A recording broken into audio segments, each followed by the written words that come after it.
Hello and welcome to the EcoCast by Actual Tech Media. It's the end of 2021 and we're all planning for 2022.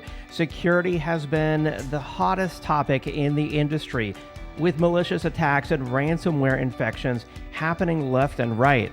There's no better time than now to develop your 2022 security plan. On today's EcoCast, you'll hear from our expert speakers from KnowBe4, Gigamon, Security Scorecard, Rubric, CrowdStrike, NetEnrich, Salt, Illumio, Ping Identity, Palo Alto Networks, Duo, SimSpace, Attack IQ, and CyberArk. What an incredible lineup of some of the most innovative security-focused companies in the technology industry today. Thank you so much for joining us on this EcoCast event. This is going to be a lot of fun. You're going to learn a lot. I hope that you get all your questions answered. We want this to be educational, and we want to help you to better protect your IT organization and your company's data. Now, before we get started, there's just a few things that you should know about the event. My name is David Davis from Actual Tech Media, and I'll be serving as the moderator with my fellow moderator, Scott Becker, also of Actual Tech Media. We're going to have some awesome prizes. We've upped the number of prizes on this EcoCast event from our normal EcoCast because of the length of this event, and I'll be talking about those prizes here in just a moment. But I also want to encourage you to check out the questions pane there in your audience console. Many of you have already said hello and good morning. We love that participation from the Actual Tech Media audience, but we also want your technical questions as the event goes along. We'll be doing live Q&A sessions with each of today's expert presenters, and we need your technical questions. Like I said, we want to help to solve your security challenges, and it's going to be hard to do that if you don't ask questions. We even have a best question prize for each session to help encourage those questions. We also want this to be a social event. You can tweet directly from your audience console, and the Twitter hashtag for today's EcoCast will be automatically appended.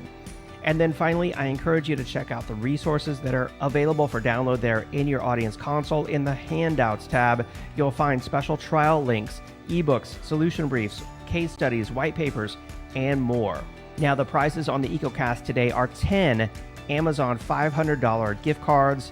Thankfully, I can do some simple math, and that's $5,000 in gift card prizes on the EcoCast today. Of course, you must be live in attendance to qualify. I will be announcing the winners periodically during the event. As if that wasn't enough, we also have our best question prizes for some 13 additional Amazon $50 gift cards. Prize winners will be selected and contacted via email after the event.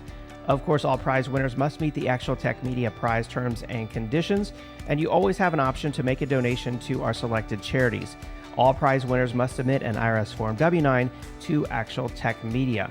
The prize terms and conditions can be found in your Handouts tab, and these are the selected charities that we've partnered with over the years. We've donated thousands of dollars to these charities thanks to generous prize winners such as yourselves. So if you win a prize and you'd like to help someone less fortunate, we would love to help you do that.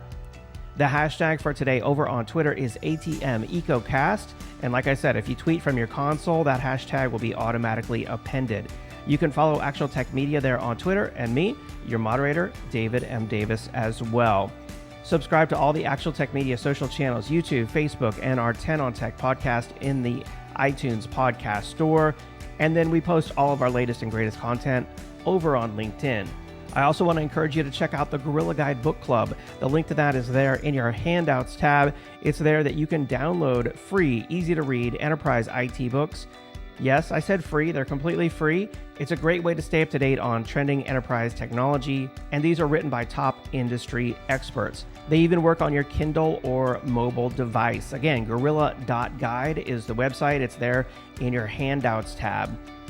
Another great way to win some Amazon cash is to refer an IT friend or coworker to upcoming Actual Tech Media online events, and you both could win a $300 Amazon gift card.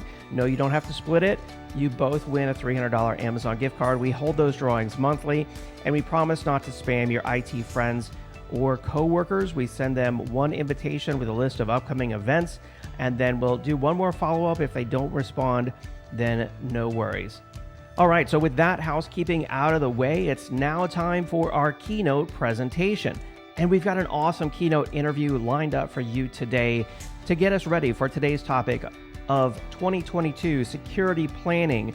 We have brought in a Chief Information Security Officer, or CISO. He's also a consultant and a Microsoft MVP. Welcome, Mr. John O'Neill Sr. He's going to be chatting with Scott Becker here of Actual Tech Media, and that topic is your top 5 2022 security tips in just 5 minutes. John and Scott, take it away.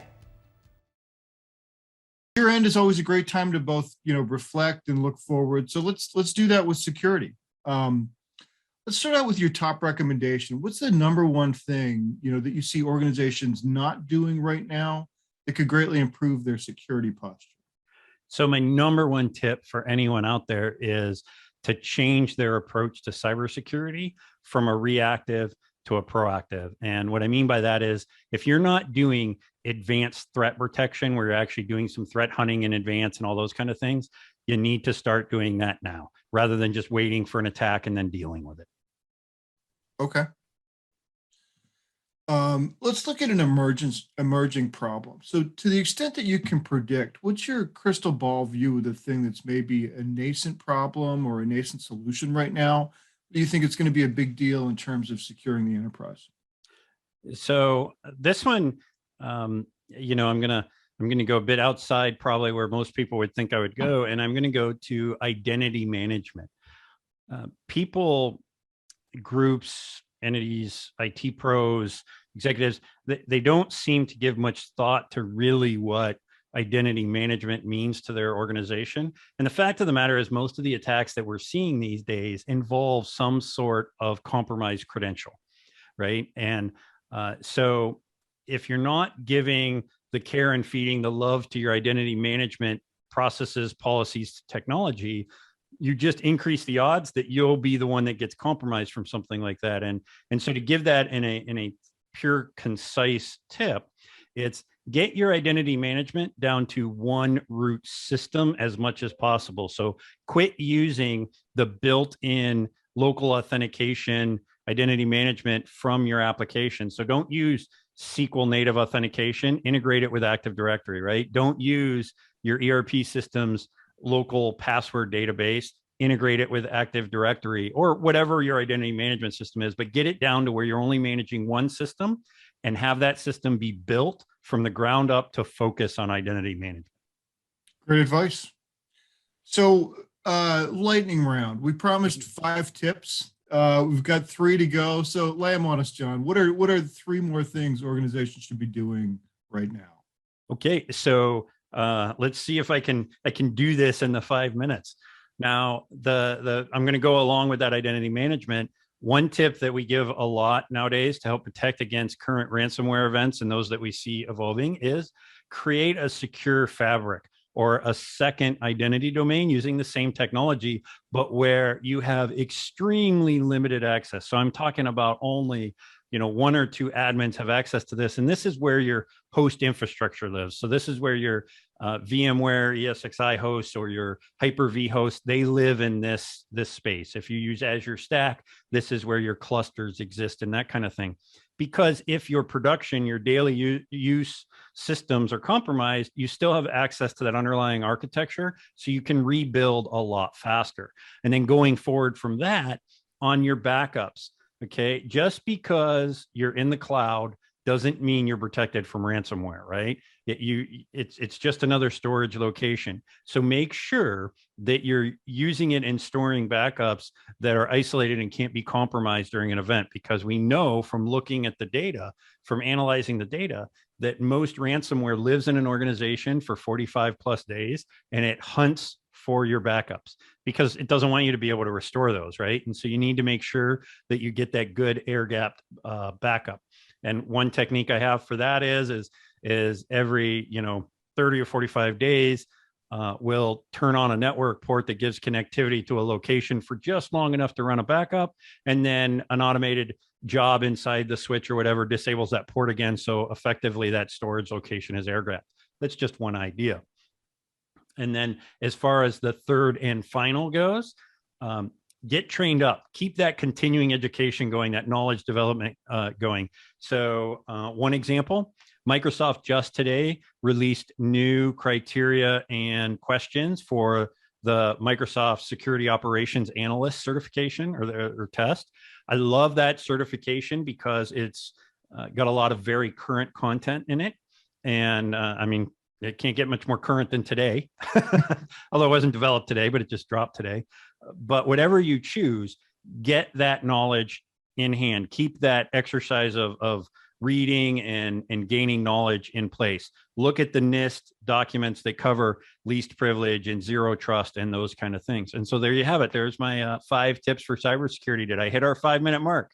You did, and that was great stuff. I appreciate it, John. It's always good to see you. Same to you, Scott. Thank you.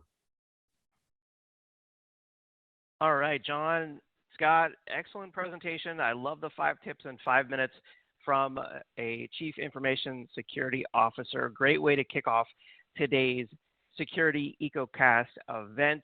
I've just brought up our first poll. The question here on the screen is, what are your top security priorities for 2022? So John and Scott talked about a lot of different actionable, steps to take. And I'm curious, which of these are your priorities? And I will share the results of this with you here, and you can see how you stack up with your peers on the EcoCast today. If you haven't answered one of these polls before, you just do it right there in the slides window. This is a multi-select question, so feel free to select more than one answer to this. If you don't see a poll question, try a refresh on your web browser, and that always resolves it in my experience. And I love this comment here from Bradford. He said, John might have mentioned watching Actual Tech Media EcoCast, for more information. Thank you, Bradford. Great point. All right. Thank you to everyone who responded there to that poll. Let me share the results of this with you. And it looks like 55% on my screen here said improving ransomware defenses. That's the #1 top security priority for 2022, followed by 42% said getting better visibility into threats. And really, I mean, there was almost none of these that had a low response rate. Pretty much all the rest of them are in the 30s or the 20, upper 20% response rate. So lots of security priorities for 2022, but leading with improving ransomware defense and getting better visibility into threats. Thank you to everyone who responded there to that poll. Second poll and last poll before I introduce you to our first presenter is now on the screen, and that's your time frame. What's your time frame for taking some kind of action? You identified your security priorities for 2022. If you see a solution on the event today that you think might help you out with that, what's your time frame for taking some sort of action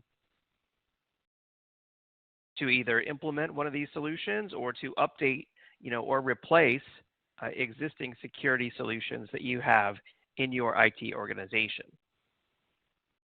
All right. Thank you to everyone who responded there to that poll. We do appreciate your feedback. We'll have other polls throughout the EcoCast today. And of course, we always appreciate your feedback on our poll questions.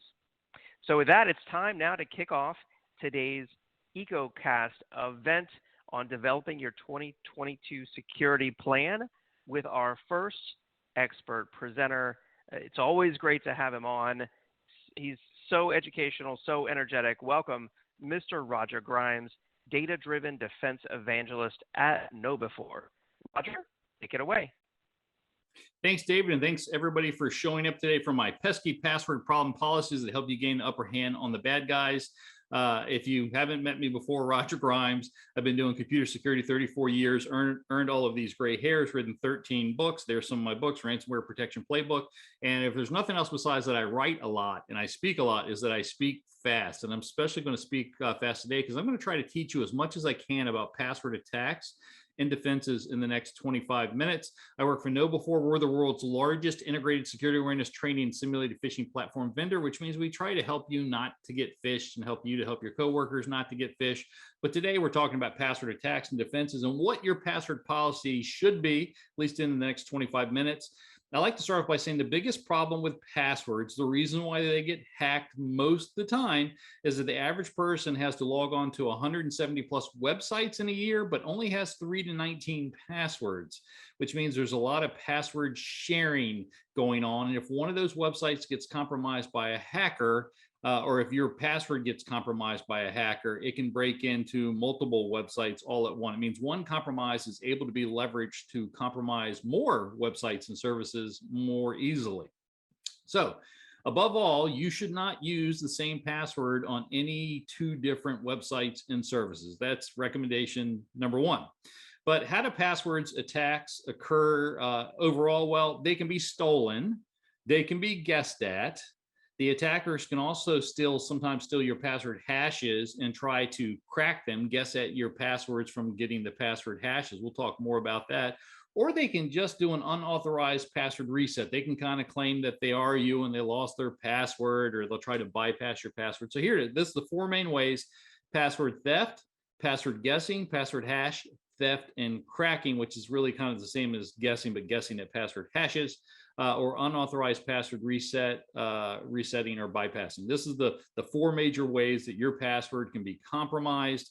There's lots of ways that they can steal it. The number 1 way that your password gets compromised is a hacker steals it, and they can steal it doing a whole bunch of different ways.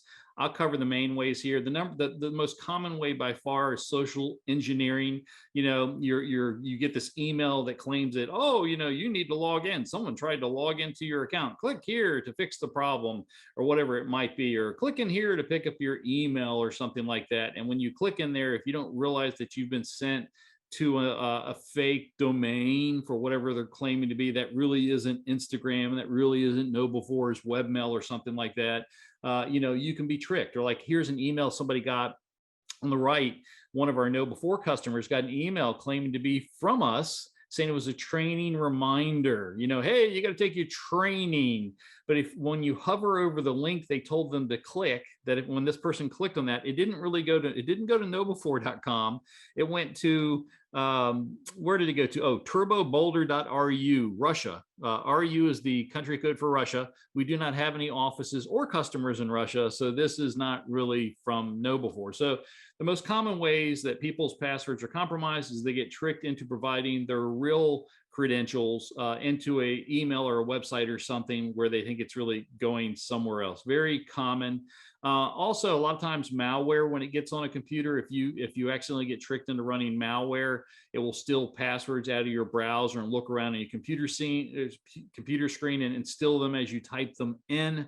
Probably the most common password stealing malware program today is TrickBot.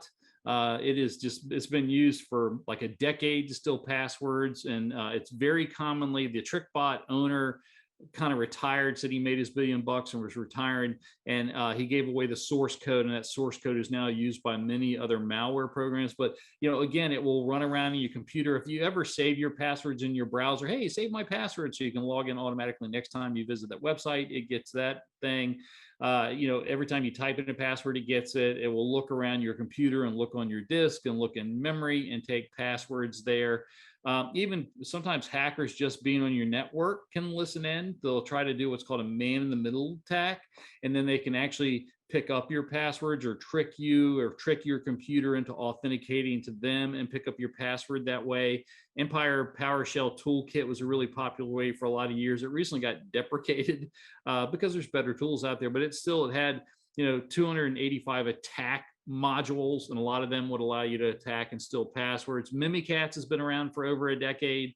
That's a Windows only tool, but if you ran that on someone's machine or on the network, you could try to steal passwords or password hashes and do other things like that. And Metasploit is a free and commercial tool. These are all actually used by good guys to do password testing and penetration testing and stuff like that. But it's also used by the bad guys, and the bad guys don't need to use these tools.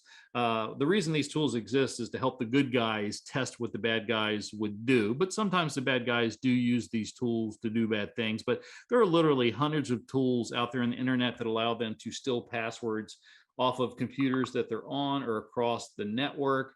They can do what's called eavesdropping across the network. They can do a man-in-the-middle attack. And then if your session gets caught in that man-in-the-middle attack, they can capture your login negotiations and steal your password hash or steal your password.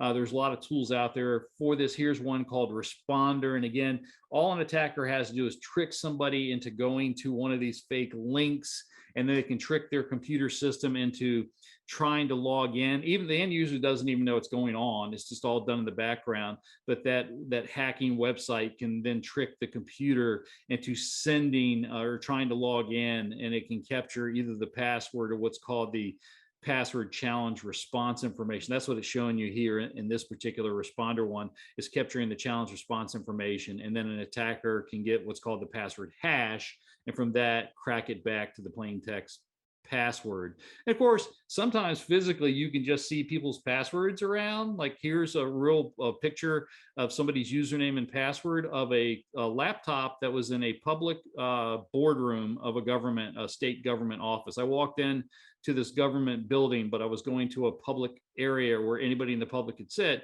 And on a computer logged into their network was this username and password. And I remember one of the sysadmins was there, and I was like, please tell me that this is not connected to your network. And the guy said, if that makes you feel good, great. But he was telling me, nope, this was a real login name and password that would get you on the network. Because of all the ways to steal your password, there are literally tens of billions of passwords out there. My password is out there like 10, 20 times. Most people's passwords are out there at some point if they've been compromised. And let me say, they're not anything that I did wrong. It was websites that I belong to, like Facebook and Twitter and Instagram, that got hacked, and then my password stolen there. So there are literally tens of billions of login names and passwords in these what's called password dump collections. And just one of these collections has 3 billion login names and passwords. And there are dozens of these huge password lists all around the internet. And there are hacking tools like ReconNG in this case, where literally a hacker can say, okay, the domain I want to break in today is knowbefore.com. Boom, go out, and it will bring back every login name and password that it can find in any of these password dump lists and tell you what the login name and password is. There's many tools that do this. So the hackers don't even have to go to the list. They just fire up a tool that links to those lists, and they can put off their query.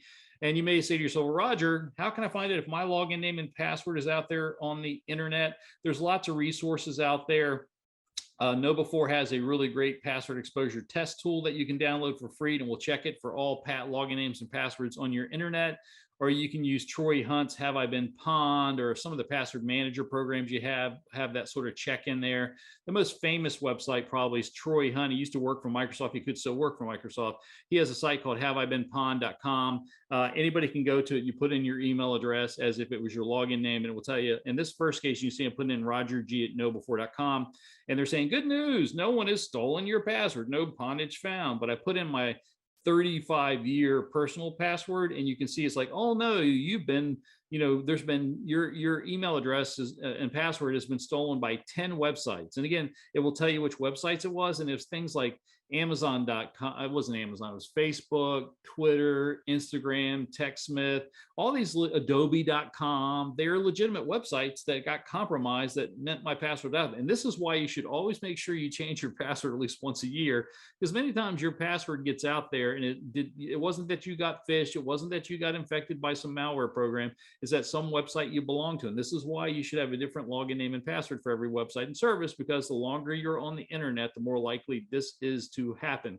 Again, download KnowBefore's password exposure test tool, and you can check this for everybody that's on your network, which is kind of nice. It'll look for weak passwords and passwords that are out there on these password dump lists and stuff. That's a really great free tool that we encourage anybody to download and use. Sometimes attackers just guess at your passwords, like they can just guess, randomly AA, ABC, or whatever. Most of the time they're using a dictionary, a password dictionary. that contains words, these base words that are in your language, whatever it happens to be. And then they'll start adding complexity to it, and numbers and symbols and that sort of stuff.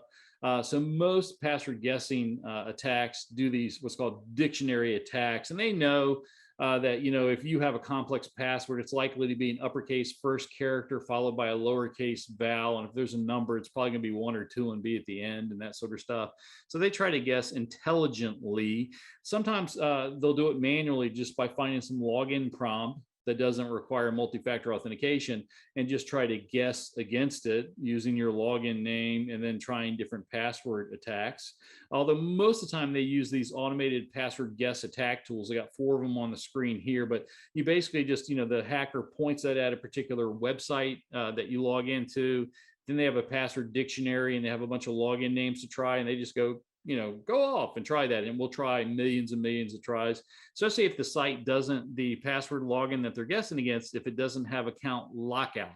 You would like to say if you guess too many bad times, like if whatever's guessing at the password tries more than 3 times or 6 times, that it locks out the account or something. That's what you hope, that there's account lockout. But a lot of times there isn't account lockout, and they can just guess millions and billions of times until they eventually guess what your password is. Even if account lockout's enabled, they'll learn what your account lockout policy is and guess slow enough that it doesn't violate or kick off your account lockout policy. The last form of kind of password stealing is they'll get your password hash and crack it. Now, the hardest part is they have to somehow get your password hash. Normally that takes somebody compromising your device and getting complete control of your device, getting what's called admin or root, or if they're on an Active Directory domain controller, they're getting domain admin or enterprise admin. But if they're on your computer system or on your network and they have full control, admin, administrator, or root, they can then download and copy your password hashes to their computer in what's called a password hash cracking rig with a bunch of graphical processing units in it, and crack billions of times a second until they figure out what password hash equals what password. So again, they've got to somehow get your password hashes. That's a big deal. And then they have to, then they will take those hashes, put it in their password hash cracking rig. They'll guess at it, called cracking, until they match the password hash that they've stolen from you as it matches some plain text password. If you don't know about this, whenever you type in your password in most modern day operating systems, your password, let's say your password's frog, when you type in your plain text password, it gets changed into what's called a password hash, a cryptographic hash. And there's different cryptographic hashes for different operating systems. Like Windows systems now use what's called the NT hash. That's the third one there. Used to be Windows used the LM hash for a long, long time. Linux and Macs and BSD and Unix, they used to use what's called MD5 hash. But MD5 and Landman LM hashes are now considered weak and vulnerable. Today, most of them use what's called SHA-2 hashes. The strongest password hash out there is bcrypt by Bruce Schneier. But anyways, most Windows systems are using NT hashes. Most Linux systems are using SHA-2. And if an attacker can get those, they can then start cracking. Like they can download this hash, and then they have a password dictionary that guesses against it and says, oh, this hash equals this. Called password hash cracking. Again, the hardest part is they got to steal the password hash somehow off your computer or off your network. Normally, they've got to be admin or root or something like that. Although I can also send you an email, and if I can convince you in clicking on that link will sometimes trick your computer or your email client in trying to log into my malicious website. And from that, I can get your password hash. Once I've got your password hash, again, I can import the password hash into a password hash cracking tool. This one's called OptCrack. It's a pretty GUI Windows one. Most people don't use this one because it's GUI and slower than what the number one password hash cracking software today is called Hashcat. It's many times very, very fast. But the concept is the same, that you download the stolen hashes, you have a password dictionary database, and then you tell the password hash cracking software to guess against it as fast as it can to see if it can convert some of those stolen password hashes into passwords. Different password hashes are more or less susceptible to password hash cracking. Again, Landman, MD5, RC4, RC5, they're all considered super weak and you should never use them. They can be immediately cracked if someone gets them. NT hashes, which are used in Windows systems today, moderately hard to crack. They can still guess billions of times a second, but it's not as easy as the previous hashes. And PBKDF2, that's also used in Windows, that's considered really, really hard as well, but it's not used in logon passwords as we know them. Most Linux, Unix systems, Mac systems use SHA-1, SHA-2. That's considered fairly hard to crack. And then bcrypt, if you have the Bruce Schneider bcrypt one, that's only in some of the more secure operating systems like OpenBSD, but that's considered the hardest one to crack. And again, what I mean by hard is it just takes more effort, more computational power. If I've got, you know, a bcrypt hash or a SHA-2 hash, and I've got the same amount of computing power, they're going to be harder to crack a hash from there than it is an NT hash, is essentially what it means. But how fast can they guess? Well, these days you can actually buy computers built called password hash cracking rigs that are full of these graphical processing units. You can either do crypto mining or password cracking, but you can buy these really complex rigs that are built, you know, for cracking password hashes, and they can literally guess hundreds of billions of times a second against your password. How fast? Look at this. The fastest guessing for a single GPU rig was 121 billion NT password tries a second. So imagine this, they get your NT hash and then they can guess at 121 billion different passwords a second. I don't know about you, but even my password is likely going to fall to that. The most number of password guesses per second, the world record for any number of GPUs was 350 billion tries a second. That's just amazing. But you know, most people's passwords are going to fail. Any 8-character NT password hash. So if you have an 8-character Windows password, it can be cracked in under 2 hours on a normal password hash cracking rig, or in 12 minutes using $25 of cloud processing power. So if you have an 8-character password, Windows password, and the attacker gets your hash, it's not going to last long. As a matter of fact, a 10-character SHA-256 hash, so a 10-character password on Linux or BSD or Mac got cracked in 5 days. Most people's passwords don't expire, or they expire once a year or once every 90 days or something. Well, they're cracking 10-character passwords on Linux systems in 5 days if they get your hash. Matter of fact, in order for your password to be considered unhackable, if they get your password hash, it has to be 16 characters or bigger. That's the big thing to remember here. If you want to have a password that if they steal your password hash, they've got to somehow get your password hash. But if you get your password hash, your password needs to be 16 characters or longer in order not to be guessed by that we know from a known password hash cracking rig. Although maybe the NSA or China already has something and can break even 16-character passwords. But so far, we do not know of anybody that has ever publicly broken a 16-character password from having that hash. But you know, sometimes it's, you know, instead of trying to crack it, you can just ask people for it. If you want to see something funny, go to, I can't show you the link today, but go to this Jimmy Kimmel password video. It's on YouTube. And this is Jimmy Kimmel's producers just stopping random people in the street and asking them, what's your real password?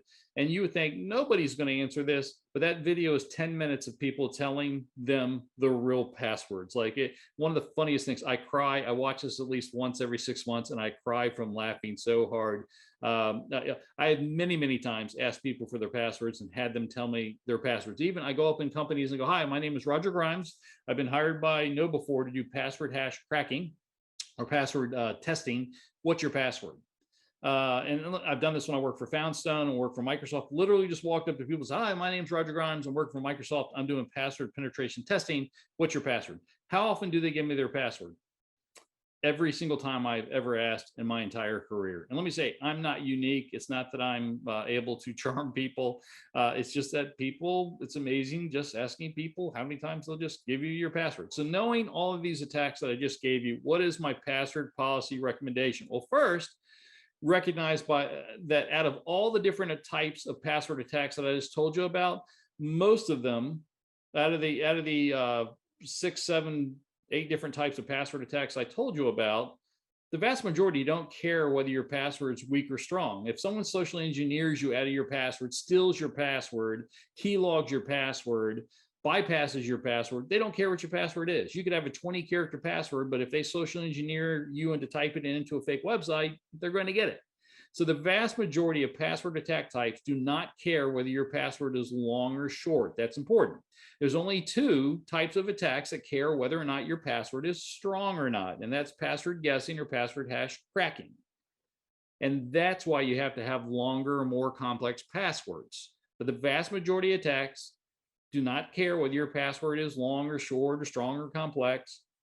Only two types: password guessing, where someone's trying to guess your password, either manually or automated, or password hash cracking. And remember, if they get your password hash, they many times don't even have to crack it. They can just use it on Windows networks. You can replace somebody's hash as if it was a password and log on in and do things. So this is my advice. Knowing all the attacks that I just gave you, this is my advice for your password policy. First of all, if you can, use multi-factor authentication. If you have multi-factor authentication enabled, you cannot have your password stolen. So use multi-factor authentication where you can. Unfortunately, MFA, multi-factor authentication, doesn't work with most websites and services. And so you're going to have to use passwords. And when you use a password, make sure that they are long, complex, and different for every website and service. Don't reuse or reshare passwords. Nothing easily guessable. Change it at least annually. If you can, use a password manager. A password manager is a program that allows you to create long, complex, and very random passwords that are different for every website and service. Humans have a hard time creating and using long, complex, random passwords. Computers do not. So if you can, use a password manager. I recommend that every single person on this planet use a password manager, because it allows you to create and use long, complex passwords, random looking as possible, at every different website or service. And once you get used to using them, it's a pain for a couple of days and you hate it. After a couple of days, you don't even notice you have one, but you got to do some weird keystrokes, but you don't have to type in the password, right? At the very least, you can do edit, copy, edit, paste the password. Most of the time, you click in the password manager and it automatically logs you into the website. There's nothing easier than that. If you cannot use a password manager and you must create your own passwords, make sure they're at least 8 characters long. That's the bare minimum. Anything below that is just too easily guessable. And really, you want to have a password that's 12 or more characters to fight password guess attacks. We have seen people that have guessed against 11-character passwords successfully. If they get to a website where they can guess millions of times, like, there was a kind of a famous password hack, I think it was in the Netherlands, and the password was welcome 2020 with a capital W. So welcome, and it was actually in the Dutch word welcome with a K, 2020. That's an 11 character password, and it took them a year, but the password attack guessers were allowed to guess up to 500,000 times a day. And after over a year, they finally broke that password. So you want to make sure that all your websites that you can control, and hopefully the ones that you're logging into, have some account lockout policy that says if someone guesses more than 3 times or 6 times incorrectly, that locks the account out or they have to reset it. But you want to have at least a 12-character password to prevent password guessing attacks. If you want to prevent password cracking attacks, you need 16 characters or longer passwords. So let me tell you personally, I don't worry about password hash cracks as much, because they're really not that common these days. And really, once the attacker gets your hash, it's kind of game over in most cases. Most of the time they're already on your computer as administrator or root, and they can just keylog your password or put a Trojan in there or whatever. It's kind of game over. But there are some people that do worry about password hash cracking attacks. And if you want to prevent the most types of password attacks that you can, you want a 16-character password. How do I think you should do that? Well, you should use MFA if you can first. If not, then use a password manager. And then if you can't do that, make sure you use at least an 8-character password. Really, a 12-character password is what I use, 12 characters or more. And then really 16 characters or more if you're worried about password hash cracking. With that, just know I work at KnowBe4. We're big believers in training. We believe that everybody should be trained about different types of attacks and get simulated phishing testing as part of that training. We know that our customers that do that get trained at least monthly and get simulated phishing tests at least monthly, will decrease the percentage of phish attacks that they're prone to from about 30% to below 5% in less than a year, since the vast majority of attacks involve social engineering and people getting their passwords stolen. Decreasing people's likelihood to be socially engineered means they're less likely to be hacked and less likely to have their passwords stolen.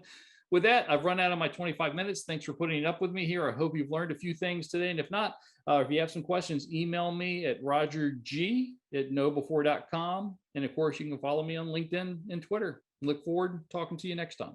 Take care. Wow, awesome presentation from Roger. It's always mind-blowing, these presentations that Roger comes up with. I learned so much. We've gotten so many comments from everyone out there in the audience, so many questions. Thank you for those. We do appreciate those. We are routing those over to Roger and the Know Before team, but Roger has also so graciously provided his email address, rogerg@knowbefore.com, as he always does. If you want to just shoot him an email directly, feel free to do that as well. The poll question about Know Before is on the screen right now. What additional information would you like about the Know Before solution? I'm not afraid to say we use Know Before here at Actual Tech Media. I've taken the training every month. I always learn something, always enjoy it. It's not painful at all. And in fact, it's pretty fun. So check out the Know Before resource there in the Handouts tab as well for additional information. In fact, this time we have a link over to the Know Before Weak Password Test webinar, where you can sign up and find out more about weak password testing. And of course, if you'd like to try out Know Before for yourself, just put that there in the poll question. Just indicate that there is an option for that as well. All right, thank you to everyone who responded to the poll. We do appreciate your feedback. And of course, we appreciate your questions as well. Don't forget about our best question prize we are running for each session on the EcoCast today. But we do need to keep the EcoCast moving because we've got just a ton of amazing presentations still to come, of course. And with that, let me go ahead now and introduce you to our next presenter. I'm excited to bring in Fayaz Rajpari, Senior Director of Product Management at Gigamon. Fayaz, great to have you. Take it away. Hello, and thank you for having me today. My name is Fayaz Rajpari, and I will be talking about Gigamon Threat Insight Guided SAS Ndr. So before I get into Gigamon's Guided SAS Threat Insight Ndr, I thought it would be nice to kind of talk about what we are up against in our threat landscape. Some general themes of things that have occurred over the past year is essentially that attackers are getting really, really good at evading detections across the board. They are also staying in environments for a long time before the good guys or organizations can actually respond. Some stats here around this, and if you look across the board with various different reports that are out there, one coming from IBM Security states that average detection and response times are still over 250 days. So organizations really, really need a strong security posture and ways to be able to actually defend against the adversaries and actually proactively hunt for what is occurring in their environments to be able to get to the adversary when they're still in the environments at a time that's quicker. Some other stats that I want to share is the speed of the defender.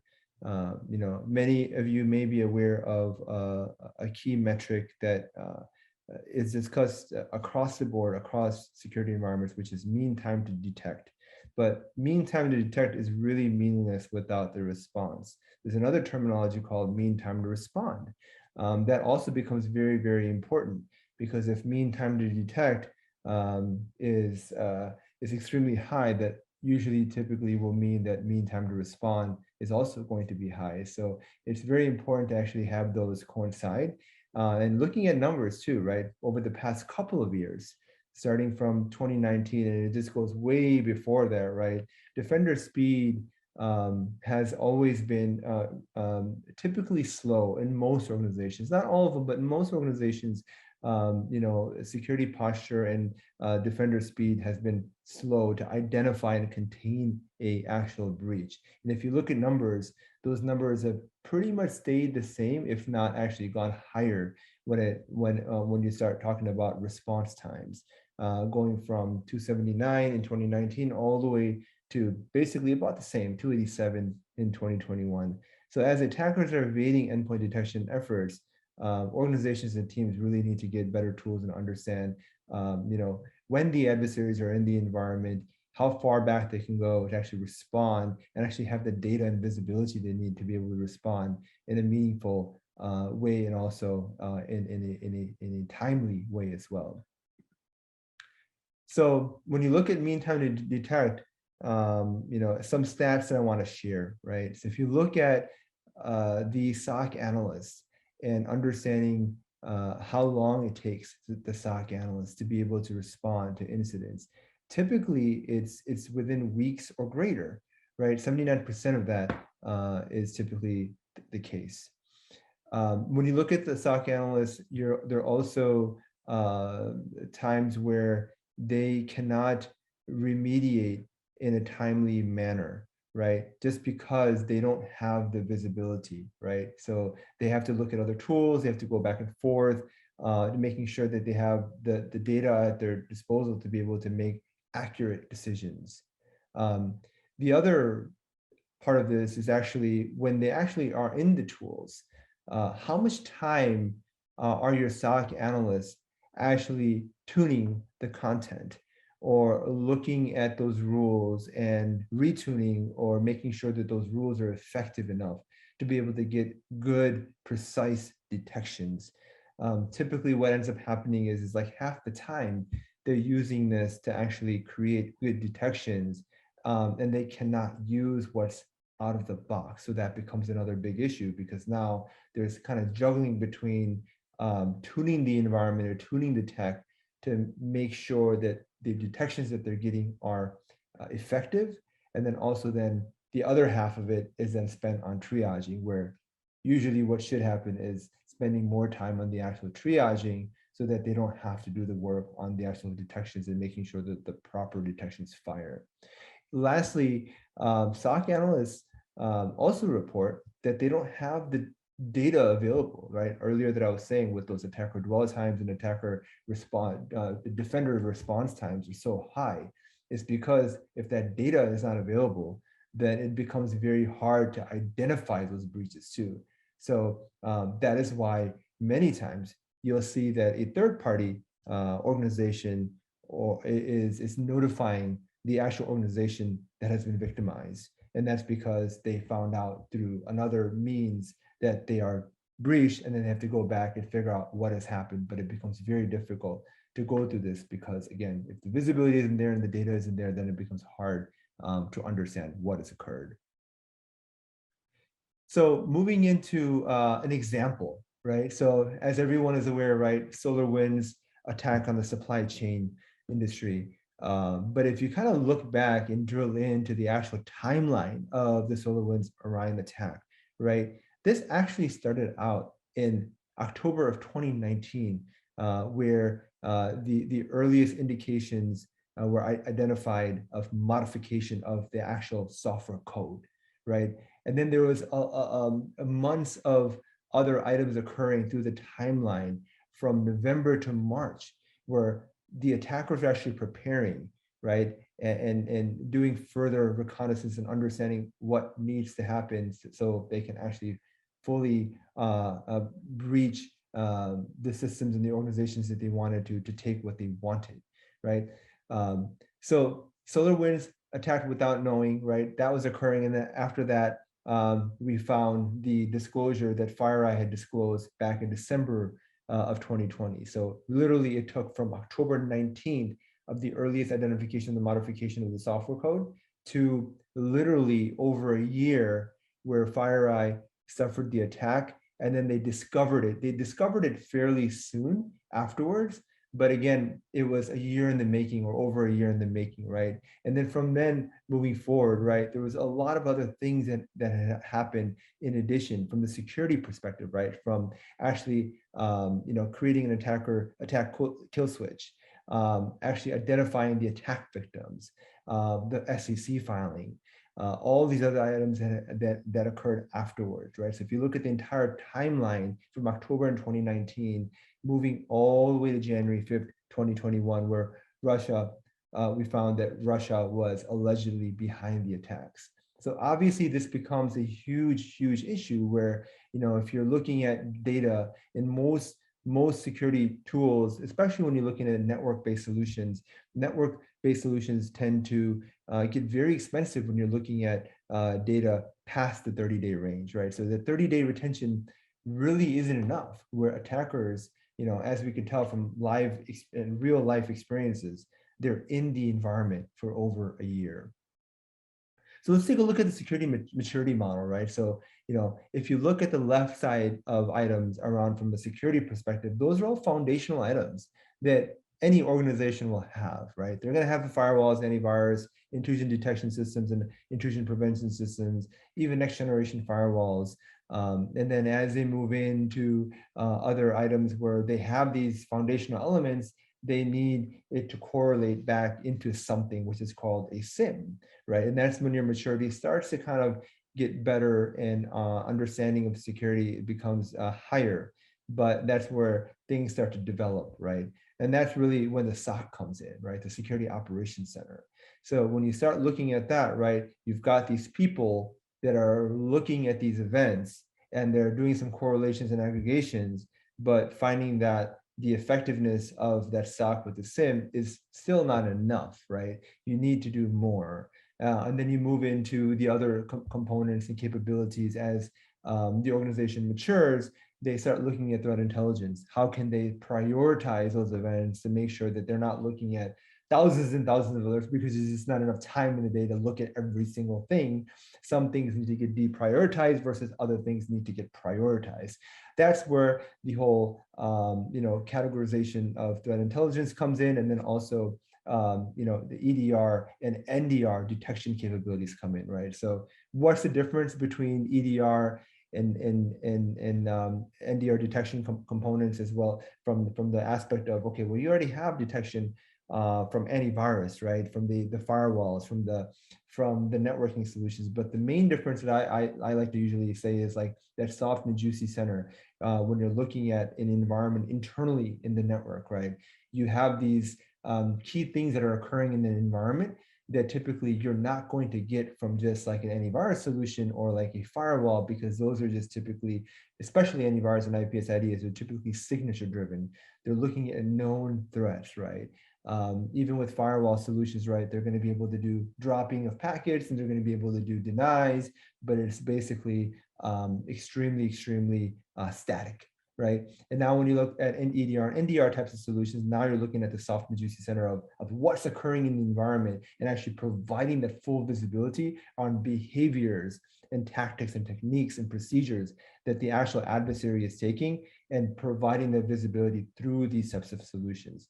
And then that's when the CERT comes in, right? The CERT is basically your incident response team to be able to take action from this and respond when something has happened that's very nefarious and malicious in the environment, to be able to take that data and respond and move to the next steps of response, right?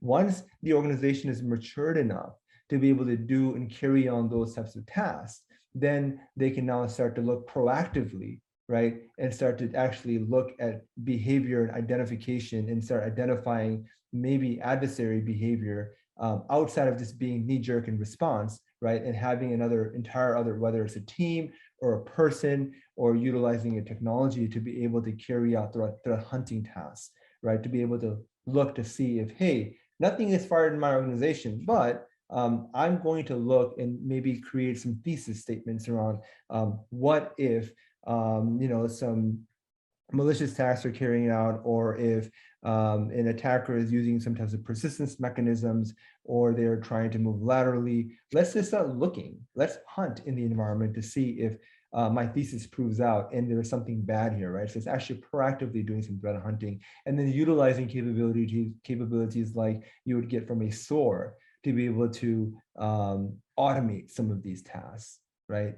So where does Gigamon Threat Insight fit into this, right? So if you look at Gigamon Threat Insight, we actually provide a guided SaaS solution. And what that really means is essentially what we're doing is we're adding the human expertise capability along with this NDR solution that actually allows our clients to reach into Gigamon's expertise and use our capabilities and expertise and the humans in here to be able to help and guide them along their journey as they get mature through the security organization, right? On the bottom here, our Gigamon Visibility Fabric is across the board, right? And the reason for this is because that Visibility Fabric can do many things, right? And it can fit all the way from the foundational elements, from essentially doing the most basic things like doing traffic aggregation or being able to send data or network data to a specific security tool, or even threat insight to be able to do SSL decryption, to be able to do masking, dicing, various functions and functionality that any organization would need. The Visibility Fabric allows for that. The threat insight solution obviously is very focused on detection and response on the network, and allowing customers to see all types of data all the way from layer 2 through layer 7 application layer visibility, and actually enabling the SOC team, the CERT team, and also enabling tooling like the SOAR to send that to be able to do automation of certain tasks. So moving into Ndr Market Options, like what's out there today? Like what choices do customers have, right? So if you look at the Ndr Market Options, there's basically, you've got the network detection and response, you manage yourself type of solution, whether it's cloud SaaS-based or an on-prem solution, which is very optimized for your environment. The team can fully take control of the solution because they have full control of it and of what's occurring and what they get to do out of it, but they need to leverage their team skill sets. They need to understand to do incident response or understand what the data means, right?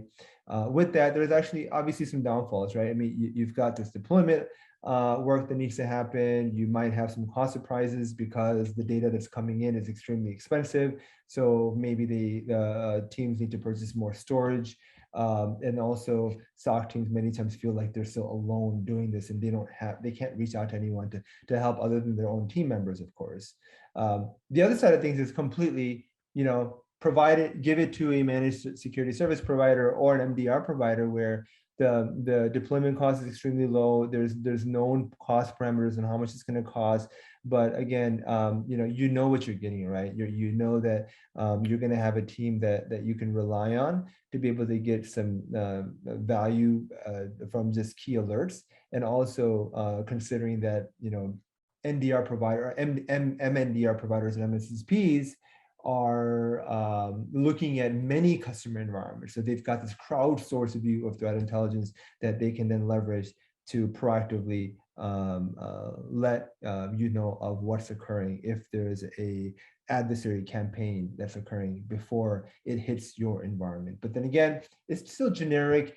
One size fits all. Detections are very specific to, or not specific, but more generic across the board and not very specific to the customers. So what if you could actually take both of them, right, and bring them in to a solution, which essentially is guided SaaS NDR. What Threat Insight provides is providing the capabilities of what you would get with an NDR that's SaaS-based solution, and also giving you the high-touch expertise that we provide from our applied threat research team that are whether either they're data scientists or they've also been in incident response teams, come from a security background and understand how to do IR.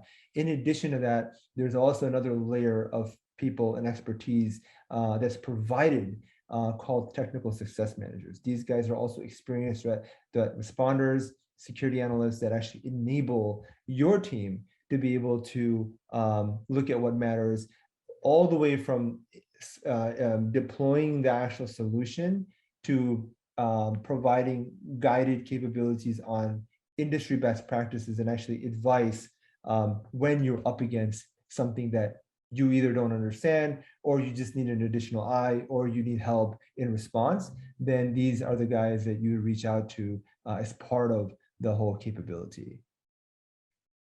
Some other things that I think that are really important are where we're headed, right? So key thing here is we will be providing 365-day retention, which is pretty huge, considering, again, like I was saying earlier, right? Network data becomes extremely expensive, but we don't want this to be a limiting factor for our customers, where they either have to pay a lot to get this data, or they have to use a SIM or some other tools to get the data that they need, right? It becomes very important to get all the data that they need in the solution, especially if it is considered a solution for network detection and response, or for enabling your SOC, or for enabling incident responders. It becomes very important to have all the visibility that you need.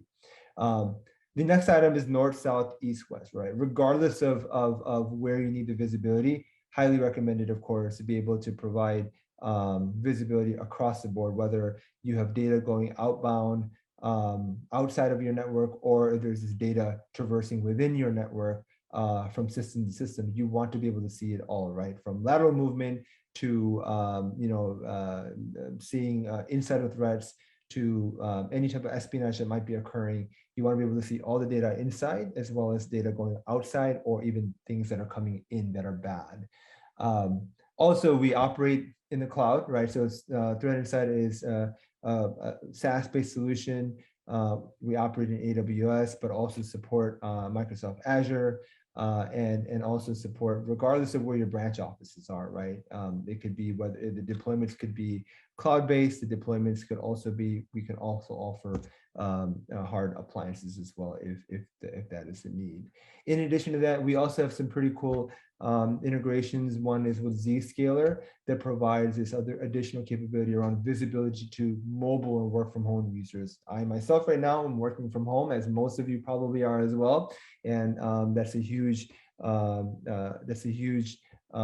shift in movement, as we all know, is that most folks are working from home. So how do you have that visibility when it comes to security, especially when you're not in an office and you still need that visibility to be able to detect and respond, is having those types of capabilities there.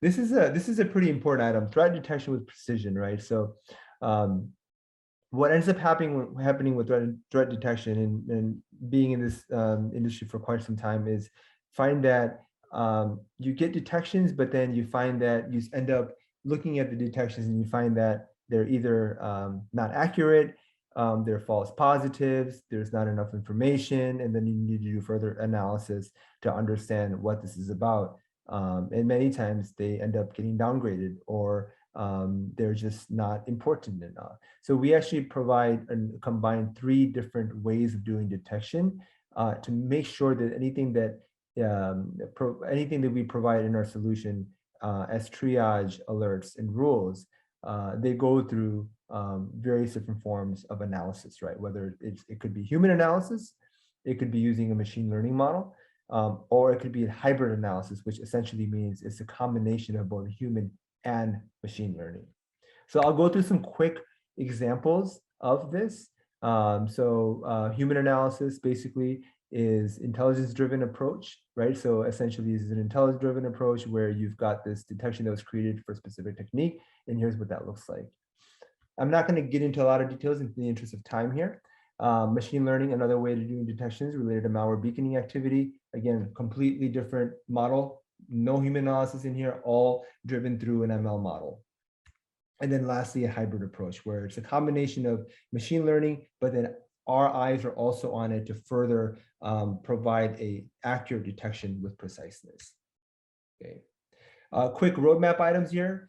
We are doing a lot here from the front of providing and equipping SOC teams to give them what they need when it comes to guided investigations and playbooks, being able to do investigations together rather than just doing one search at a time. What if you have a team of analysts that needs to do more? Being able to do investigations in parallel. And then of course, also providing further integrations in extended reports. Some details along where and how we integrate. And lastly, definitely you should check out our blog if you get a chance. I'm really proud to talk about this all the time, but we have an awesome team within Gigamon throughout Insight and really cybersecurity is in the DNA of every single team member here. If you haven't seen this before, check out our blog to take a look at some of the work that we've done. And also some articles that we write almost on a weekly basis around security happenings and the latest that's occurring in the security industry. Thank you. All right, great presentation. Thank you so much, Fayaz. I've just brought up the poll question for everyone out there on the screen that says, what additional information would you like about Gigamon? Lots of good questions coming in. Thank you for those. I'm afraid we don't have time for live Q&A with Fayaz, but he is accepting questions electronically. He's responding to those as quickly as he can. And so we appreciate your questions, of course. Keep those questions coming. And I encourage you, of course, to answer the poll question that's on the screen. I will leave that up while I announce our first Amazon $500 gift card, the first of 10 Amazon $500 gift cards on the EcoCast today. This one is going to Adam Keephart from Pennsylvania. Congratulations, Adam Keephart from Pennsylvania. We also, of course, have our best question prize drawings as well. All right, excellent. Thank you, everyone. It is now time to move on to our next presentation on the EcoCast. I'm excited to introduce you to Adam Denier Hampton, Director of International Sales Engineering at Security Scorecard. Adam, thanks for being on the EcoCast. Thank you for having me. No problem at all. It's really good to see everybody. Good afternoon, good morning, good evening, wherever you are in the world. As you can probably tell from my accent, I'm based in the UK, or I am from the UK. Thank you very much for having me, and I'll get straight into the presentation, and we can go from there. So my conversation, I like to call it a conversation, even though it's one-sided, today is going to be talking about beyond the third-party horizon. So those of you that may know a little bit about Security Scorecard, and I will do a brief introduction of the solution. And sorry about that, 1 second.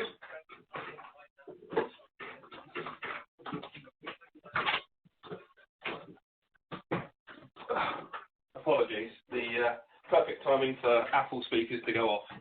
So what we're going to do is focus on the third-party horizon today. And as I said, what we know about Security Scorecard is it's a solution that's focusing on the risk and cyber risk of third-party organizations, and also providing intelligence and public exposure intelligence for organizations around cyber risk on the internet.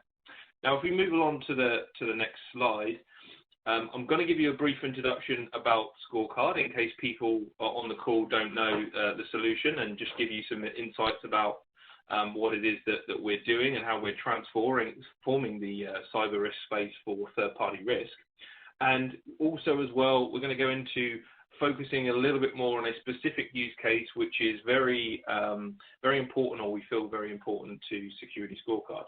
So we're a global leader in cybersecurity ratings. What does that mean? If you've ever heard of a rating before, we know that ratings are essentially a way of understanding and benchmarking, some in the financial industry, of course, financially, but in our space, specifically looking at the cyber risk of organizations. Now, our aim is simply this: to help provide a safer space for organizations to work together. So whilst the majority of security vendors and vendors and organizations, certainly that I've worked for, and I'm sure many others have worked for, focus on ourselves and improving our own cyber hygiene, we know that a lot of the communications and the community that we work in actually is outward facing. It's working with organizations that we partner with, sharing information, providing access, giving sensitive information in order for our organizations to go to market with our solutions and our products. So we are, as you can see across the bottom, along the bottom here, actually well recognized in the industry, a leader in the Forrester New Wave, Gartner Peer Insights Choice as of this year, and various other independent solutions out there that are used to identify the value of Security Scorecard. So for some of the areas that we focus on, yes, we focus on security ratings, and I won't labor the point too much here, which is the ability to monitor and benchmark your third parties. But we also provide lower level detail around security intelligence. We also have the ability to provide other services on top of our data, which include questionnaire management, threat intelligence on that data, and a range of other services along with the security scorecard risk platform. Now, how do the ratings work? Essentially, just to give you a little bit of a background, because I think it's very important before we then get into the more detailed area of the talk today. Well, what it is that we're doing is we're monitoring it today around about 12 million companies. Actually, there's a slight typo on this presentation and slide. It says 1.6. That's actually gone up as of this year to 12 million organizations that we're monitoring. And we have a range of global sensors that we have located around the world, approximately 45, that are looking at and identifying assets, so everything in the IPv4 space, and looking at identifying one of two things: what assets belong to which company, and of those assets that we can identify, which ones have exposures, so services that shouldn't be exposed to the internet, things like databases and remote desktop and those sorts of things, and those things that are exposed to the internet that they should be, however, they contain a vulnerability that could potentially be exploited. So this is data that we collect ourselves, and we collect this in vast masses of data into a vast mass of data lake. And then what we do is we start to bring all this together. We attribute the things that we collect, as I say, into an organizational view so that we can then start to benchmark organizations against one another to provide a tailored way of understanding how an organization represents itself in its peer group and to others.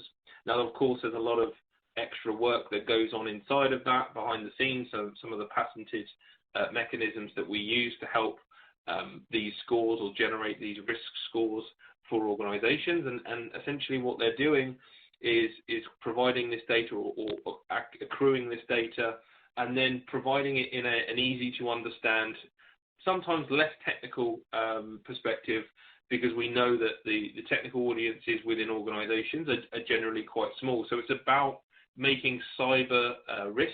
It's about making or giving the opportunity to provide cyber risk understanding and awareness for all people, not just those that are more technically inclined.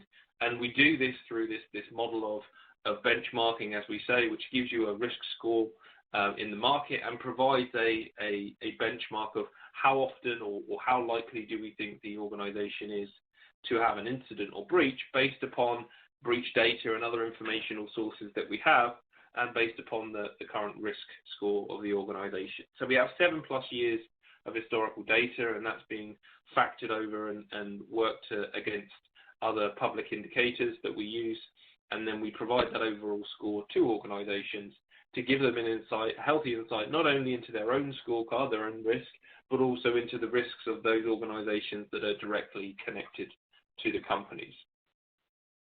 Now, again, just to put it into context, let's think about this individually. You as an organization, as an individual company, are monitoring yourself. You're providing your own threat intelligence to your own surface and attack surface. But of course, there's more to it than that.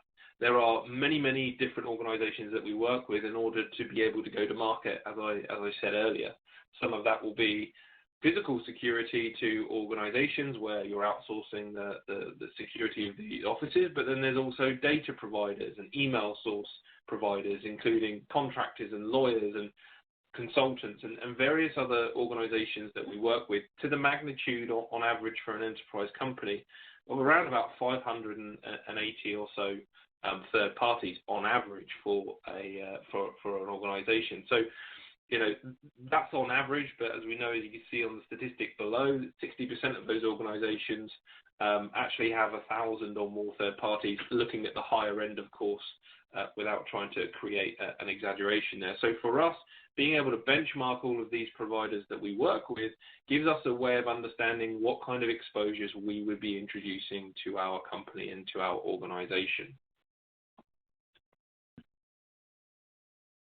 Now, getting into the topic at hand, into the detail, as we say, what we're looking at is what do we do when we look at the extended horizon? So again, this may be common knowledge to some people on the bridge today, that okay, the current horizon is the extended third parties, and that's very good, and people are taking action today. But the extended horizon starts to become almost a little bit daunting, because essentially what we're doing is take the example here. We have a HR team that relies on its third parties, and those third parties will of course have services. For example, we use Greenhouse as an example here.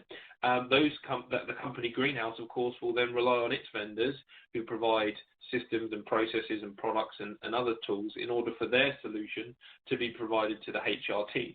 So it's an ever-connected environment that we live in, and very much so now. If you think about maybe 15 years ago, the number of third parties was significantly lower, but the model for which we're seeing now is only extending. We're only seeing more and more products and services that the companies are using to streamline, automate, improve, and essentially make their solutions more profitable, but also more consumable by their customers. So the extended ecosystem really is the bucket on the right-hand side. Yes, we know our direct vendors, but what happens if something happens to one of Greenhouse's vendors that affects their ability to provide the service, Greenhouse in this case, to our team?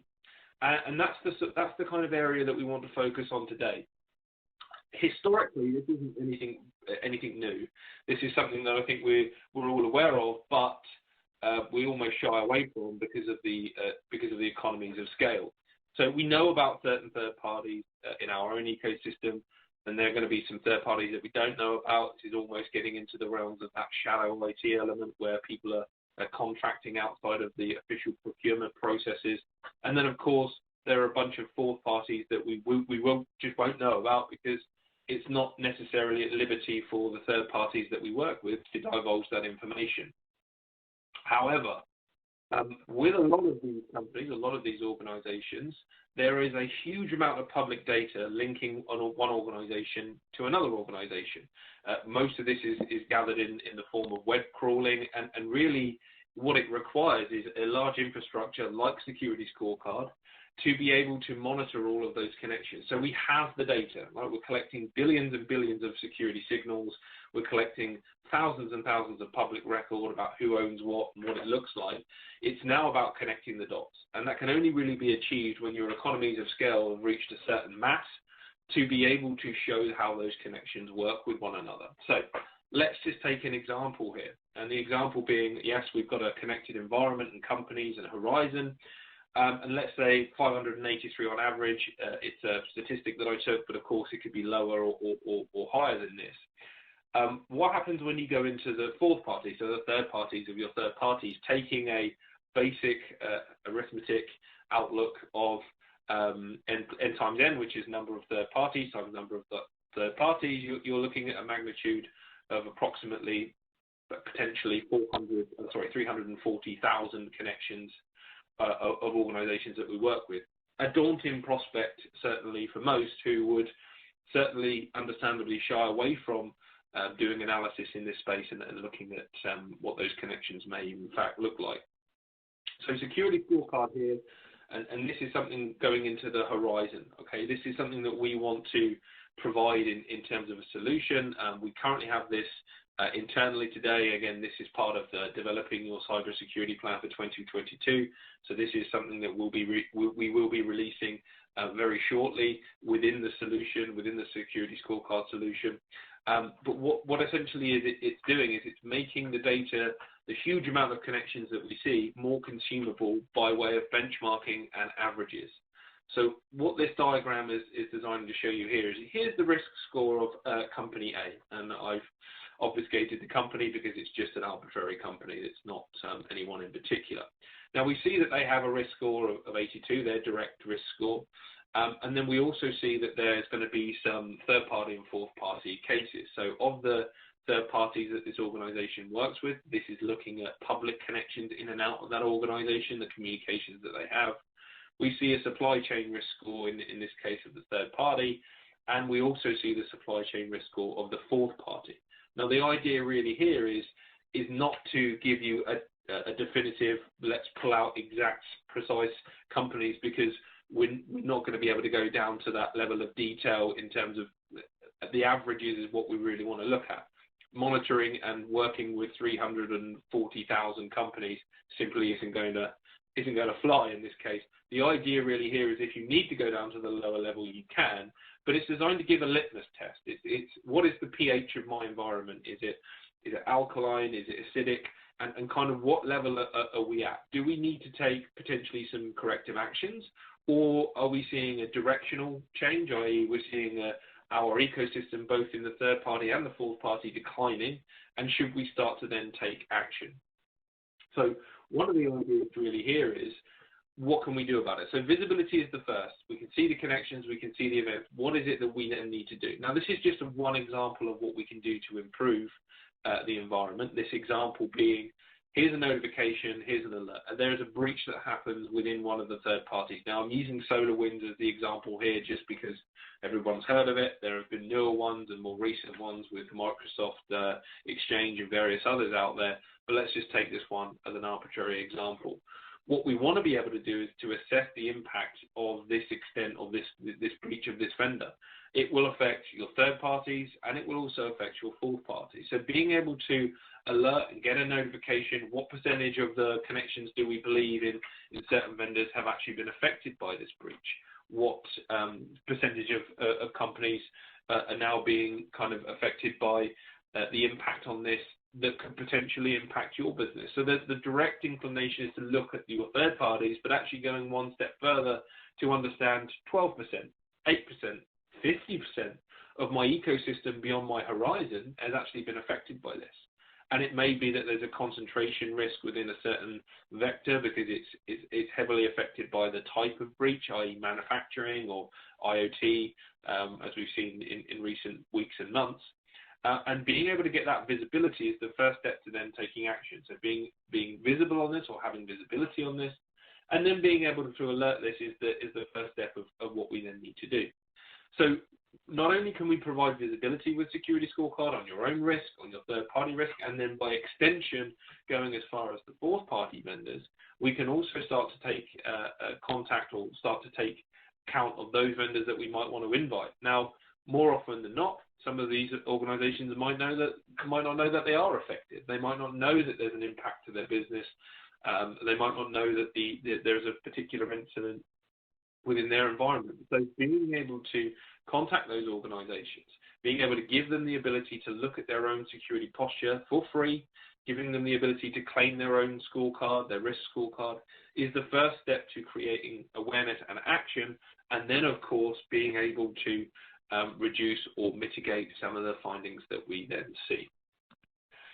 So I'll leave you with the last point here, and hopefully we're almost back into syncing to where we were in terms of the timing.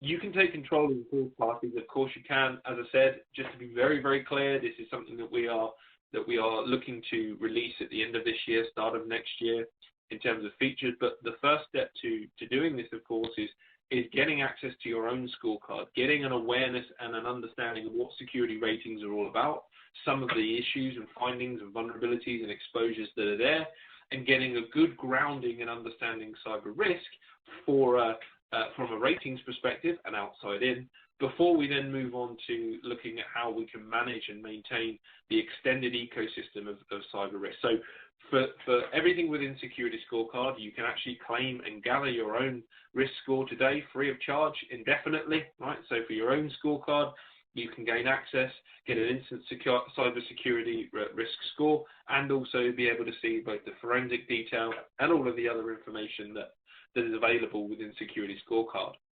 And you can do so at any time within the next whatever you like, basically.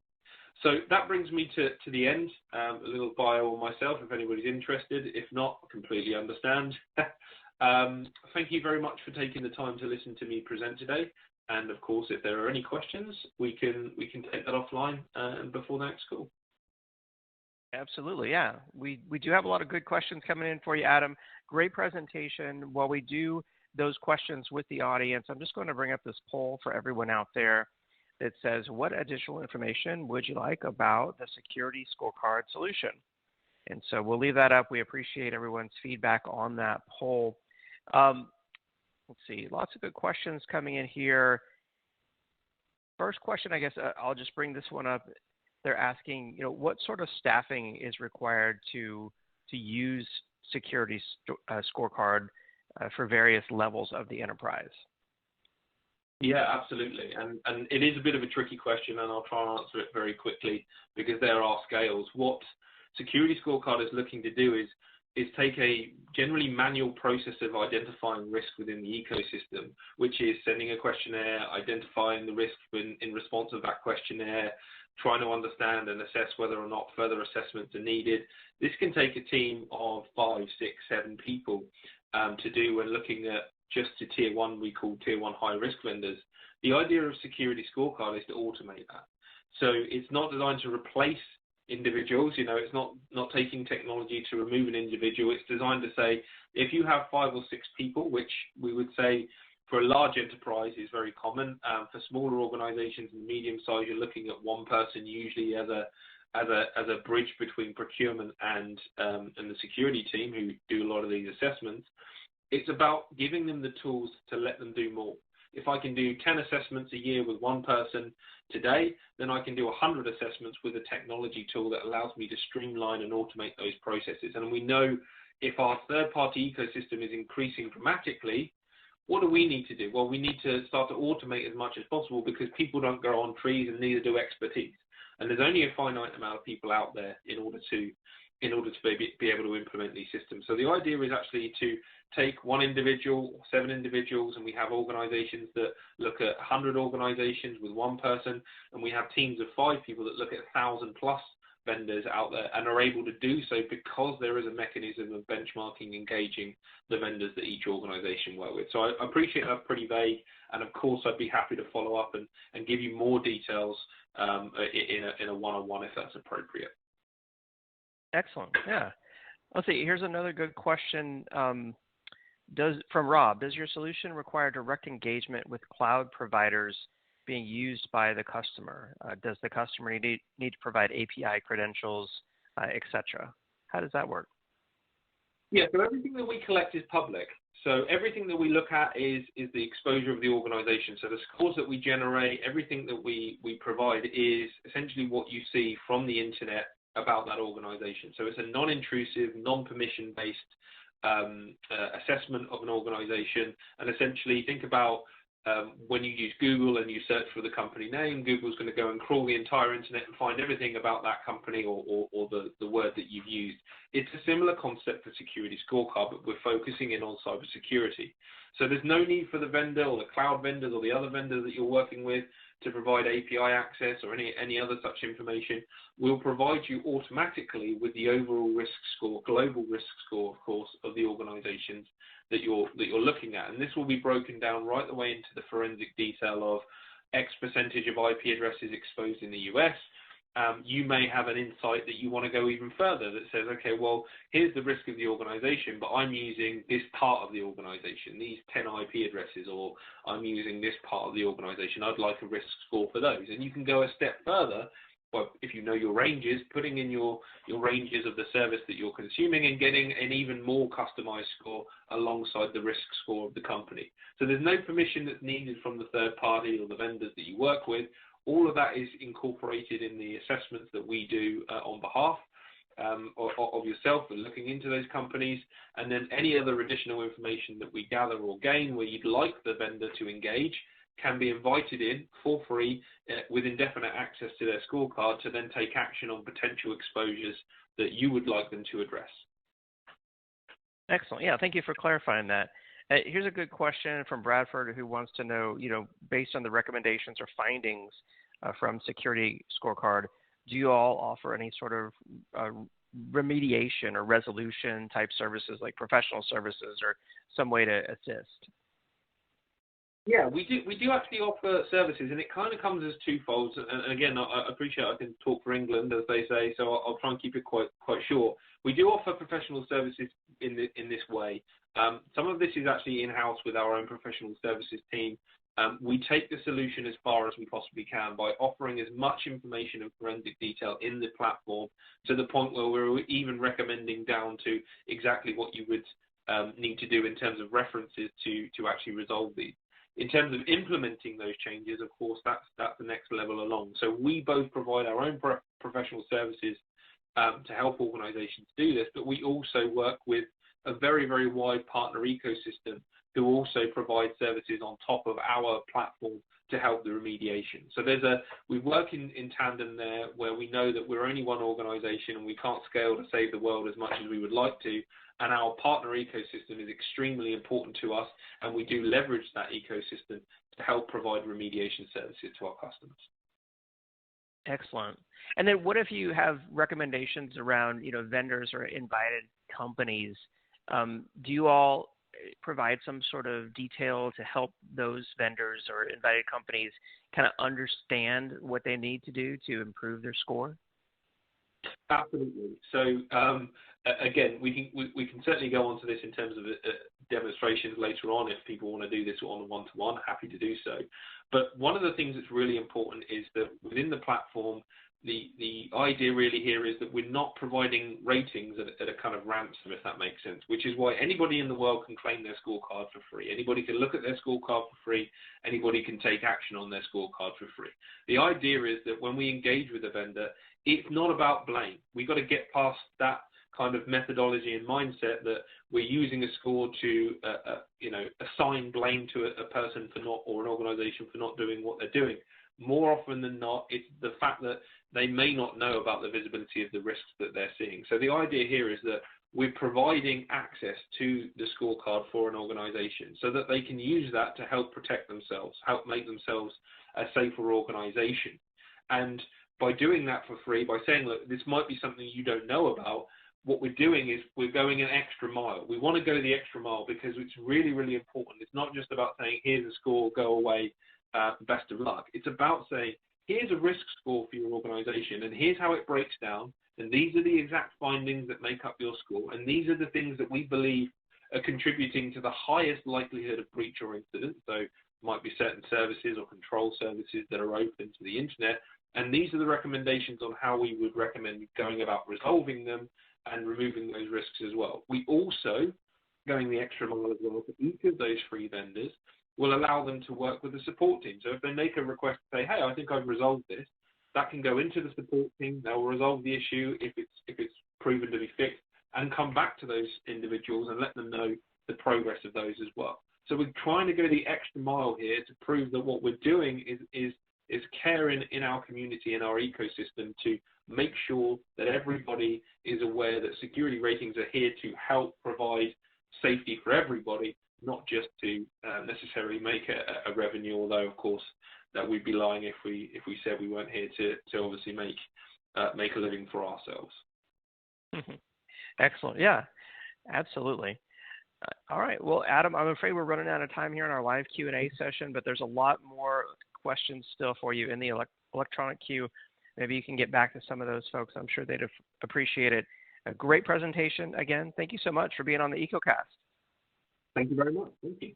And for more information on Security Scorecard, check out the Handouts tab. There's a resource there on your complete guide to building your vendor risk management program. And as Adam said, you can go to Security Scorecard and get your own free security score for your organization. So make sure that you check that out. Give it a try for yourself. I'm very curious to see how this works myself, and I'll be trying it as well. All right. Thank you to everyone who responded there to the poll. I'm excited now to bring in Mr. Scott Becker of Actual Tech Media to introduce our next presenter. Scott, take it away. Thanks a lot, David. Yeah, looking forward to the rest of the session. The sessions so far have been fantastic, and we've got a lot more great content coming up.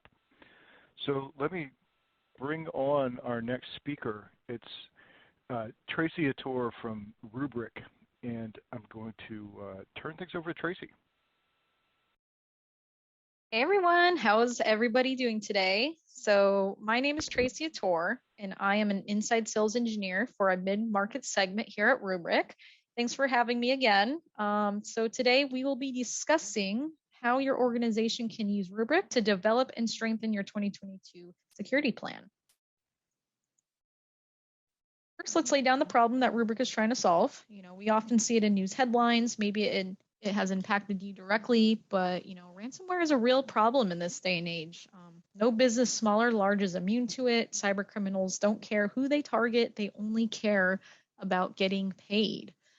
So how does ransomware go down exactly? A number of ways. It could be through an exposed security vulnerability in unpatched systems, or the end user takes the bait, whether through an infected email attachment being opened up by an unsuspecting employee who missed the last security seminar and hasn't had their morning coffee yet. Maybe you missed Microsoft Patch Tuesday the last 2 months, clicking on a link where they think they want a free Xbox.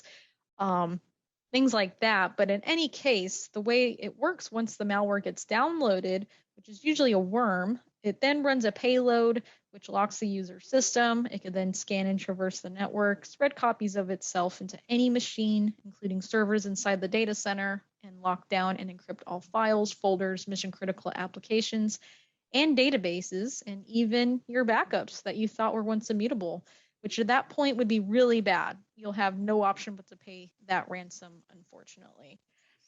So where does Rubric come in? So, I like to say Rubric is the medicine for this ransomware problem. We are your go-to last line of defense for when your walls are not thick enough to keep this problem out. As you can see to the left, a key challenge with ransomware attacks is that they target your backups, which you thought were safeguarded. If your backups get compromised, perhaps because they are using the same open protocols as your production storage systems, they may not be your last line of defense anymore.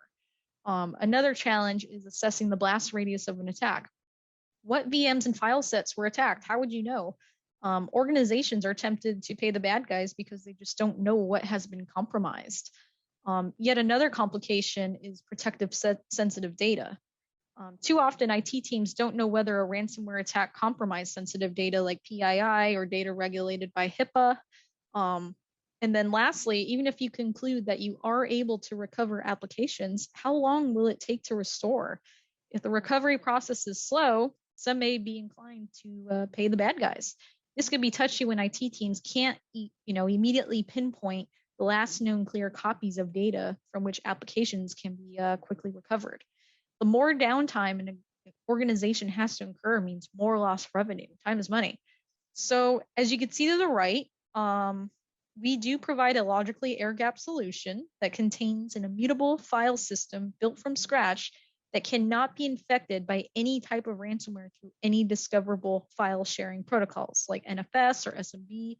And I'll get more into that in a second, because I think it's really important to kind of explain really what all that means.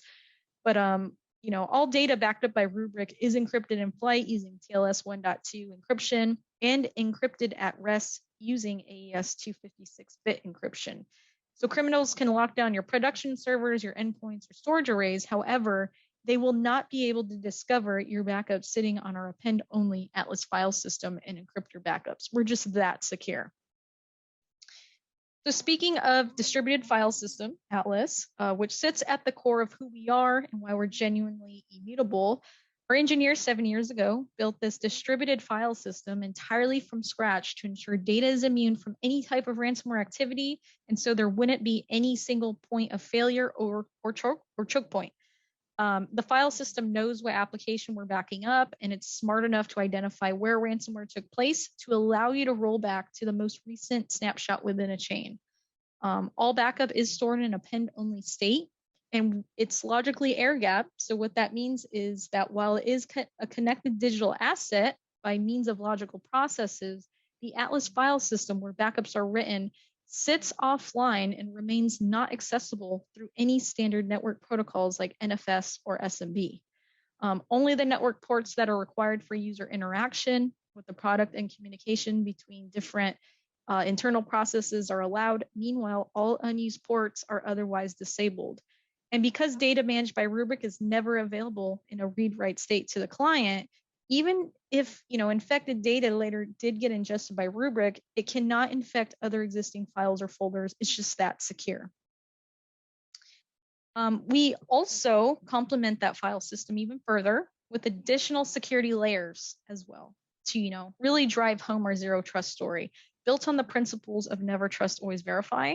So whether it's to defend against an unauthorized bad actor or rogue admin, you will get the option from Rubric to further enhance security by applying extra layers like multi-factor authentication, role-based access control, so you could designate, customizable permissions on the principle of least privilege access. There's also built-in time-based one-time passwords when logging in, so you could set that up, and retention-locked SLAs that prevents admins from expiring backups prematurely, requiring human intervention and Rubric support verification to remove that feature in the first place. So no backup, even at the policy level, can be deleted or modified by any admin should that feature actually be turned on. And then, of course, other layers also include, web session limits and timeouts, where sessions will time out after 15 to 30 minutes of inactivity to align with corporate security requirements. And of course, like I mentioned before, we provide end-to-end encryption, whether data is in flight or at rest. So without further ado, I do want to jump in our UI real quick to walk you through how we take backups. I'll also touch on Radar for a quick ransomware remediation. And then if there's enough time left, I will talk a little bit about Sonar as well. So I'm going to go ahead and switch screens real quick. So just bear with me. And then we'll get started.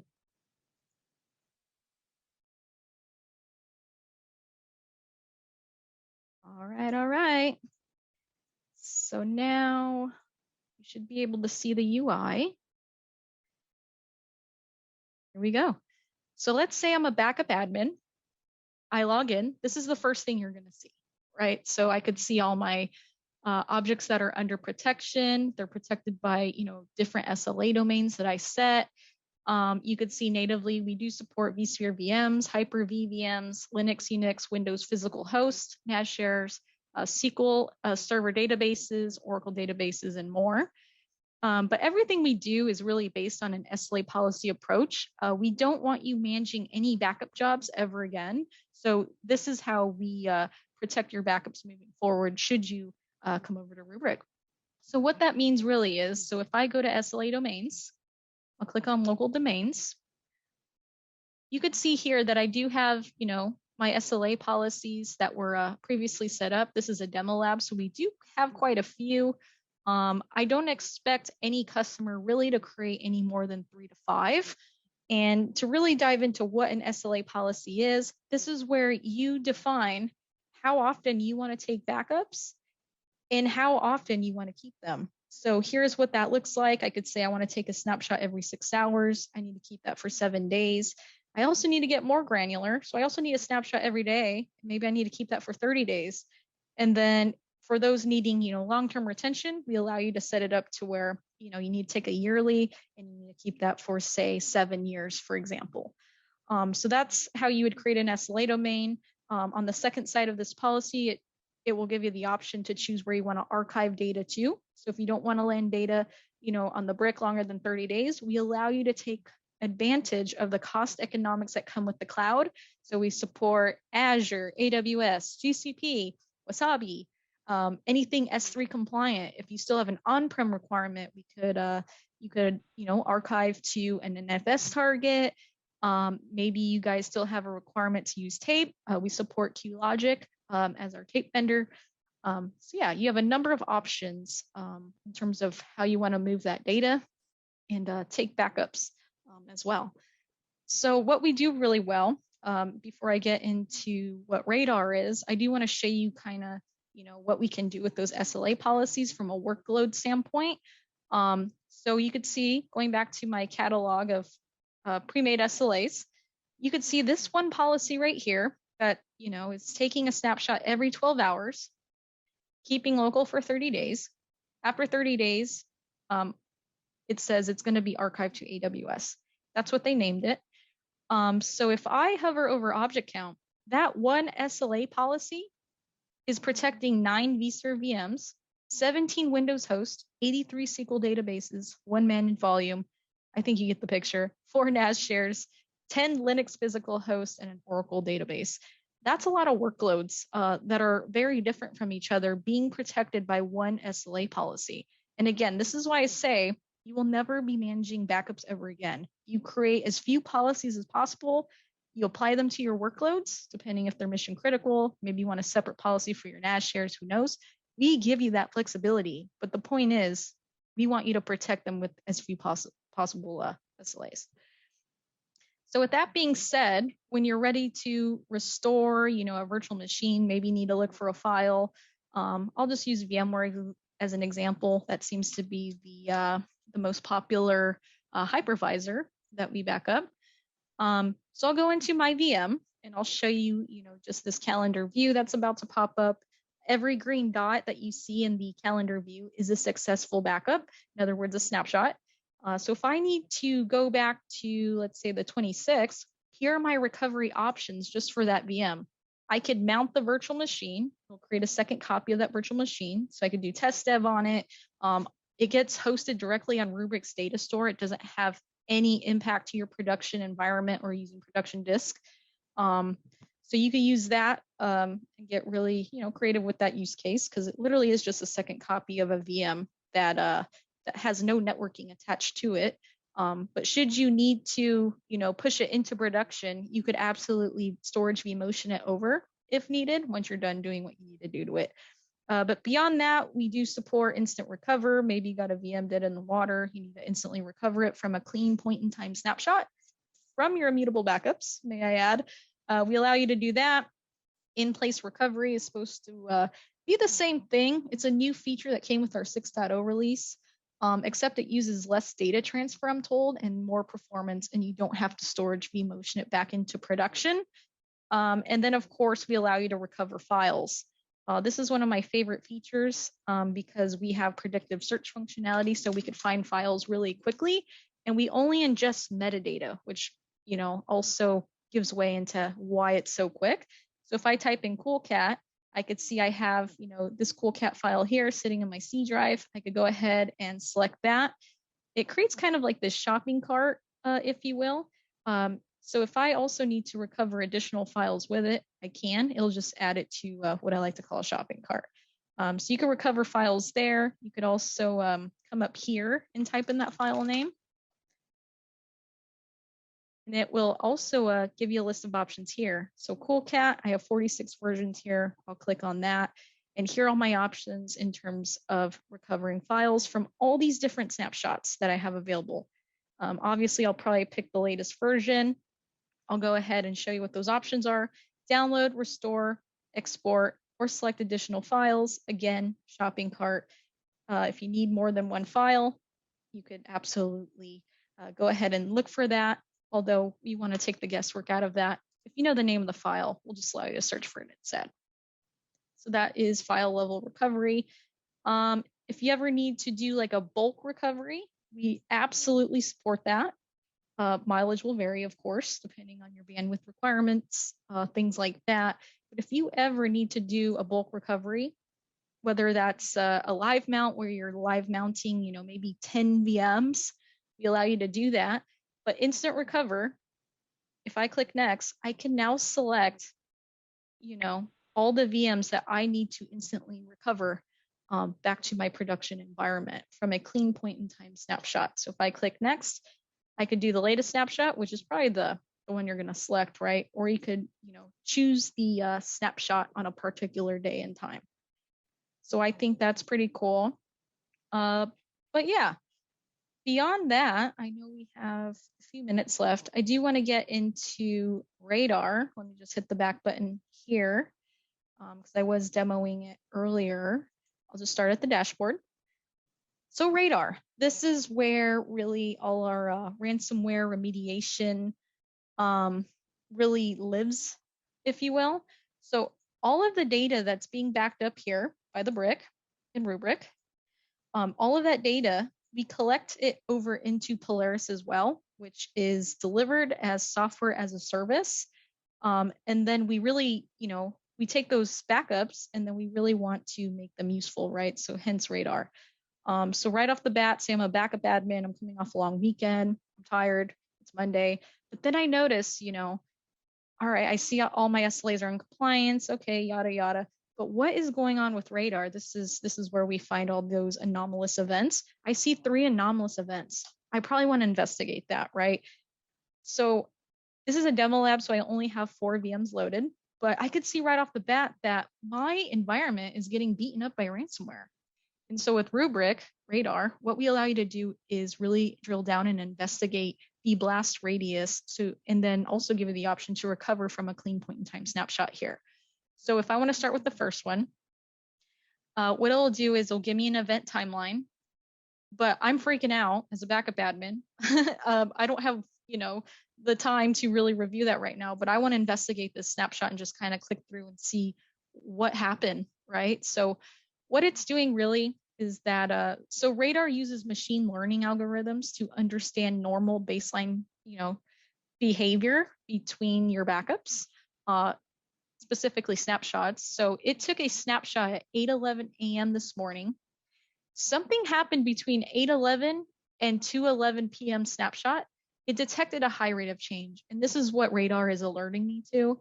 So now what I'm seeing is that, okay, something is definitely really wrong in my C drive in this particular VM. I have a flag that's calling it suspicious. I also see some activity here.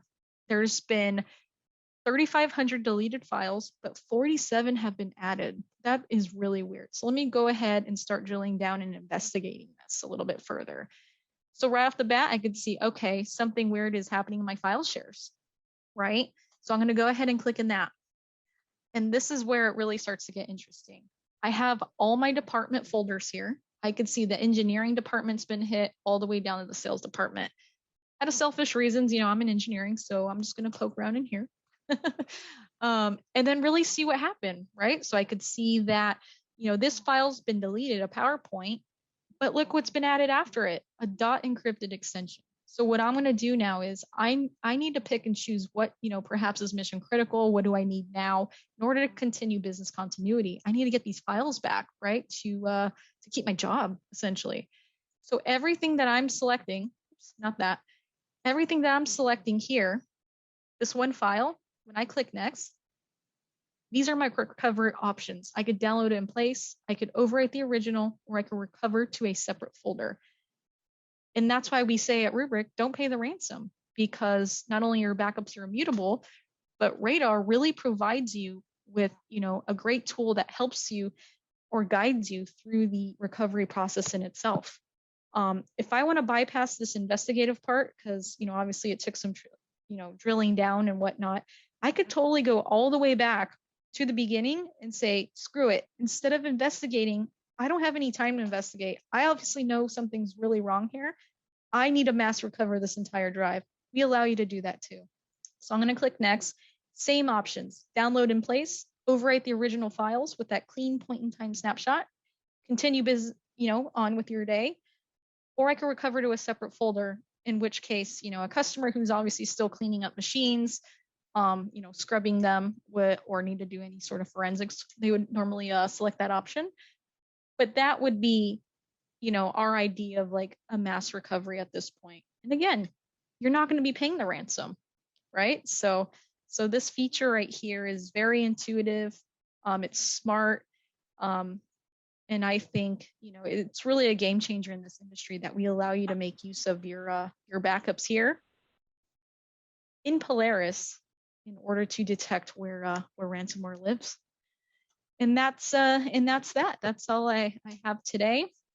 I want to say thank you for the opportunity. I'll definitely stick around for questions. And no, thank you guys so much for the time. I really appreciate it.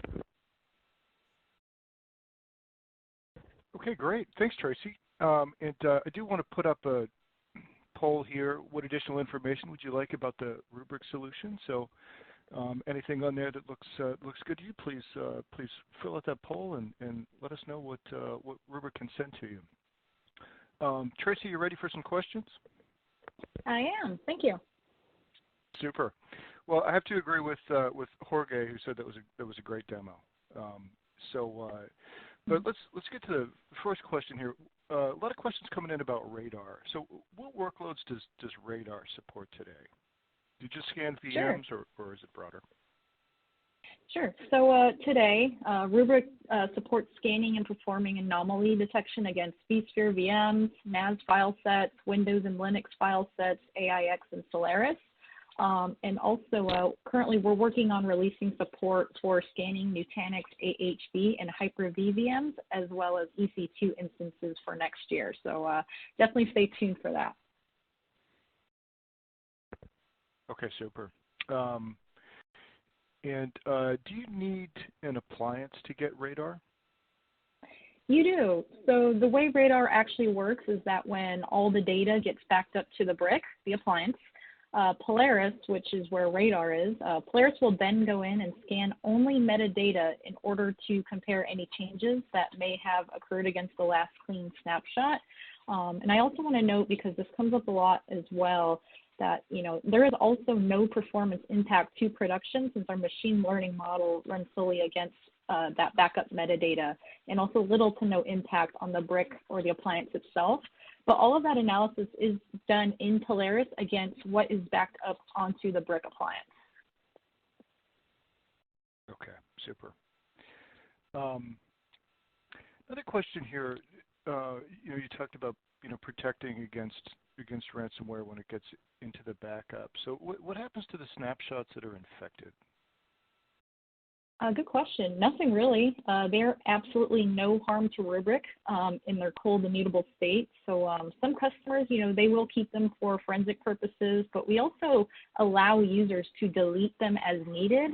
And since our Atlas file system is append only and all writes are out of place, meaning that new writes will never touch data written earlier, you can guarantee that if infected data get ingested by Rubric, it will not infect existing files or folders. It's just that secure. Okay. And you'd mentioned about some of the anomalies stuff. What are some examples of anomalies that come through? What are the kinds of things that you're looking out for? Good question. So anything that produces a high rate of change between the last clean snapshot versus a new snapshot that was generated, the moment that happens, Rubric will alert you to them. So upon deployment, what it really goes out and does is it's establishing a baseline using those machine learning algorithms that I mentioned. So any sort of change, whether that's intentional or maybe ransomware got in and obviously all your files are being modified, deleted, what have you, no matter what, Rubric is going to, Radar is going to alert you to them. So there should be specific settings in Radar that you could actually set to kind of decrease the amount of alerts if you think it's actually employees or the IT staff making those changes. But otherwise, no matter what, whether it's ransomware again or users changing files, things like that, if it's high, we're definitely going to alert you to them. Is what I'm trying to say. All right, super. Well, we're just about out of time. I do want to mention to everybody that to check out the Rubric resource in the handout section. Any tips that you have for people for getting started with Rubric? No, just feel free to contact your partner of choice. We're a channel first approach here. So whether that's the CDWs or the SHIs or any sort of VAR, make sure to reach out to your rep and they'll put you in contact with your Rubric representative on that side. So yeah, looking forward to perhaps seeing some of you guys. Excellent. Yep, we're all looking forward to seeing some people. So, thanks a lot, Tracy. Really appreciate you coming on and talking about the Rubric solution. This has been great. Yeah, thank you for having me. Appreciate it. Okay, and we do have another Amazon gift card to award at this point. So our next $500 Amazon gift card will go to Michael Ferber from Massachusetts. So Michael, congratulations. We'll be reaching out to you about your gift card and how to claim it. And now let's move on. For our next presentation, we're going to hear from Eben Kaplan at CrowdStrike. Eben, welcome. Hi, thanks. Well, take it away. Okay, great. So I think you all have been hearing various presentations about strategic planning for the next year, and I'll give you my take. So first start by introducing myself. This is what I look like when I'm not at home wearing sweatpants. I lead a team at CrowdStrike that does, as it says on the slide, strategic advisory consulting. When you think about CrowdStrike, you probably first think about our Falcon platform, which is our product, or perhaps our incident response services. But CrowdStrike also does provide strategic services, and I have been on that team for the last 6 years as it has grown. And so we actually do this a fair amount with our customers, where we help them come up with the right strategies and the right plans for their own security programs moving forward. When you think about a security plan, or really any sort of strategic planning with respect to cybersecurity, it's really risk management. There are tactical things that may be involved in that plan, but at the end of the day, most strategic cybersecurity work is managing cybersecurity risk. And so that's the lens that I and my team look through when we're working with any sort of organization to think about what their security plans and what their security capabilities ought to be. So I imagine many of you have seen this formula before, that risk is a product of threat, vulnerability, and impact. So threat is who are the bad guys and what are they trying to do? Vulnerabilities are the things about your organization that they can exploit. And then the impact is really what the effect is on you. It really is a multiplication problem, in that if you could eliminate any one of these 3 factors, you could actually reduce the risk to 0. That's not very feasible, and so it ends up that really you need to manage each of those independently. Threats are something that, for the most part, organizations don't have a lot of ability to control, right? Who is coming after you, and the methods with which they will come after you. At least people on the security team aren't necessarily going to have a lot of control over that. If you have a business unit that's thinking about opening up a office in Moscow or Tehran or Shanghai, then maybe not doing that could eliminate a risk. But for most of us, we don't have a lot of control over what the threat is. So instead, what we do is we monitor the threats, and we look at what's out there. And it can inform our planning in terms of what are the things that we're trying to prevent, what are the things that we need to be able to detect or have other plans for. And I imagine that over the course of the day, you all have heard different things about threat trends. Ransomware continues to be a predominant threat, and probably the predominant threat to most organizations. But depending on your organization and your vertical and the nature of your business, there may be some other threats.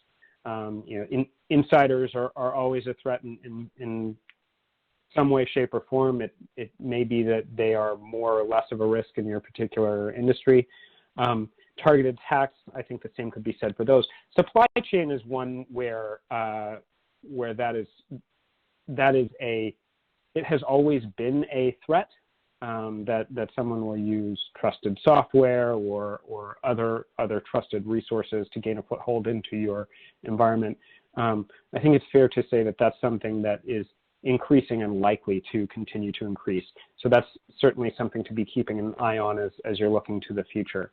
So the next thing that you need to consider in making your security plan are your vulnerabilities. And really understanding your vulnerabilities is more than just vulnerability management. I think you need to take an expansive definition of the term vulnerability to say, what is it about my organization that could make us more or less vulnerable to attack? So it's not just software vulnerabilities. There could be things about your corporate culture or the way you are structured, as well as the maturity of your organization. And so what we often do when we're trying to help customers evaluate themselves and where they are and where they need to be, we ask these three questions, or rather we have them ask these questions of themselves. So, am I breached? Am I mature? And am I ready? And so for each of them, CrowdStrike has services that we can offer that can help evaluate those things.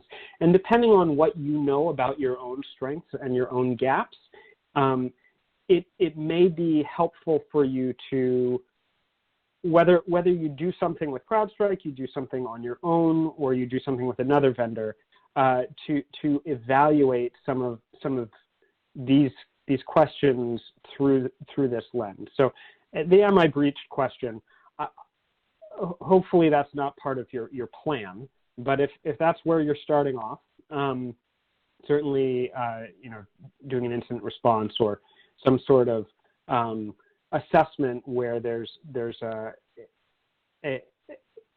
deployment of forensic software where someone can evaluate and attest to the cleanliness of your environment.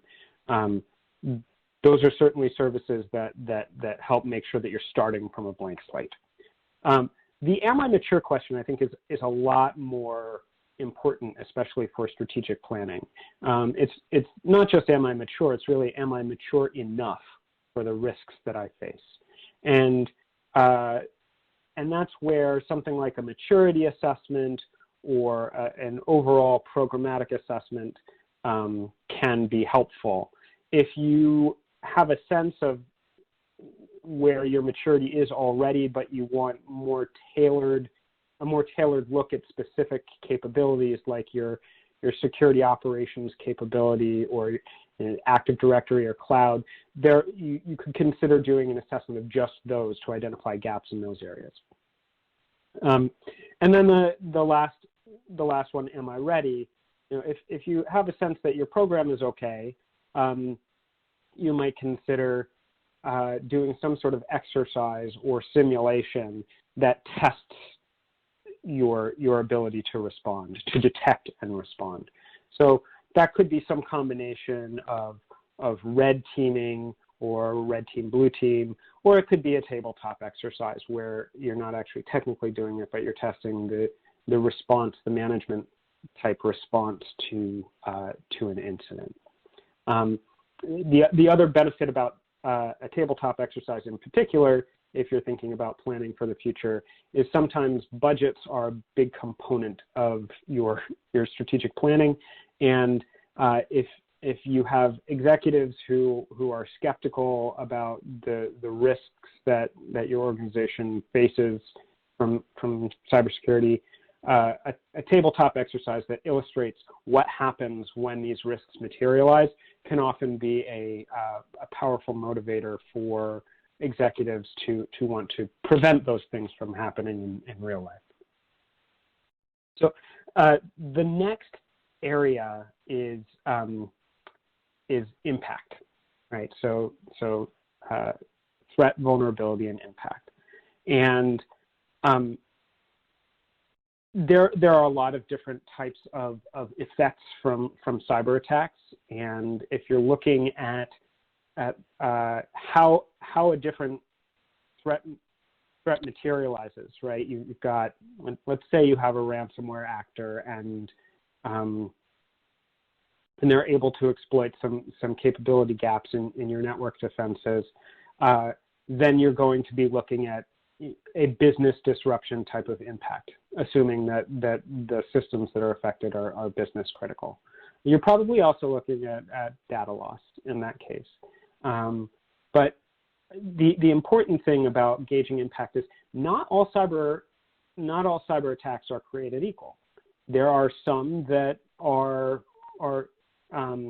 inconveniences. They may have some slowing of operational efficiencies.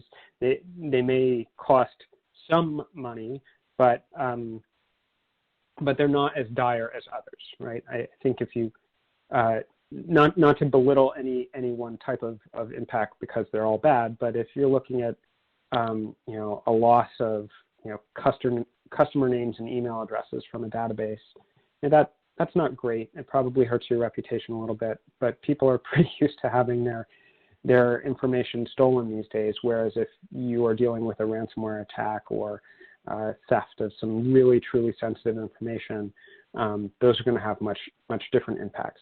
So understanding the impacts of the different scenarios that you want to avoid is also really important when you're talking about the plans, because you can implement defensive measures that help limit some of these impacts. The questions that you really need to ask yourself as you're evaluating those threats and your own capabilities and then the impacts is, what are the things, if you're building a plan, what are the improvements that are going to reduce your risk the most? If I segment my network, if I deploy some newfangled next-gen tool, how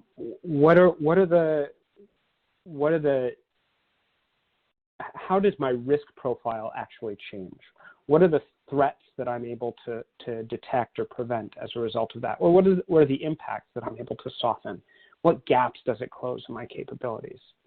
Another important question is balancing quick wins versus long-term projects. It's really important to go after the low-hanging fruit, even if it's not going to move the needle a lot on your risk profile. Having some quick wins in your plan that allow you to make some progress and move the needle a little bit are important, but they shouldn't give way to long-term projects.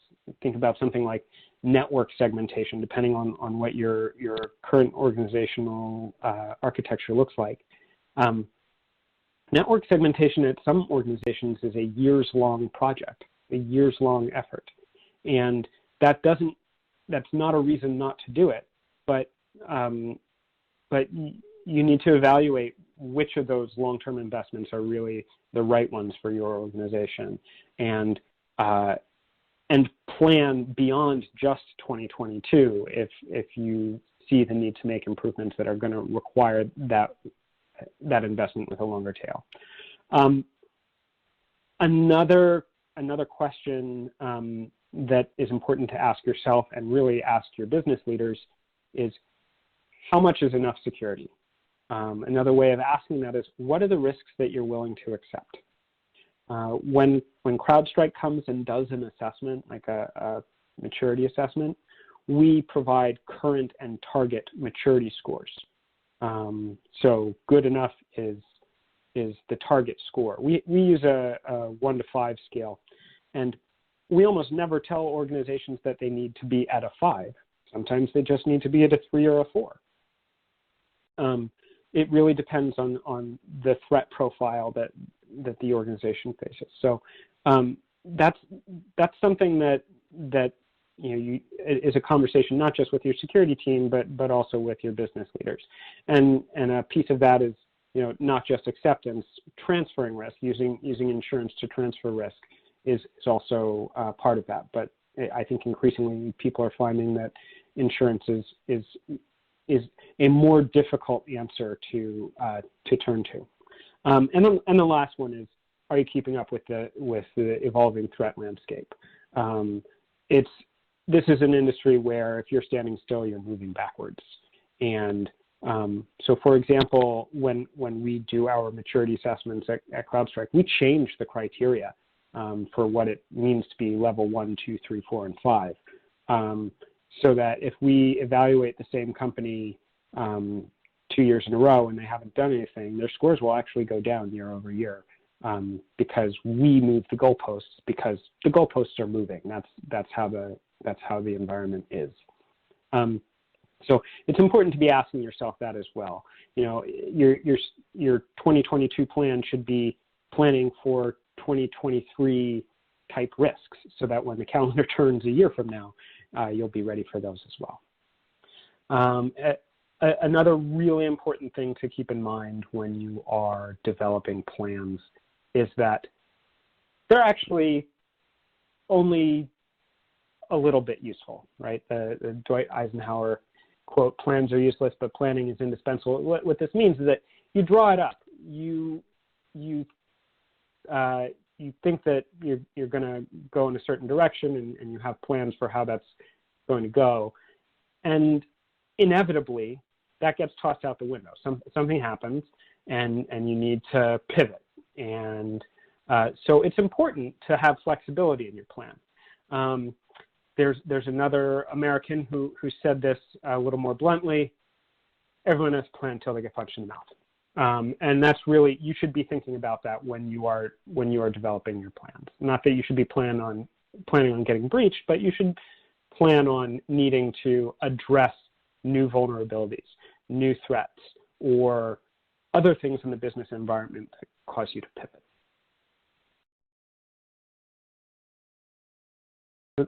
That's it from me, but I'm happy to take any questions that might be out there. Okay, Eben, that's great. Great stuff. Great quotes. In fact, I thought you were going to say you shouldn't be planning to be punched in the mouth, but I think the way you said it was better.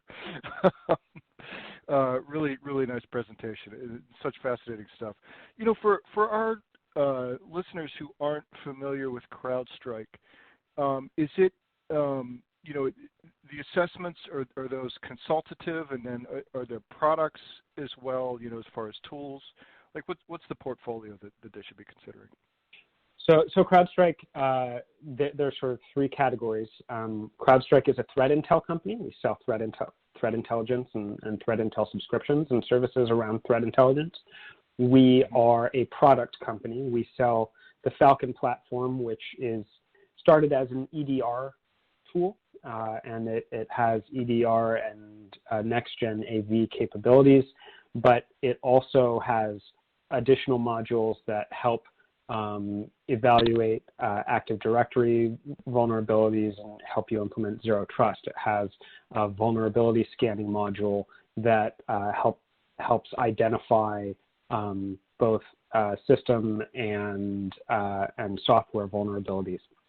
It has a module that does asset discovery, so you can identify unmanaged assets on your network, and much more. There is a managed detection and remediation and MDR service that is sold along with that, or rather independently of that. So you can have the tool and run it yourself, or you can have the tool and have someone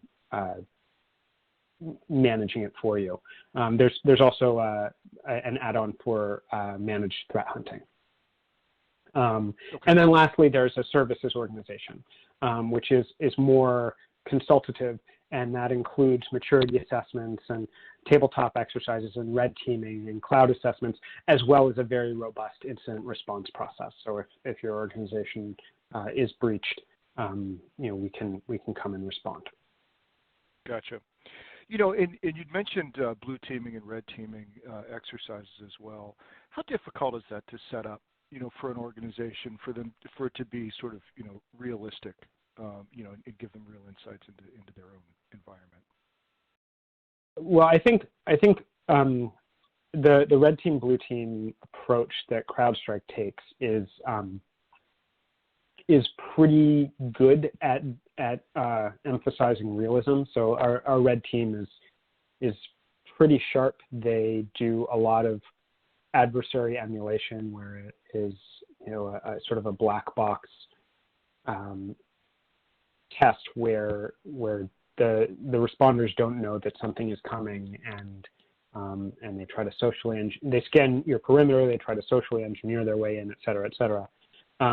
But then there's also a so when we do a red team, blue team, there's a bit more of a conversation. So we still use all those techniques, but we also take one of our incident responders and sit them with your incident responders, and they talk to the red teamer every day, and they say, hey, I went after these systems and I used these tactics. What did you see? What were you able to see? If you saw it, how are you containing it? Here's how I pivoted away from you after you blocked one avenue. Were you able to see that? So there's, the not realistic thing is that there's actually a conversation with the red team and the blue team, but the very realistic thing is that the red teamer is using real world TTPs. We often will customize a red team engagement or red team, blue team engagement to focus on specific types of actors. So, ransomware actors, for example, what are the methods that they're using to get in, to move laterally, to escalate privileges? Those are the tools that our red team will turn to first to help move through the environment and make sure that your team is prepared for that if that's the risk that you're facing. Excellent. Makes sense. We have a question here from Rob. You had mentioned a little bit about insurance, and so Rob is asking, can using CrowdStrike with the monetary loss fraud benefit help reduce cybersecurity insurance premiums? Yeah, there are a couple of things that we do with different insurers that actually will do that. There is one, I believe, is related to our product, where if you agree to let the insurer do an API call to the product and see things about your environment, they're able to give you a better quote, because they can. It's like the safe driving thing, where they see how fast you're accelerating and braking, whatever. They're able to look at your EDR tool and see what's going on there if you grant them access. Another is, if you have our MDR capability, there are some insurers who will give you a premium reduction on that. And also it's called Falcon Complete, and that service actually comes itself with a $1 million warranty, which is underwritten by an insurer.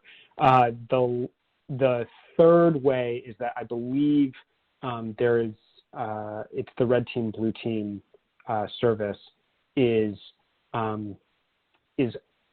there is a program with one underwriter where if you undergo one of our red team engagements and then you address the findings from that engagement, they will give you a premium reduction. So there are a number of ways that does work. Gotcha. Thank you. We had a question from Jeffrey, I think asking on behalf of MSPs in the audience. Is there a multi-tenant dashboard for MSPs? So I'll step back from that a bit. Do you guys have an MSP program for any of your products? We do. We do have an MSP program for Falcon, and there is I believe there is a multi-tenant dashboard capability. I'm not super familiar with it, so I may be speaking out of school, but I'm pretty sure that is the case. Makes sense. Okay, super. So yeah, check out the website, Jeffrey, for details on MSP. We have a question from Charles about what does threat intel mean, and what sort of information can we expect to see? That's such a big question, because it really depends, and I think when you talk to Intel professionals, they break it down into strategic, operational, and tactical threat intelligence. So the type of intelligence that you get at each level informs the ways you might respond. So tactical threat intelligence are things like indicators of compromise, where you're able to look for this new tool or this hash or this IP address that's known bad, or there's an attacker that's using a new new technique, and though you might not necessarily be able to detect it through signatures, you might be able to find other ways to identify that technique is being executed in your environment. Then operational is well, actually strategic is at the other end of the spectrum, where it's, China has a new 5-year plan in which they are announcing the following economic priorities, and organizations whose business intersect with those priorities should anticipate that they might be getting targeted by Chinese nation-state actors. It's really sort of grand strategy of who's doing what to whom and why. And then operational is somewhat in the middle. So operational intelligence is understanding how attacker targeting behavior more granularly might change. Like not necessarily what types of organizations they're going after, but what types of information within the organization, or what types of infrastructure within a network they are most likely to target. It provides a little bit more insight in terms of what areas of your organization do you want to prioritize defending against, but a little less, not quite as granular as the individual hashes, and not as broad as the geopolitics. Okay, great.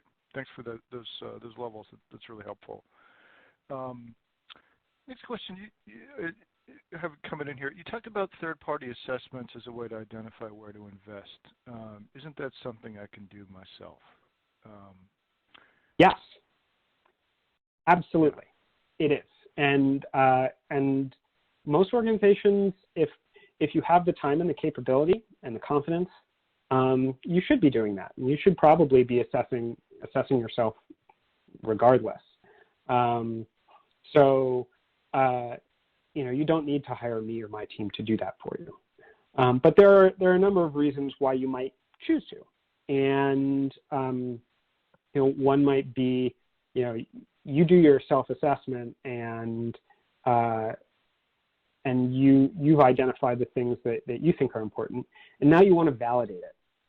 Well, that a third-party assessment is really great for that. Or you want to justify it to a leadership team, executives, or a board of directors.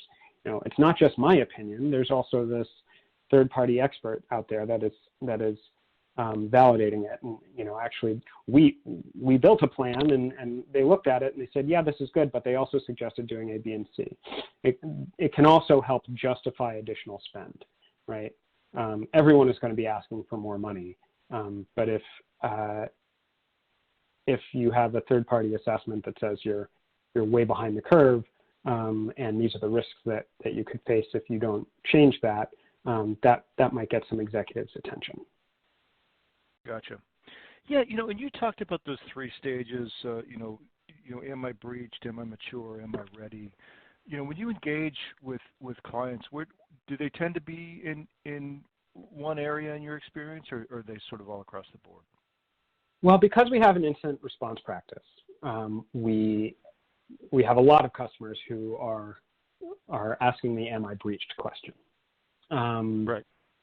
But about 50% or more of our customers are in the other areas, and I do think it really is a pretty even split between the "Am I mature?" and "Am I ready?" There's a lot of focus on readiness right now, and especially with the recent executive order calling for organizations to run exercises, and with ransomware in the headlines and executives asking, are we prepared for this? We've seen a lot more demand for the "Am I ready?" questions, but actually some of the "Am I mature?" services do a really good job of kind of more holistically answering that question. It's not just narrowly around response, it's also around prevention. Yeah, and while I have you on the line, when you mentioned "Am I breached?" I was just interested to hear, what are you guys seeing as far as dwell time, in terms of, how long attackers are in customers' networks? It- Because I've seen some it studies that seem very- to indicate like different directions. Like some of them seem to be getting longer and some seem to be getting substantially shorter. Yeah, so I think we track dwell time and we report on it annually. It's been almost a year, so I don't know where the current numbers are. But what I will say is that year over year, we've actually seen dwell time coming down. But part of the reason for that is that ransomware activity has gone up. And so, if you're interested in data theft, you probably don't want to ever be detected. But a ransomware actor actually wants to be detected at some point. And so when they deploy ransomware, they've blown their cover. So I think dwell time is less of an effective metric currently because of that trend. It's sort of, you need to look at it, you need to separate ransomware incidents out from other data to have a real sense of how dwell time is working. Excellent. Well, I think that's about all the time we have. Eben, thanks for all your insights and for a great presentation. Any closing thoughts or anything about people getting started with? No, just thank you for having me, and the handout that is available from me is a link to our services team. So all of it breaks down the am I breached, am I mature, am I ready, and the different services under those. So if that's something that you're interested in, you can go there and see which services sound good to you. Thank you very much. Great. Thank you. Bye. Okay. And thanks everybody for all your questions, and thank you also if you answered the poll. And now we're going to roll on to our next presentation. So we have Christopher Morales of Ndr. He's the Chief Information Security Officer. And Christopher, welcome. Thank you. Good to be here. So take it away. Sure. No problem. So again, hi, I'm Chris with Ndr. Just as some background as Ndr, I know most people haven't heard of us. We historically been a master services provider, scaling out operations across all digital ops, network security, DevOps, for lots of the service providers you probably know and heard of, or people you've worked with. We've been doing this for 15 years, and we're in a transition of a business from looking at operations as a human body kind of aspect, so to speak, to a technology-first kind of data-driven aspect. And that data-driven concept is really what I want to talk about here. And it's an interesting topic. So as we think about going into 2022, I took the theme of this very seriously, developing your 2022 security plan. And I really just want to present on that topic. And, my role here as Chief Information Security Officer, I'm dealing with all our internal security. I also assist in security strategy on what we take to market, because it's very much a eat our own dog food. So I think about how this works for us for scale. We have 1,000 employees, like 600 of those just in operations, and so we're a very large operations organization. So that's very much the heart and core of what I think about digital operations, and making sure that, it stays up and running is what it comes down to. It's, it's availability.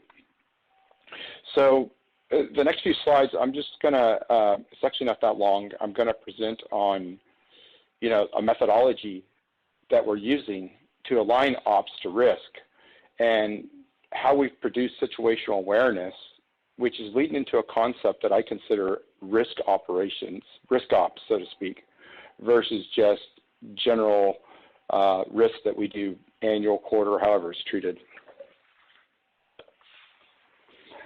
So just for the problem statement, we could state the obvious here. It's digital transformation exposing us to adversaries and threats. It's a simple statement to make. I would think over the last 2 years through COVID and the lockdown, it's gotten much worse, and it's really started to pull very much at the seams of organizations. Us personally, and Ndr, you know, we within our operations of 600 people, we actually have physical buildings for network operations, security operations. We have these key card systems, secure access, lockdown, biometrics, whatever it is, hard pipes to cloud, everything segmented into zones. There's a lot of work that went into this, and then everybody had to go home, and well, we all know how that went. It's like, great, so all that security means nothing because we have to keep the business running. So let's just put everything out there in the cloud. We hadn't had to do this before. At the time, the thinking was this might just be a few months, but we had to plan on the worst, and here we are 2 years later. People have only just started going back to work, and not all of them. So we've, as a company that was already completely cloud-driven, all SaaS, everything, we already removed our data centers, but we started physical on-prem for operations. We've now faced a problem where it's 100% remote, and there's nothing left on the inside. And this is a trend, as I describe ourselves, I look outward, that this is a trend everybody's facing at different levels.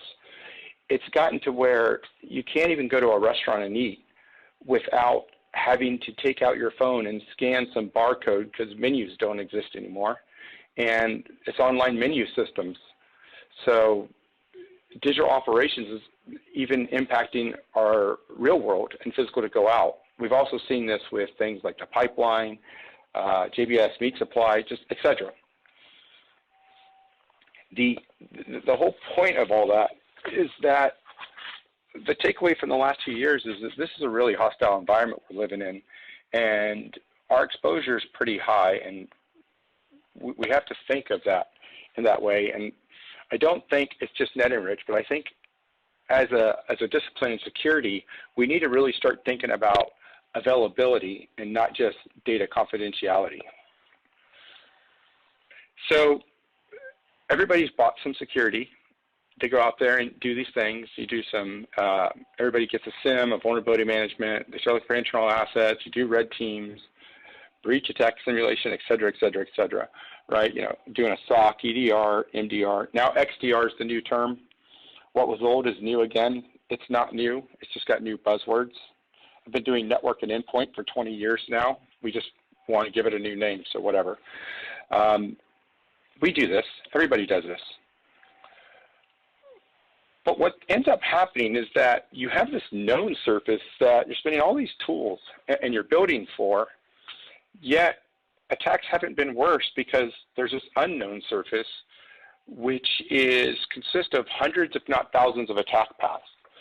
And we spend so much time trying to do specific controls, like, you know, it's like we'll say, I need endpoint, so I'll protect those, but then you get compromised by Office 365.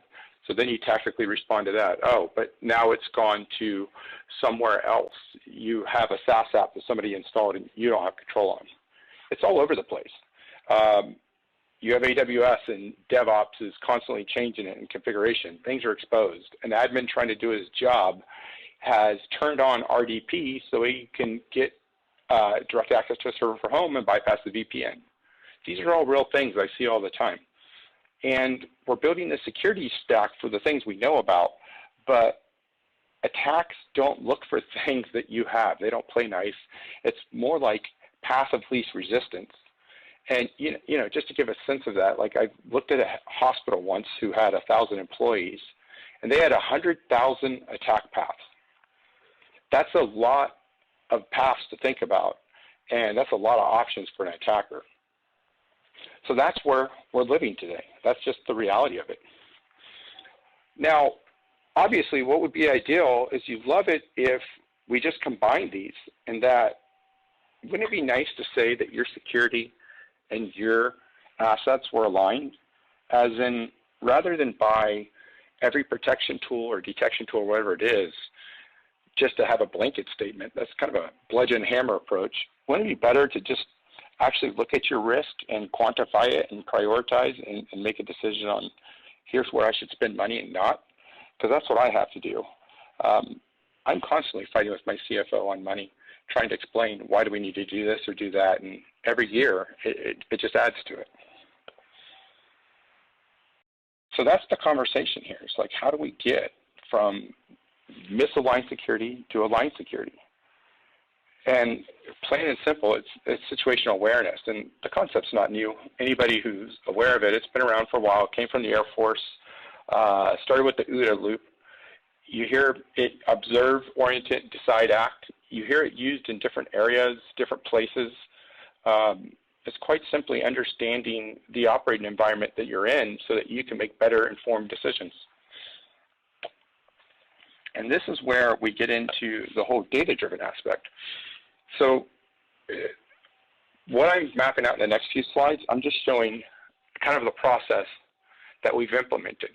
And now, as I bring up this process and we use it internally, what we've done here, just to be clear, is we've built a data lake, a data analytics platform that we call Resolution Intelligence. And that platform is driven by our operations team, our internal process, things like that. And we're able to use ML to learn and automate what these processes look like. And it's really effectively a huge data analytics platform focused on, well, as the name is, resolution intelligence. It's like trying to decide what's important and what's not and how to do it. And so everything I show from here out in this process are all components of that resolution intelligence platform. And it's the way I leverage the platform for my needs. So the first thing is, quite simply, some of this is pretty basic, but still, focus on exposure with high business impact. What that means is you got to know what on the outside is even a problem. Do you have user accounts that have been breached? Are they on Have I Been Owned? Can somebody take a Shodan scanner and scan all your different ports and find what's open? Do you have vulnerabilities in a WordPress that haven't been patched? The first step is to know what is even out there. Now, knowing what's exposed alone isn't enough. I actually looked at it that way and it didn't work. What you're left with is a list of all kinds of external exposures, and you still don't know which one of those is important and which is not. So the way to fix that, the next trick, let's see if this is going to go next. There we go. So the way to solve for that is to inverse the risk equation. Instead of starting to go inside and say, well, what are my high value assets, which ends up in a lot of interviews and a lot of debate and discussion, we can actually flip on the outside and say, who are the adversaries that are targeting these exposures in the wild now and it's proven to work? What we're able to do is, by using natural language processing, we're able to scan the internet in real time and correlate data from multiple sites to start to extract and measure and trend what are the active attacks in the wild on an ongoing basis, what are the behaviors they use, and what are the things they're targeting. And this in itself becomes an operational process that we apply a lot of automation to. And the goal here is to start to understand and correlate, like, here is an attack targeting the finance industry this week. Here are the ways they have successfully got in. Here are the tools, tactics, and procedures they use, and here are the assets that they target. So once all that data is extracted, the hard part of all this, by the way, is all this has been done before, but doing it at speed in real time, that's been the hardest part, and where I start to get into risk operations versus just risk. What this information then does is you correlate that to the external exposures, and when you map it, you're able to find the matches of, like, this is the most probable risk of an external exposure. But what really defines risk is not just that an attacker is using some method to get in. It becomes a question of, once they get in, what can they do? Can they reach a MongoDB? Are they going to be able to delete or encrypt it? And in order to find that out, we're able to extract all the information from internal assets. We take an entire picture of, say, your AWS or your Azure, and extract all that data to build a representation of a threat model. And using the data from threat intel, we're able to look at it and say, here is your external exposures, and here is a correlation to the external exposure to some internal asset. Now, not necessarily high value, but high value to an attacker. because that's something that you know. If they're going after, again, MongoDB, you ask yourself, do you have MongoDB? If they're going after something else, you ask yourself, do you have that? Like, is it a domain controller? What are they looking for? And we're able to take a threat model and perform adversary emulation mapped to MITRE attack to start to quantify and ascertain the probability of success. And all these scenarios are always assumed compromise. So the whole point of this is you assume they're going to get in because they will. And the question to me now becomes one of resistance and of resilience. It's less about will they successfully get into my organization? Can they succeed? The answer is yes to that question. Universally, just tell yourself the answer is always yes. It's how long does it take and how hard is it for them to succeed? And I don't think that's something we've been answering. Like I heard a question in the last session about how long is an attack normally inside. I'm like, well, you know, my experience within SecOps is that we always ask that, but we don't know until something goes wrong. So yeah, with ransomware, it's noisy enough to tell you, you know you have a problem now, but then there's others like SolarWinds that persist forever. I think the bigger question is how long does an attacker have to be in to succeed, which is time to compromise. And we don't talk about that enough at all. We avoid it, in fact, as an industry. And to me, it's asinine and insane that we're focused on reducing our time to respond, but we don't even know what the time to compromise is. You have to have one to quantify how good the other is. And what I mean by that is if something takes a day to compromise and your time to respond is 3 days and it's important, you're clearly off. However, if something takes 10 days to compromise and your time to respond is 7 days, you're probably, and that's a really important point to make because the cost of reducing time to respond starts to escalate the faster you want to get. So to me, it's a cost-risk equation of measuring the attack path and the attacker themselves and quantifying how long it takes and how long do I need to be able to respond and reduce the impact. And if you don't know the time to compromise, time to respond is actually kind of dark. And we're going to keep going off reports. What happens with time to compromise is you get a sliding scale. So this is threat forecasting. It's a lot like the weather forecasting. You're not here to get an absolute accurate. It's not about it's exactly 1 day, 7 minutes, and this will happen. It's more probability of things, and that's by measuring every type of behavior, measuring the attack, looking at passive least resistance, things like that, and building a sliding scale saying the compromise of a web server, the probability increases over time. So we know that. The question becomes how much does it increase over time? When does it become 50%?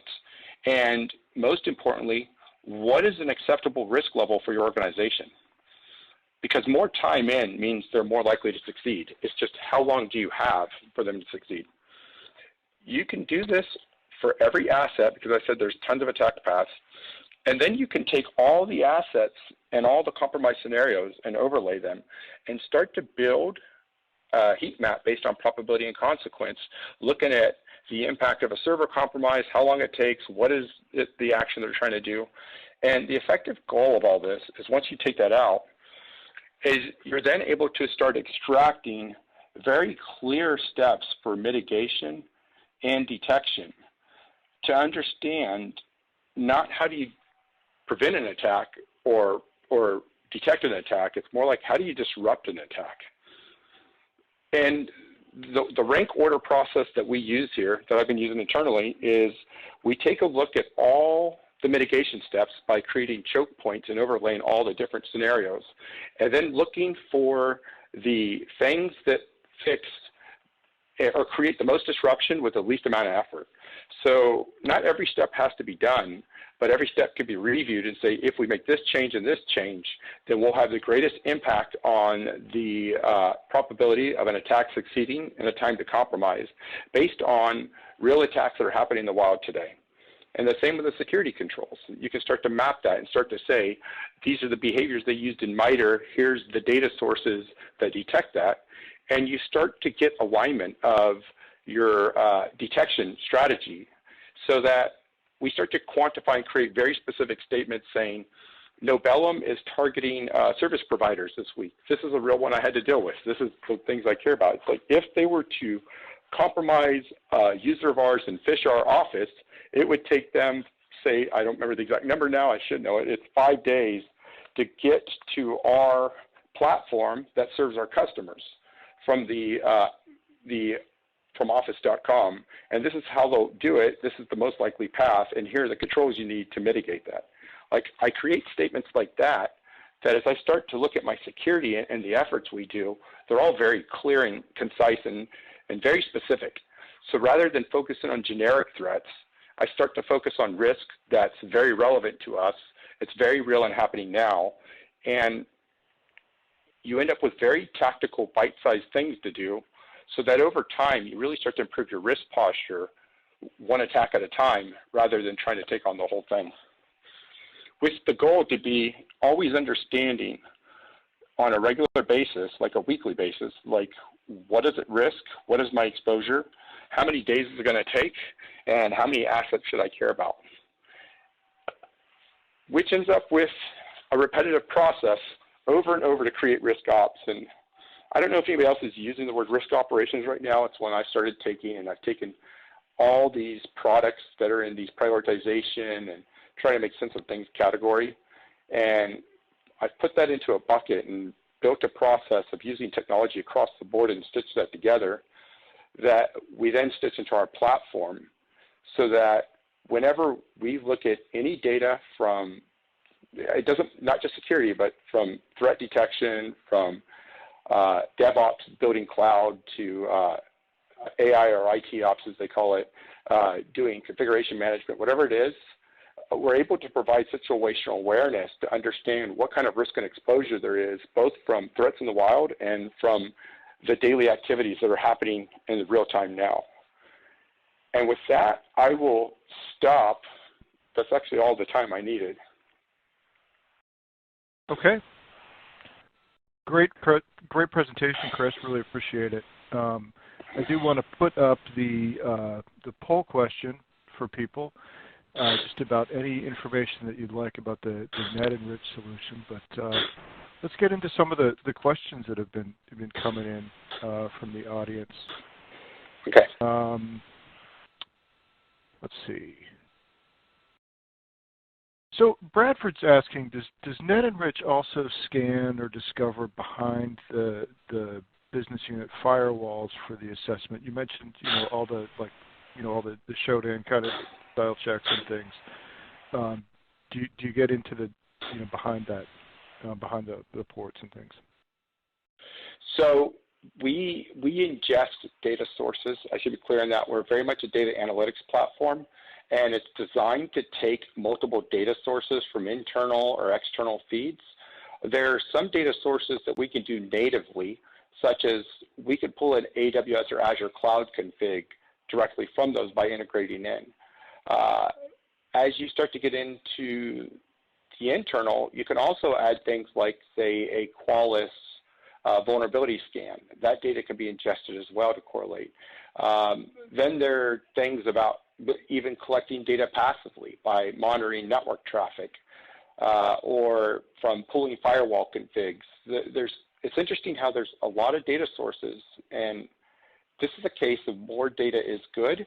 However, having basic data is also fine, but more is always good. So I guess the short answer is yes. The longer answer is any data source that you have or things you add to it, but I want to emphasize we're not necessarily a scanner or a detection tool or any of that. It's very much like we'll take in a CrowdStrike, we'll take in an entire Splunk, we'll take in data for wherever you have it and put it together. But we also have IT data and dev data. We have asset management data. So we keep track of those kind of things. So it's really putting together all these disparate data sources and making sense of it. Gets an opportunity to hear what Chris had to say about it. We had a question from the audience about with the shift to remote work as of late, how does NetEnrich handle real-time network monitoring? And we broadened that question a little bit, but Chris, if you don't mind, I'd love it if you could kind of go back through your thoughts on that. Everybody gets it. Yeah, no problem. So, we personally, again, we took like 600, 800 people who were always on-prem, and overnight, everybody was remote. So we also cleaned out our data centers, our physical data centers, and we're 100% SaaS now. So, and it's funny because people go, which cloud do you have? We have all of them: Azure, AWS, GCP. Maybe not all of them. We don't have Oracle, but we have all the others. And then we have 100+ SaaS apps. I'm still trying to get my head around some of them that people have. So yeah, there's no network there. There's just a bunch of APIs, connectivity, some endpoints. Now, saying that, I think that the model we took is largely what a lot of, I think, SMB people our size and various people have also seen. And for us, we use Zeek Corelight internally. And we're able to take all that data and put it in a data lake, and we do all our threat hunting. We combine that with other data sources like AD and Office 365 and Endpoint. However, the way we look at this is like, it doesn't really matter the data source. It matters that you have coverage to the right area. And for us, that means that now we've moved all our Zeek to AWS and GCP and things like that. So we're now monitoring cloud workloads and things like that. We can support on-prem still too. And what's interesting is there's also another faction of industries that I've learned, things like healthcare, manufacturing, a lot of the IT service providers, especially really big companies. They're still doing physical. They always will. And some of them are actually going into their own private cloud from public. So I tend to look at data as like, it doesn't really matter where it's at. It's just a data source. It has to map to a behavior, or it has to map to a purpose. And so we can support that. The short of it is, yeah, we can support that wherever it is, because it changes for everybody, and one size doesn't fit all. Okay, super. Well, Chris, that's about all the time we have. Any thoughts as far as if people want to get started with NetEnrich? Any tips for them? Nothing off the top of my head. I could say feel free to reach out. I'll put my email out there. It's christopher.morales@netenrich.com. It's very original, as any domain. Yeah, I'm happy to have the call, but again, I want to emphasize our business model is to work with our partners and enable them to let them provide these services. So if somebody, whether it's a partner or somebody has a partner, we're happy to work directly. We can customize or modify as we need. But my ultimate goal is to really operationalize risk and kind of democratize it so everybody gets better awareness, because whatever we're doing now isn't working. Very well said. All right. Well, Chris, thanks again for being here. Really appreciate it.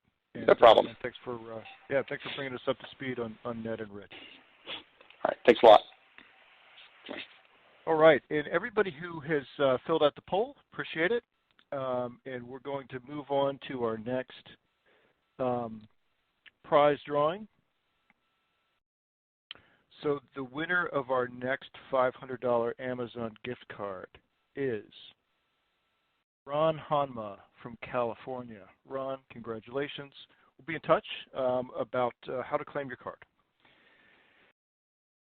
And now I'd like to bring on our next presenter. So we have Nick Rigo, Principal Security Engineer from Salt Security. Nick, welcome to the EcoCast.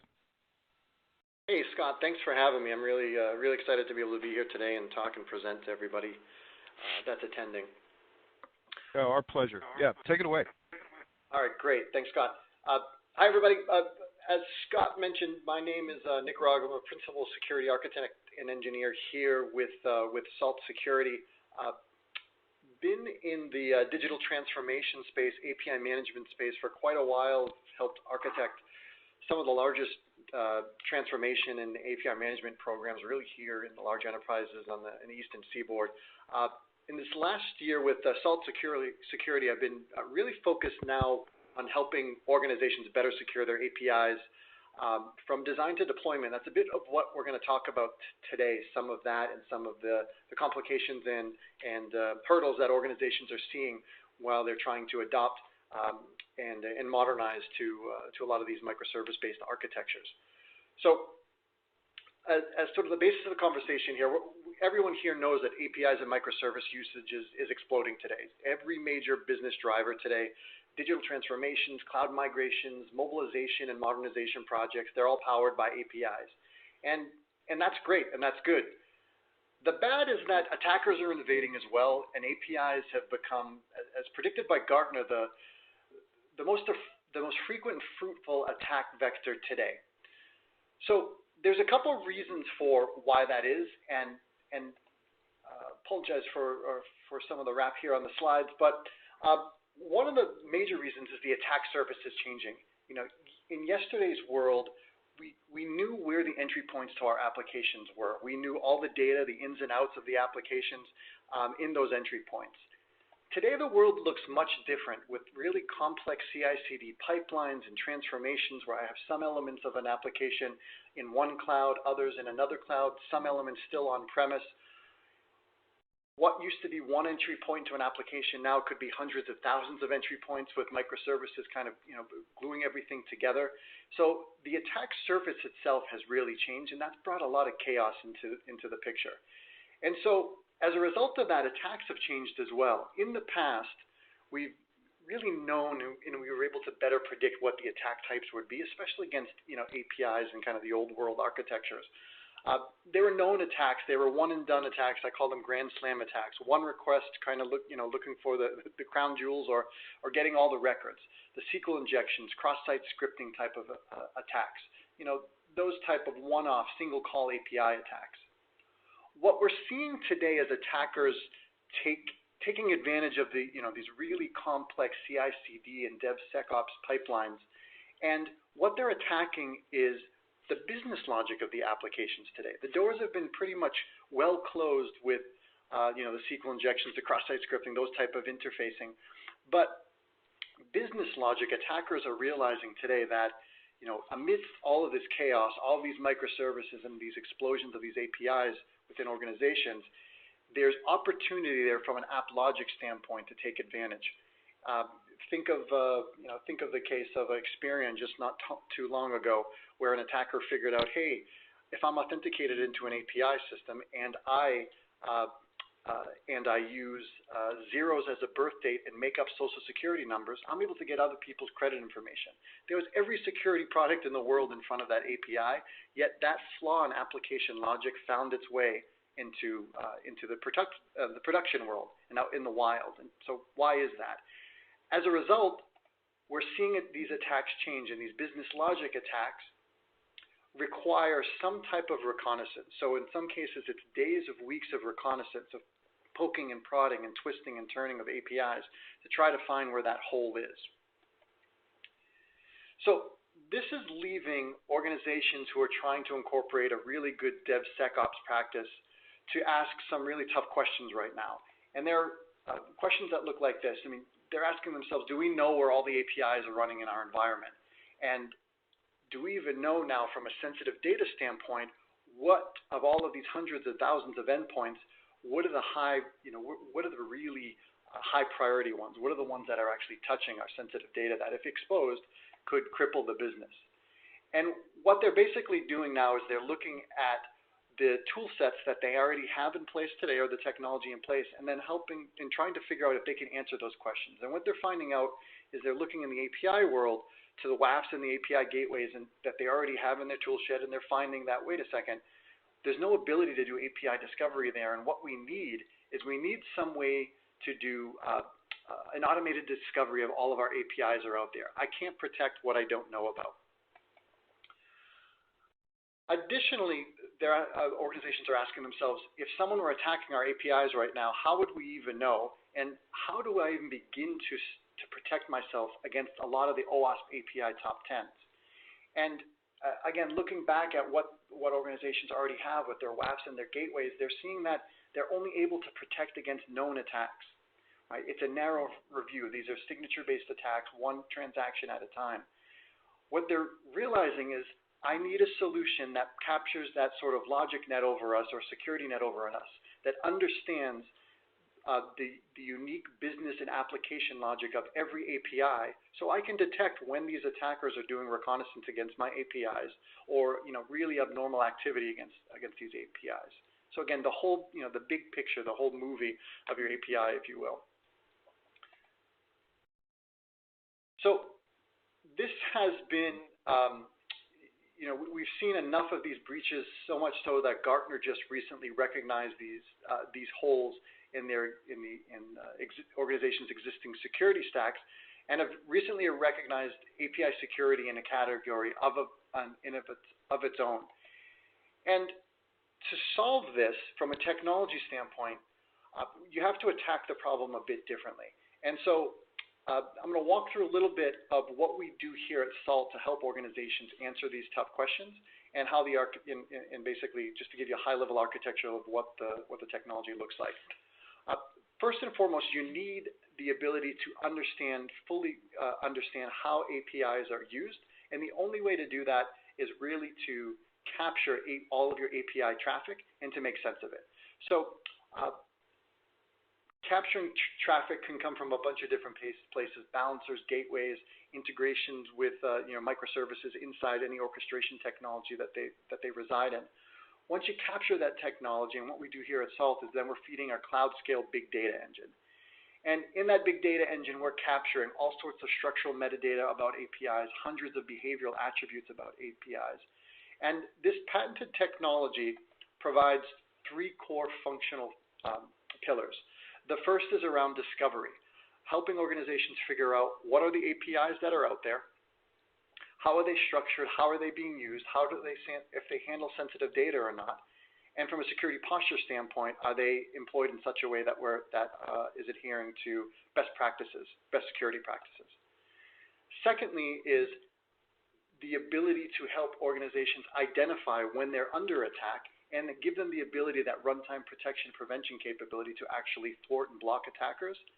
And then lastly, using this cloud scale big data engine and this AI that we've patented to be able to essentially turn your attackers into pen testers, or turn what we find into discovery early on in your development process and cycles into remediation tickets that the AI engine will actually scribe with information back to the development pipeline on how to fix the issues found. Now, from an architectural standpoint, this is all done completely out of band, not in line, completely frictionless as far as application developers are concerned.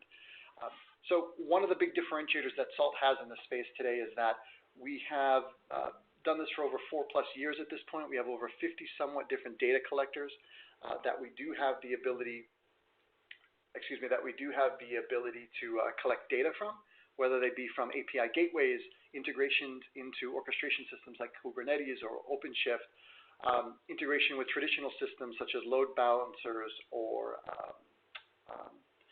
firewalls or web servers, network taps, span ports, and also emerging integrations with all the major cloud providers. For example, AWS VPC mirroring, the ability to cast a wide net across your company's VPCs to see what APIs are running in there. Once this data is captured, what we do is then we will translate that data to API metadata. And so this is an important piece here.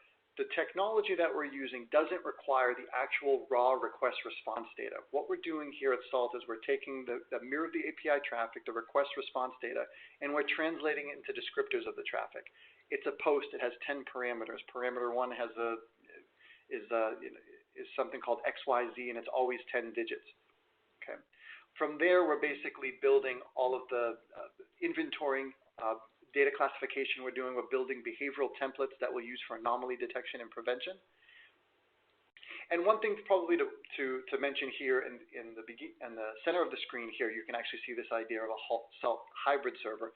This gives us the ability to actually do this meta translation on an organization's premise, so that no raw request response data ever hits the SALT cloud. So SALT will only receive metadata. So from a compliance and data residency standpoint, no sensitive data is ever sent to the SALT cloud. Now, once that data is captured and we have it, as I mentioned before, we'll be able to take action against it. And we're going to integrate with any ops and management systems that are out there today. So we don't want to be another dashboard that at the end of the day that you have to manage or monitor. We'll also provide you with remediation capability. So just because we're out of band, some of the secret sauce behind this technology is the fact that if we discover something, and with the cloud scale big data engine that we have, we're able to take action against it within seconds by integrating with everything that an organization already has today, whether it be a gateway, a WAF, a firewall, an identity provider, to thwart the attack or to thwart the attacker or the bad actor so that they will not have access to the API or the application set any longer. Now I'm going to show, I'm just going to do a quick walkthrough of what the system actually looks like. I think a picture is worth 1,000 words as we go through this, but it's worth mentioning that there's no shortcuts here. We have a 4-year head start. We were the first to market with this particular technology, and we're the only technology out there that has a patent with this big data ML and AI architecture that we have. The AI engine that we have running in the cloud has been, as I mentioned, running out there for 4+ years. So again, that's just something that you can't shortcut. As far as deployment, this is something that you typically off and running in 10 minutes to be able to actually provide value, do the discovery, and build some behavioral templates and learning templates within hours. We have the most customers in this space, getting close to 100 customers at this point. And we are backed by some of the largest and most well-known VCs in the industry today, with some of the largest and most well-known customers across all sorts of different verticals. So we're really, really, really proud and excited about that. So with that said, Scott, just want to do a quick time check. How are we looking right now? Yeah, we're doing great. I don't know if there was anything else you wanted to go through before Q&A. Yeah, I did. I just wanted to go bring up the console real quick and kind of show a little bit of the product. I just wanted to check how much time you had left on your end there. Oh, yeah. So we have about 7 minutes. About 7 minutes. Perfect. All right. So what I'll do here is show my desktop here. Scott, if you could just be so kind and let me know if you can actually see this. I do see it. Thanks. Okay, perfect. What we're looking at here is this is the SALT console. So on the console here, I'm able to quickly see, once we're capturing metadata, I'm able to actually quickly see in my demo environment all APIs that have been discovered, endpoints, parameters that are containing sensitive data. This is a great overview screen that kind of gives us widgets across all of the different, the 3 different pillars of product function that I've talked about before. And we're able to see the system uncovered 7 attackers, as we call them in the system, 11 APIs in our discovery here that have been either newly discovered or drastically changed.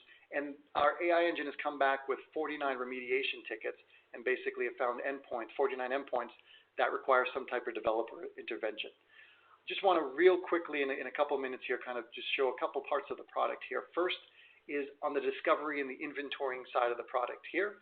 You can actually see SALT's ability to actually inventory all of your APIs, RESTful JSON, XML, SOAP XML, GraphQL APIs today. The inventorying is done in a few different layers, so we can see all of your north-south, east-west, south to north, or vendor APIs through here. We can quickly see from an endpoint standpoint in the asset inventorying everything about the endpoints, from methods to whether or not they handle sensitive data, the endpoints themselves, how active or dormant they are. I'll get into sort of this 3rd level of discovery here where we can start to see some of the structural metadata that we capture across requests and responses and different response codes as well. So here I can quickly see this post view on charges charge ID API. I can see the structure of it. I can see from a payload perspective, one element, JSON element called description. It's always letters only. Another element called fraud details. I can see that's a JSON object with sub-elements. One's called an amount. It's an integer. The second one, account.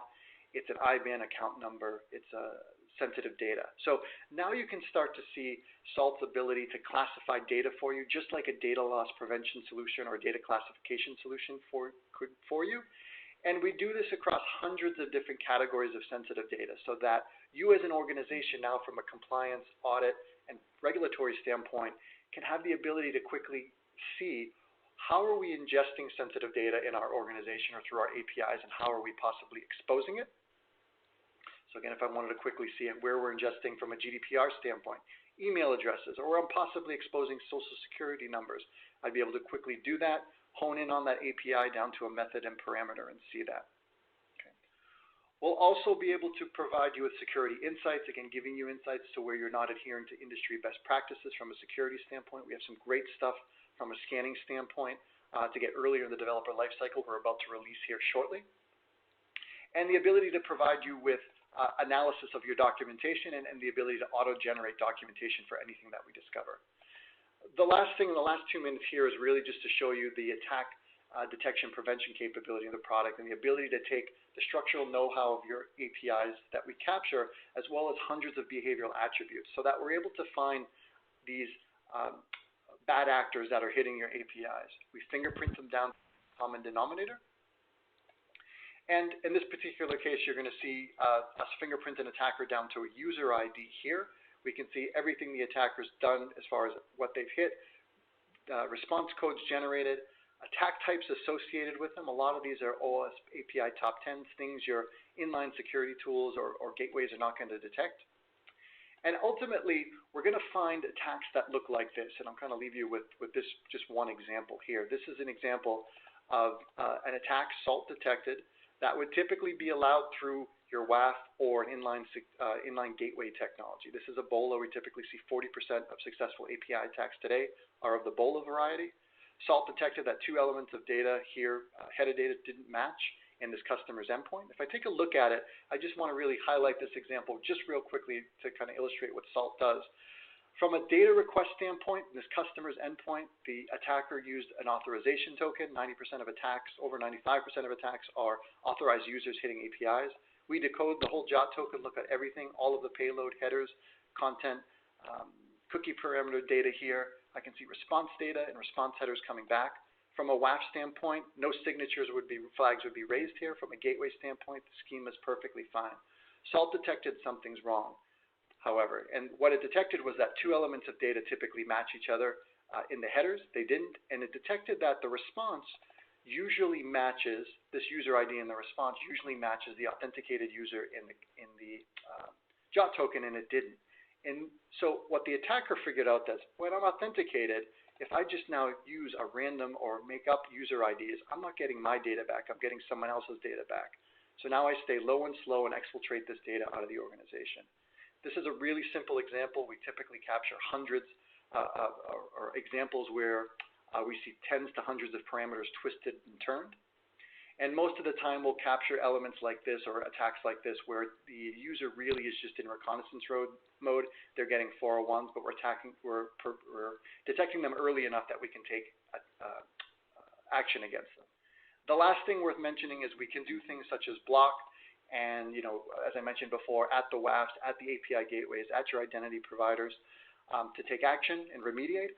But the AI engine will also scribe how to fix the issues back into your development cycle. Jira, GitHub issues, Gitbucket, wherever your developers are convening, and will give that doctor's prescription on how to fix it. It's this endpoint and this API. You've got to make sure the user ID parameter matches the authenticated user in the JOT token, or respond back with the 400. And we'll do this for even less severe incidents, like parameter tampering, where application security folks just don't have time to do this. So the AI engine will do it and send this back into the dev cycle and help the organization fix the issue. So again, providing you with the ability to actually do discovery, to kind of have the know-how of what APIs are out there, what sensitive data are they handling, how are they structured, and giving you that security net of protecting you from application logic attacks with what you already have running in the wild today, and then providing remediation feedback to the developers on how to fix it.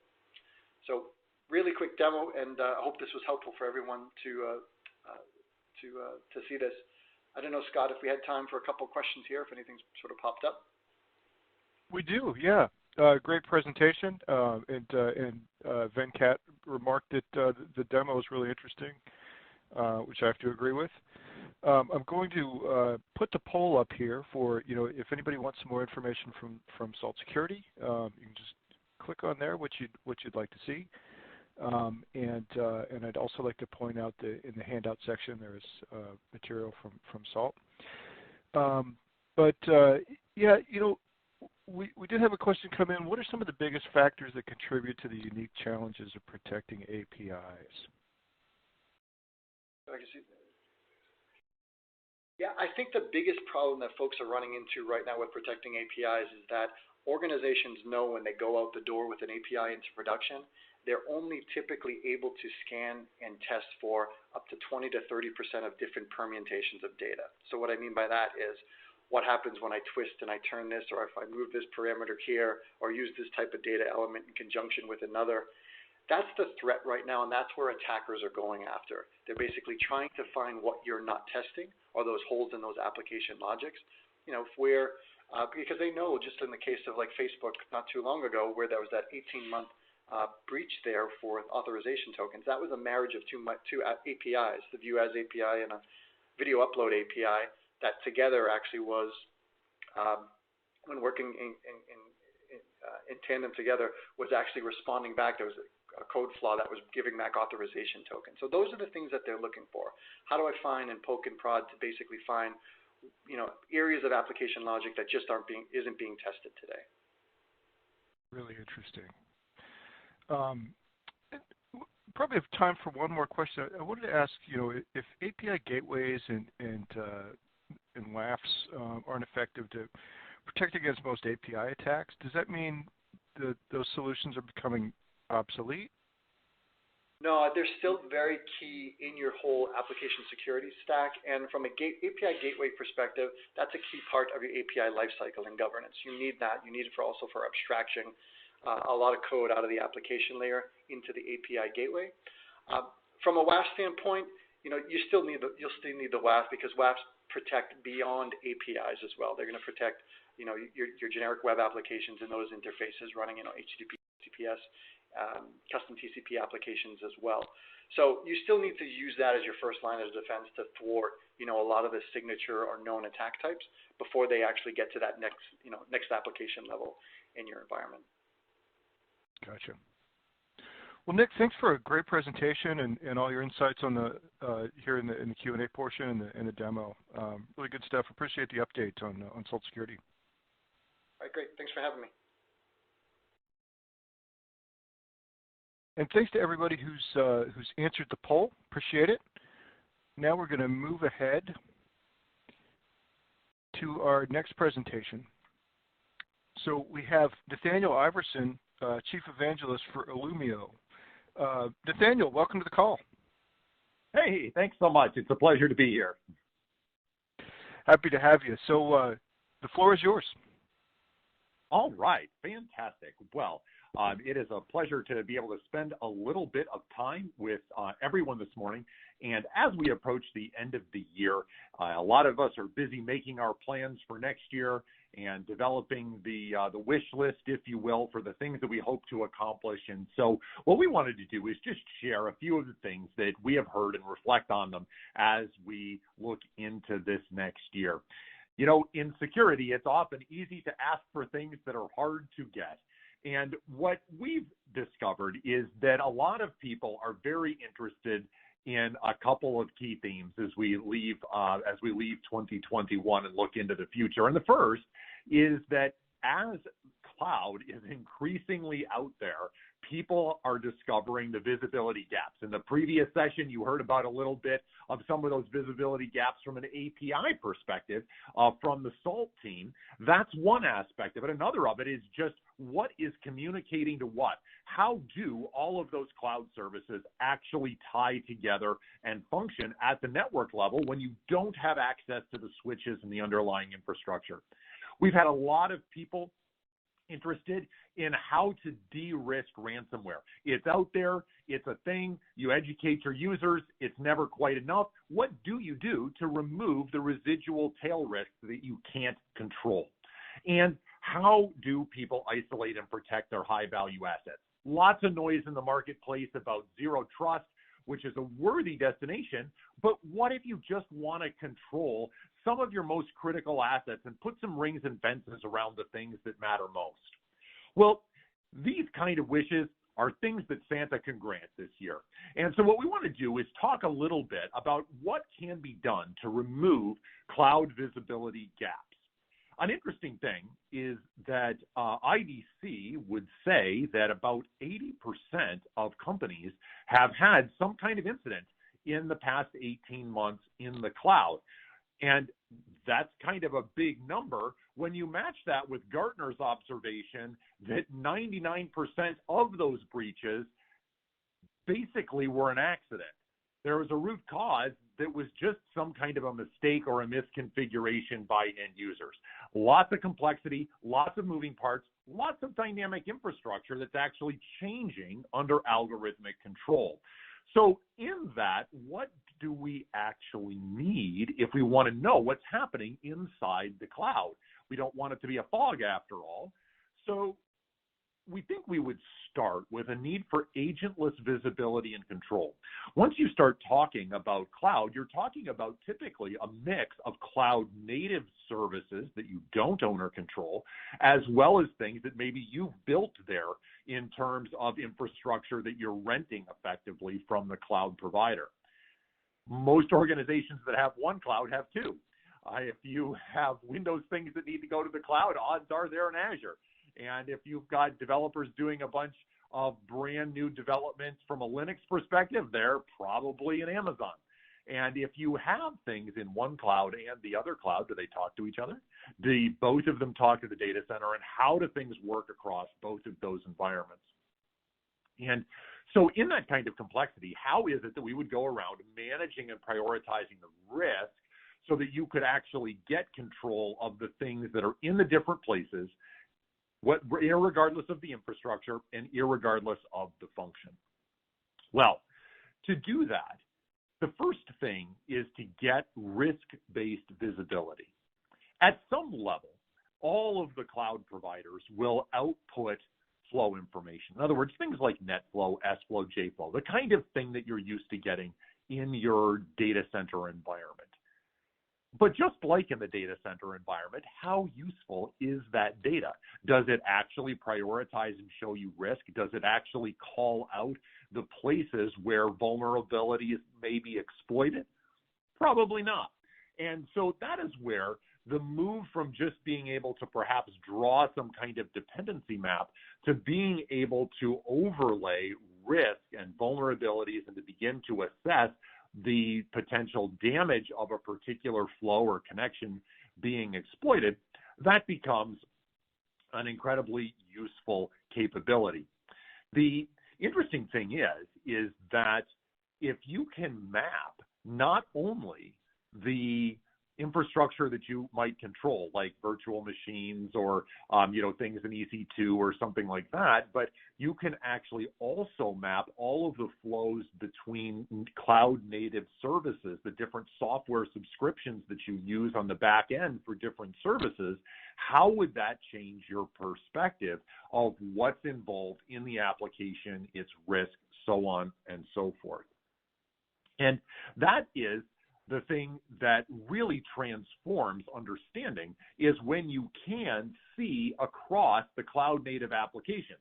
In other words, whether it's a VM, whether it's a serverless thing, a managed database, an ENI, if it's flows, application dependencies, what if you could just see all of that in a single pane of glass?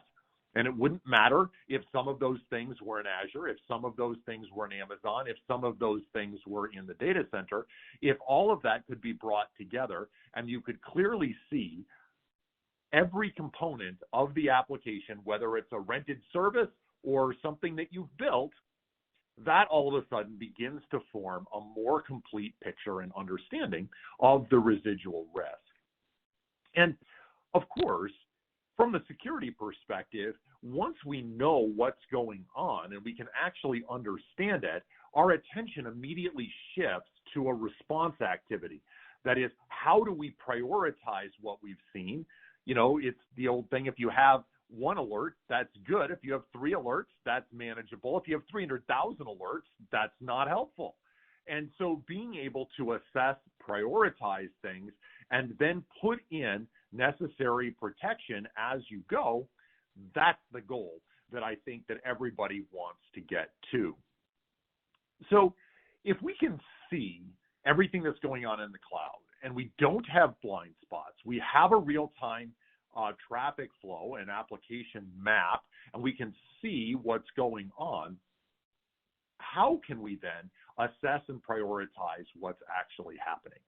Well, the ideal situation is where we can know exactly what did or didn't happen with reference to a policy. So if I say that these 5 services should collaborate together to form an application or a service that's going to, do something for my application, is that what's actually occurring? Are people or APIs or something trying to go around that policy? Are there other things happening? And can I actually then see the risk? In other words, where are the vulnerabilities that might be discovered by my vulnerability scanners? Can I actually see those things and then optimize the rules so that the rules are kind of as tight as they can be, but no tighter? In other words, we don't want to break things. And can all of that then be automated and brought under automation so that it can be kept continuously up to date? Well, that's certainly the goal, is to move from understanding and from prioritization to an ability to program and orchestrate those policies so that they're API driven. You could almost think of it as segmentation as a service. If you could call and ensure that an application got exactly what it's needed, that all of the components were covered, whether they were cloud native services, things that you built, or things in the data center, that would go a long way towards making zero trust work in what is perhaps the most complex application environment that you have. Ultimately, this goal of collecting object metadata and flow telemetry, that's the raw input, if you will. We take in flow data, we take in object lists from the cloud, and bring those together to build these application dependency maps, and ultimately then to recommend rules and optimizations that work at scale. So that's useful. That is a big help if we can do those things. I think that for many people, the areas of cloud security are things that they're working actively on to keep pace with the change of development there. Elsewhere in the organization, almost everybody has done something in this past year to deal with ransomware. I hope for you it was not actually dealing with the outcome of a breach. For many, it's being very aware of all of the methods, the things that are happening out there, and then combing through our internal lists of connections and systems to see whether or not we would have been exploited by some particular attack, some particular vector, some particular piece of software. And so I think most of us understand that ransomware ends up being successful because somewhere detection fails. Everyone has scanners, everyone has a variety of find the needle in the haystack infrastructure, but in the cases that ransomware has been effective, that detection has failed for whatever reason. And then some small, relatively small incursion establishes a footprint from which things spread over a period of days, weeks, or months. And ultimately, after critical assets have been compromised and data removed, then a trap is sprung and the critical assets are actually held for ransomware. And so typically, that encryption step is the very last part of a rather lengthy process. And what we've had a lot of requests for is for a way to contain that ransomware, to limit the breach exposure. In other words, I can't control necessarily if someone in my organization clicks on a bad link. We're going to educate them, but if they do, what else happens? Well, if you can limit the breach exposure by controlling where things can talk and over what ports and protocols they can talk, even if something's compromised, it may not be able to get very far. If you have strong risk-based visibility where you understand how vulnerable ports and protocols are exposed in your environment, you may be able to either prioritize patching or to put in place segmentation that limits the exposure of those vulnerable services and vulnerable ports. And in this way, it becomes possible to contain ransomware, to give it less surface area, to control the paths that it might look to use to move out and about in the wide world.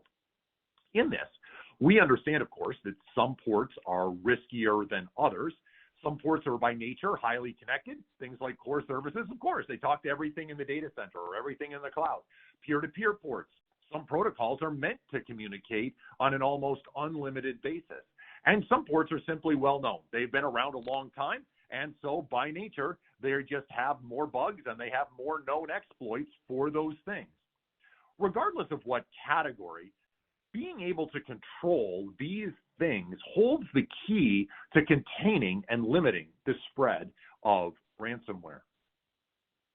Some of the strategies that organizations are looking to take include being able to block those risky ports. I bet some of them you don't even use, so why not just shut them down and make it so that they can't be exploited? Some of the ports, like RDP, are quite necessary for administrative access.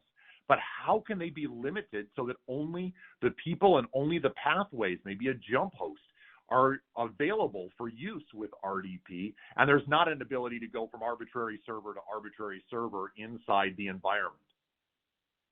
How quickly could you put a ring or a fence around uninfected assets if you needed to, or know exactly where communications had occurred if somebody was in the environment? In the end, if you're able to have some of these types of control, it improves a post-intrusion response. I mean, if heaven forbid ransomware got into any one of our environments, what's our first impulse? Well, our first impulse is basically to say, what can I lock down? How can I stop it from spreading any further?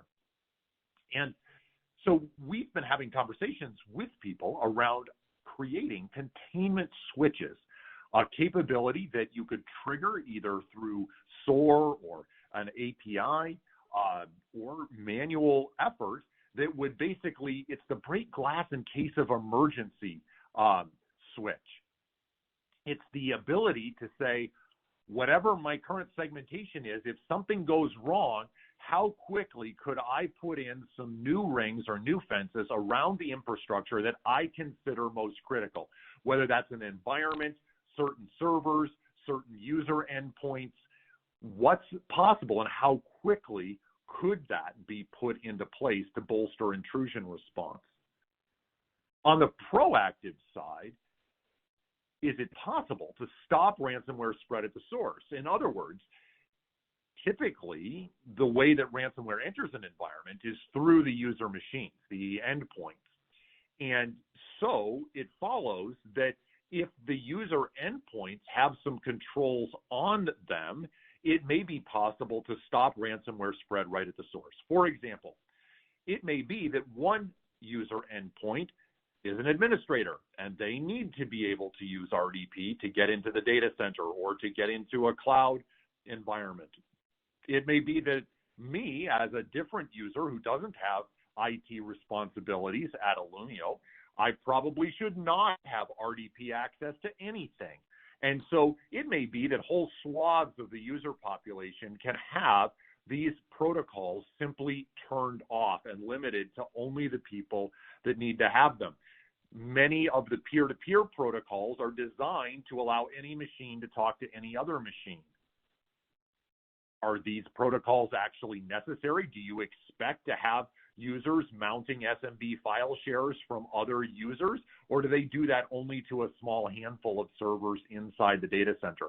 By eliminating these pathways, even if something, heaven forbid, were to get onto a machine, when it goes to look for that well-known pathway and the way that it's used to moving around in the world, wouldn't it be wonderful if it simply found that door closed and barred and unable to be used for exploit?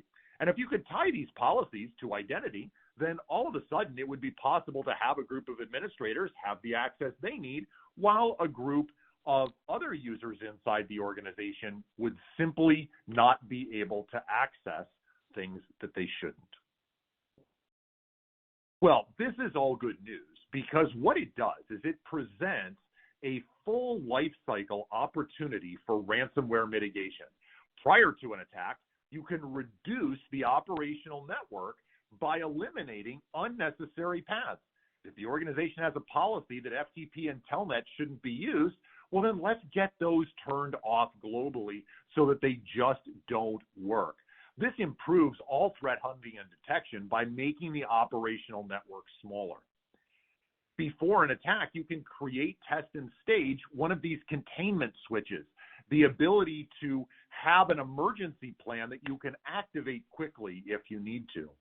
And if your infrastructure and team find some kind of intrusion or incursion, then you can set in place that plan, trigger those plans, and you can activate those policies that would then isolate and protect critical systems, whether that is as tight as simply cutting them off from other things, which you might do for certain core databases or financial systems. You might not want to run that way for very long, but you might want to run that way long enough to get the problem resolved wherever it's happened in the environment. Well, let's move on and talk a little bit more about that area of isolating critical assets. I mean, if you could, in 2022, take care of seeing into your cloud, if you could mitigate and contain the possibility of ransomware having effect in the environment, and you could also do a better job on critical assets, I bet somebody would be pretty happy with the outcome of 2022. So with respect to critical assets, a simple goal is just to eliminate unnecessary communication between applications. That is, if my application doesn't need to talk to yours, it simply shouldn't be able to. Even if they're in the same subnet, even if they're in the same VLAN, even if they're in the same infrastructure in the cloud, they just shouldn't be able to talk. That way, if my application is compromised, it can't get to yours. So this fundamental idea of least privilege or zero trust, if you will, automatically reduces risk everywhere. Lots of things you can do to manage risk, but if you actually control the ability of systems to communicate with each other, you reduce risk with every policy that you put in place. And by eliminating these east-west paths, you can basically make it all but impossible for an attack to spread and to remain undetected as it tries to do so. The way that it would work is simple. Most people have controls at the environment level. That is, they can keep dev and prod and staging separate. They can segment off their PCI environment from the rest of the things that are in the infrastructure. But if somebody wanted to put a ring or a fence around something as small as a single application, how easy or how hard would that be? In other words, like, could I separate one application from another in the same subnet, VLAN, or zone? If you could, what would happen is if something did get in and compromise one application, it would be the compromise of one application or one system. All of the other systems would still have their rings or their fences in place and remain unaffected by the breach. And so by being able to take, at first, I mean, it might be a noble goal to get every system done, but what if you took your most important systems, your most critical databases, the places where you have PII, the places where you have intellectual property, healthcare data, the critical things that run your business? What if those systems were simply carved out from the rest of the things in the data center? It would be a meaningful and valuable risk reduction, I suspect. I think the things you'd want to look for as you look to do this is to find situations where you can get help with automatic policy creation, where you can have a system that simply says, how do you want to separate this? Do you just want to put a ring or a fence around the whole application? Do you want to separate it out tier by tier? Do you want to do it system by system? How would you like to do it? And then have some intelligence actually run that down for you so that no one's stuck typing a bunch of ACLs and firewall type rules. And the key to doing this is to be able to enforce everywhere, to leverage firewalls that you already have in place. Like, sure, we've talked about the things that may be separating dev and prod, but what about the firewalls built into the operating system, IP tables, and the Windows filtering platform? What about being able to use them completely independent from the network? What about being able to leverage your load balancers, being able to leverage firewalls that are kind of found across the infrastructure so that whatever your policy is, it can be enforced no matter whether it's highly granular or maybe it's a little bit less granular. In summary, if you can minimize the ways that application services connect, you can minimize the impact of breaches, whether they're ransomware or otherwise, simply by removing the paths that things spread. Think about it. Ultimately, hackers, malicious actors, these are all people that are going to try to use well-known paths and well-known things. They need to use things that are common. They don't know the finer points of your custom-built application. And if those pathways are controlled and you can only go in the ways that are intended, all of a sudden, it reduces the risk across every single attack vector that you could imagine. And it protects the things that matter most to all of us. So, as we think about how to have a great 2022, I would suggest to you that a good way to do this is to first get better visibility into the total environment, whether it's things in the cloud, the data center, colo facilities, endpoints, data center, VMs, ENIs, whatever the collection of things are that make up your world. Let's get all of that mapped and risk analyzed so that you can see clearly exactly what's communicating to what and how that reflects the various vulnerabilities that exist in the environment. It's great practice to close and control the common and risky ports that are usually exploited by ransomware, and it can fundamentally make a huge difference. We know of one organization that did this. They had some ransomware get in their environment. It was able to get on 4 systems. They immediately detected it. They removed it. And what had been a catastrophic attack at one of their competitors just months before was literally snuffed out within 40 minutes with no adverse effect to the organization beyond minor inconvenience. It really matters if you can control ransomware and not end up in the news. And if you could then move your security posture forward, you might not want or need to get to full zero trust implementation in 2022. But what if you isolated your crown jewels and your most important traffic and got that all tightened up and under control? Well, we think that that would actually be a pretty good thing. And we've got a case study that you can get, I believe, by clicking on the appropriate things here in the interface. You can actually download this customer story. It's real world about exactly how somebody secured their move to the cloud. So I will leave that as reading for you, but well worthwhile to see exactly how some of these benefits can be taken out. So with that, I want to thank you for taking the time to be with us today and to consider some of the great things that would be possible for you in 2022. And I'd be happy to take some questions if there are any. Okay, great. Thanks, Nathaniel. And I'm going to go ahead and put the poll up here for, if you'd like any additional information about the Illumio solution. And just to confirm, what Nathaniel was saying about the that presentation or the PDF that is available in your handout section. So you just click on handouts and it's number 8 Illumio there, and you can get that case study. Well, Nathaniel, we do have a few minutes for a couple of questions, and the first one I wanted to ask you is, what's the mix of native versus agent-based controls that's necessary to achieve these outcomes? How to know where to use each of them? Yeah, that's a really good point, because I think that what happens is that most people don't realize it at first, but as soon as you think about it, you realize that almost everything in the data center or in the public cloud has the ability to take ACLs, has the ability to take firewall rules.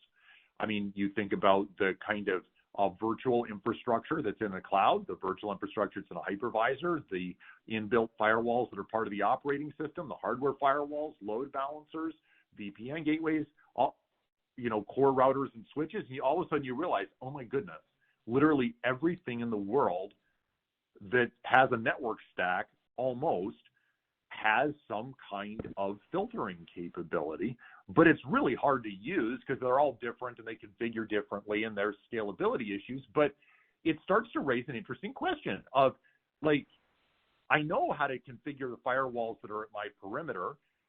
The firewalls that might be in the cloud configure similarly, and they're very manual and hard to do, but are there places that I need more granularity? Well, I think that's one of the first dividing lines, is if you need more granularity, that is, I need something that's more granular than dev and prod. I need something that's more granular than a VLAN. I need something that's more granular than a subnet or a zone. Well, those are all places that looking for inbuilt or native controls are going to be very important because, you know, frankly, the physical firewall just doesn't have the granularity to do the job without backhauling the traffic. Inside the cloud, using the cloud native controls is important almost from the get-go. If your whole world lives in Amazon EC2, well, you know, you may be able to use firewalls that are built into the operating systems that you deploy in Amazon. But most people that are in Amazon are using a whole mix of cloud native services from Amazon, from other third parties, development and code libraries. They're tying it back to EC2. They're exchanging data back into the data center. And in these cases, the only infrastructure that's capable of addressing all of those places is the cloud native infrastructure. And so I think what we see is that it's a mix. People use their physical infrastructure for some things. They use their cloud native infrastructure for some things. They use the host native infrastructure for some things. And the important thing is if you can tie that all together with a uniform set of policy and visibility. Okay, great. Hey, we had a question here also from Bradford. Does the Illumio product define, and he describes it as unnecessary communication, or is that the role of my NetOps humans? It's a combination of things. Certainly there are systems for which having human input is helpful to say, hey, this is the way this application works and this is what we want to have done with it. We also take in a lot of data from vulnerability scanners and other sources to establish, what's a traffic baseline. Number one, are things deviating from that? And then number two, are there vulnerabilities that are sitting at the end of some of those pathways that need extra attention? So as you might expect, it's a combination of human desire, things I want to be true, as well as then things that are observable about the environment itself. Okay, gotcha. Well, Nathaniel, I think that's unfortunately all the time that we have. There are some other questions in there in the console that you might be able to address electronically. But thanks so much for coming on and for bringing us up to speed on Illumio. Really appreciate it. It's been my pleasure. Thanks so much. Okay, and now we're going to move on to our next prize winner of an Amazon gift card. These are the $500 Amazon gift cards. And card number 4 goes to Shen Ouyang. Shen from Tennessee. So Shen, we will be reaching out to you about how to get your card. So congratulations to Shen. And with that, I'm going to bring down this poll. Thanks to everyone who's answered it. Appreciate it. And we're going to move on to our next presentation. And I'm happy to welcome back Aubrey Turner from Ping Identity. I'm going to turn things over to Aubrey. And welcome. There's more 2021 behind us than in front of us. And with 2022 upon us, before we know it, we will be singing Auld Lang Syne. My name is Aubrey Turner. I am an executive advisor at Ping Identity. And for the next 20 minutes or so, I would like to share some thoughts with you on developing your 2022 security plan. Now, you've probably already started down that road. So hopefully this session, this presentation will validate some of the things that you have in your 2022 security plan, but also hopefully there's some fresh and new insights that can help you continue to shape that plan for 2022 and beyond. So with that, let's dive right in. I'd like to talk a little bit about Ping Identity's mission to kick us off. And so historically, experience and security were opposing requirements, but identity has now recently brought the two closer than ever together. And really experience and security ignited by identity, again, in a better partnership. It's almost as if identity had to mediate and vouch for each other, so experience and security could find common ground. I'm hopeful that there isn't as much debate about this one as pineapple on pizza, or basically anything with pickle juice. I really don't think identity can improve the pickleback. But let's talk about what identity can do. The common ground, the common goal, of frictionless security and user experience can be achieved in partnership with identity. And that's our mission at Ping. Find the intersection of frictionless security and the mission, which can only be achieved through identity. And this is a theme that will continue to play out through the rest of this presentation. At Ping Identity, we serve enterprise. We serve some of the largest banks, health plans, biopharma, and retailers. Tis the season. So roughly 60% of the Fortune 100 are our partners and customers, and over 2 billion identities secured. So hopefully that helps give you an idea about Ping Identity, our mission, and who we serve. Let's talk a little bit about why identity matters. You likely have your own ideas, but let's kind of get on the same page and talk about why identity matters. Identity has been slowly making inroads and coming to the forefront with its cybersecurity peers and other domains in cybersecurity. It's almost as if identity has gone from a D or C list to A list red carpet cybersecurity celebrity in the last few years. But I'll point to some incidents and some breaches that happened in 2021 to kind of illustrate why identity matters. And of course, 2021 continued the trend of breaches, albeit with a slight twist that I'll get to here in a moment. What you're looking at is a snapshot of a tweet from a researcher or analyst or reporter who went a little bit more in depth and covered one of the breaches that happened in 2021. Really, to kind of boil this down, stolen credentials were being used to register a device for a multi-factor authentication, so the attackers could gain further access. And as often at times, it's a business partner who discovers that something is amiss before even the target organization. But here again, illustrating that identity matters as part of how this breach was discovered. We know about personally identifiable information and the theft of that type of data, and that can be a slow burn. Oftentimes the data is stolen and may sit unused for a period of time and then sort of rears its head much later. And there's 15 billion credentials on the dark web, by the way. In this situation, VPN, not often used VPN, the credentials for it were compromised, leading to a breach. And what I mean by sort of the more immediate effect was citizens were impacted as a result of gasoline shortages. It created a lot of anxiety, fear, and even some bad human behavior among citizens. So imagine this on a larger scale with other utilities and critical infrastructure and you can see why identity matters.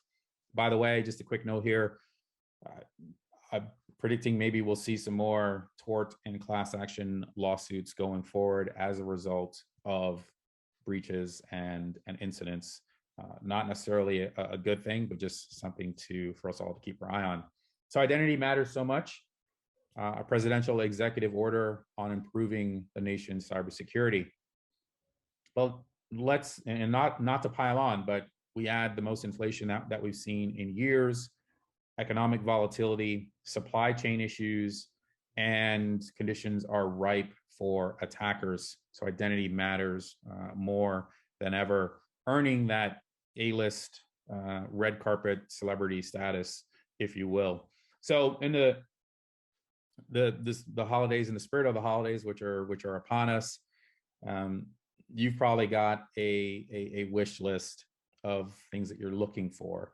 And besides the G.I. Joe with the Kung Fu grip, your priorities and the things that you want from a cybersecurity perspective include cloud, a zero trust stocking stuffer, and passwordless, the greatest gift of all.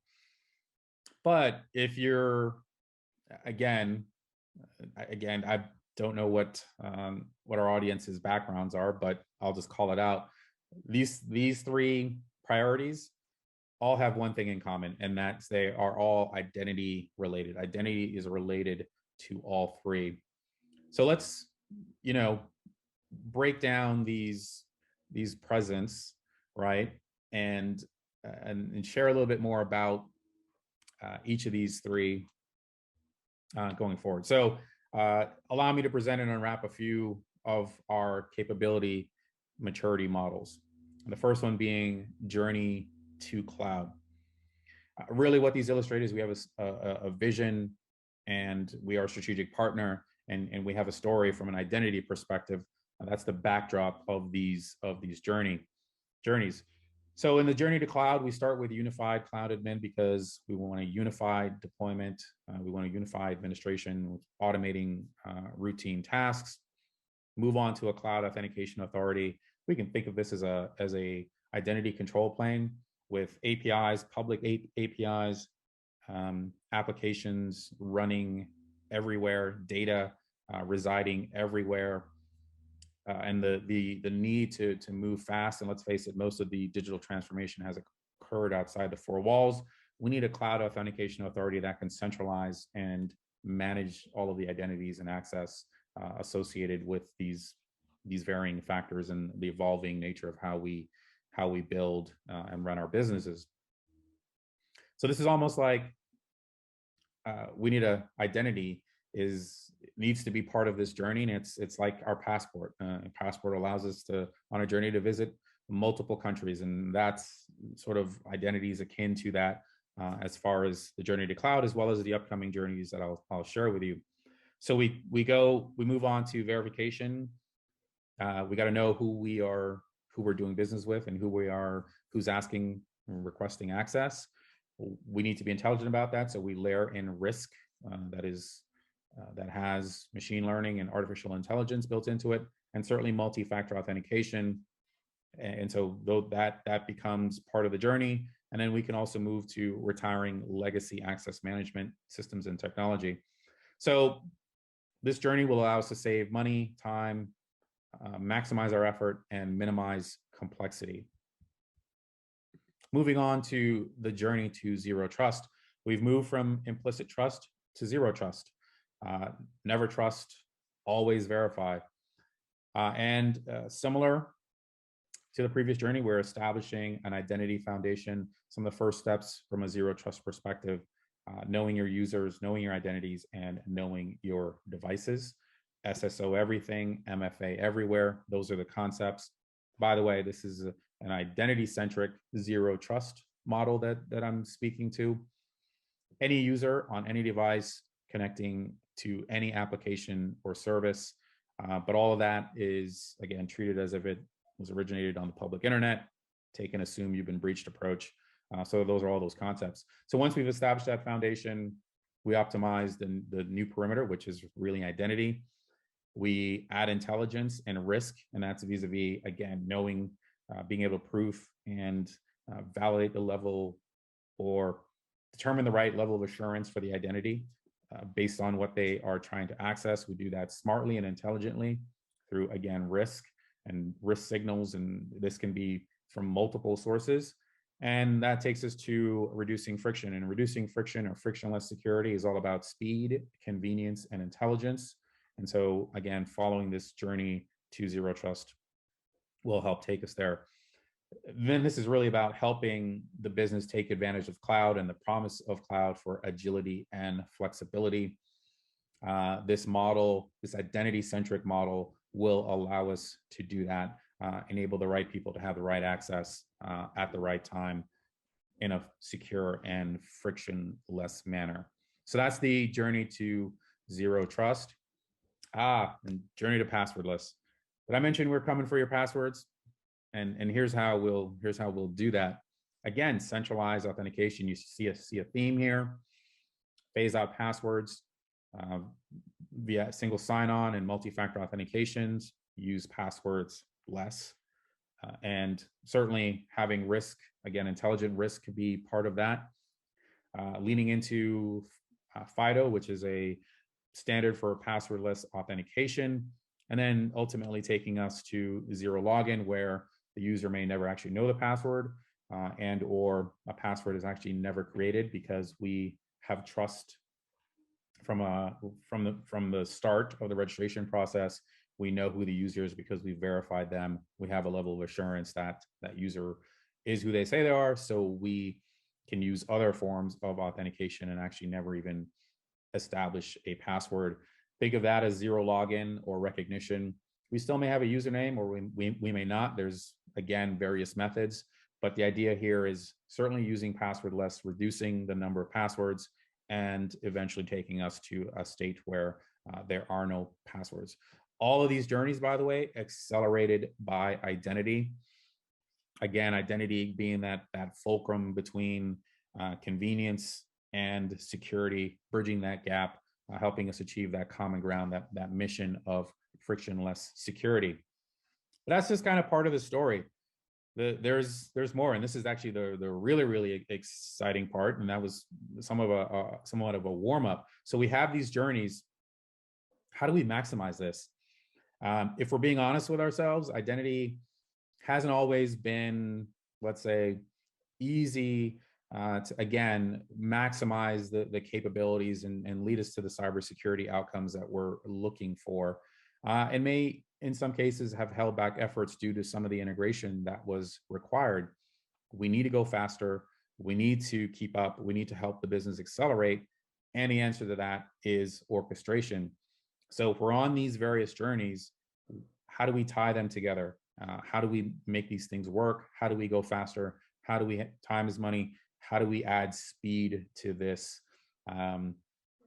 That is orchestration, which I'm going to talk to you, of course, a little bit more about that now, and kind of the central really theme of this, and kind of what we hope is part of, and what we think should be part of your security plans for 2022. Your users are on a journey with you.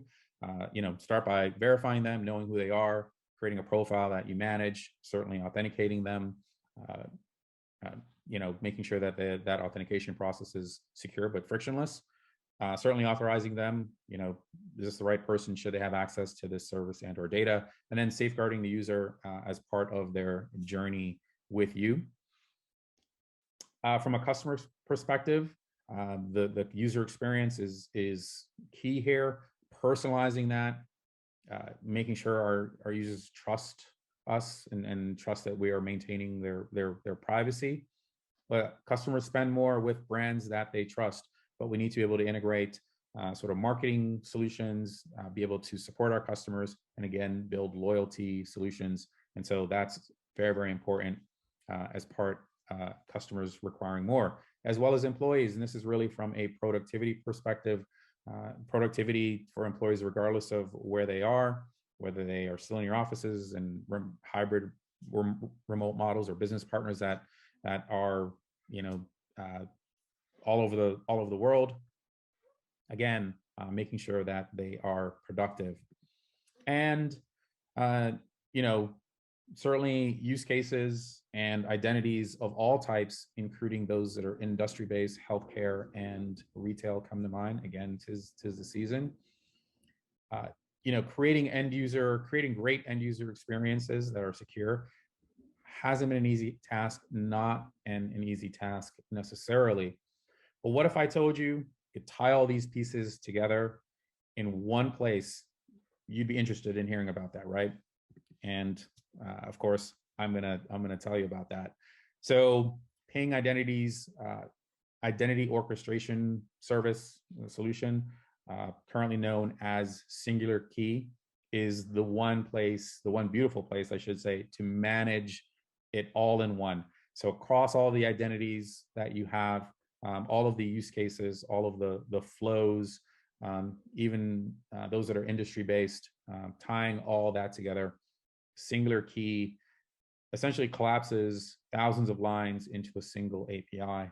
The tagline, if you can whiteboard it, you can build it, you can configure it, and you can deploy it. So creating great end user experiences that are secure. This orchestration, the identity orchestration service, the Ping Identity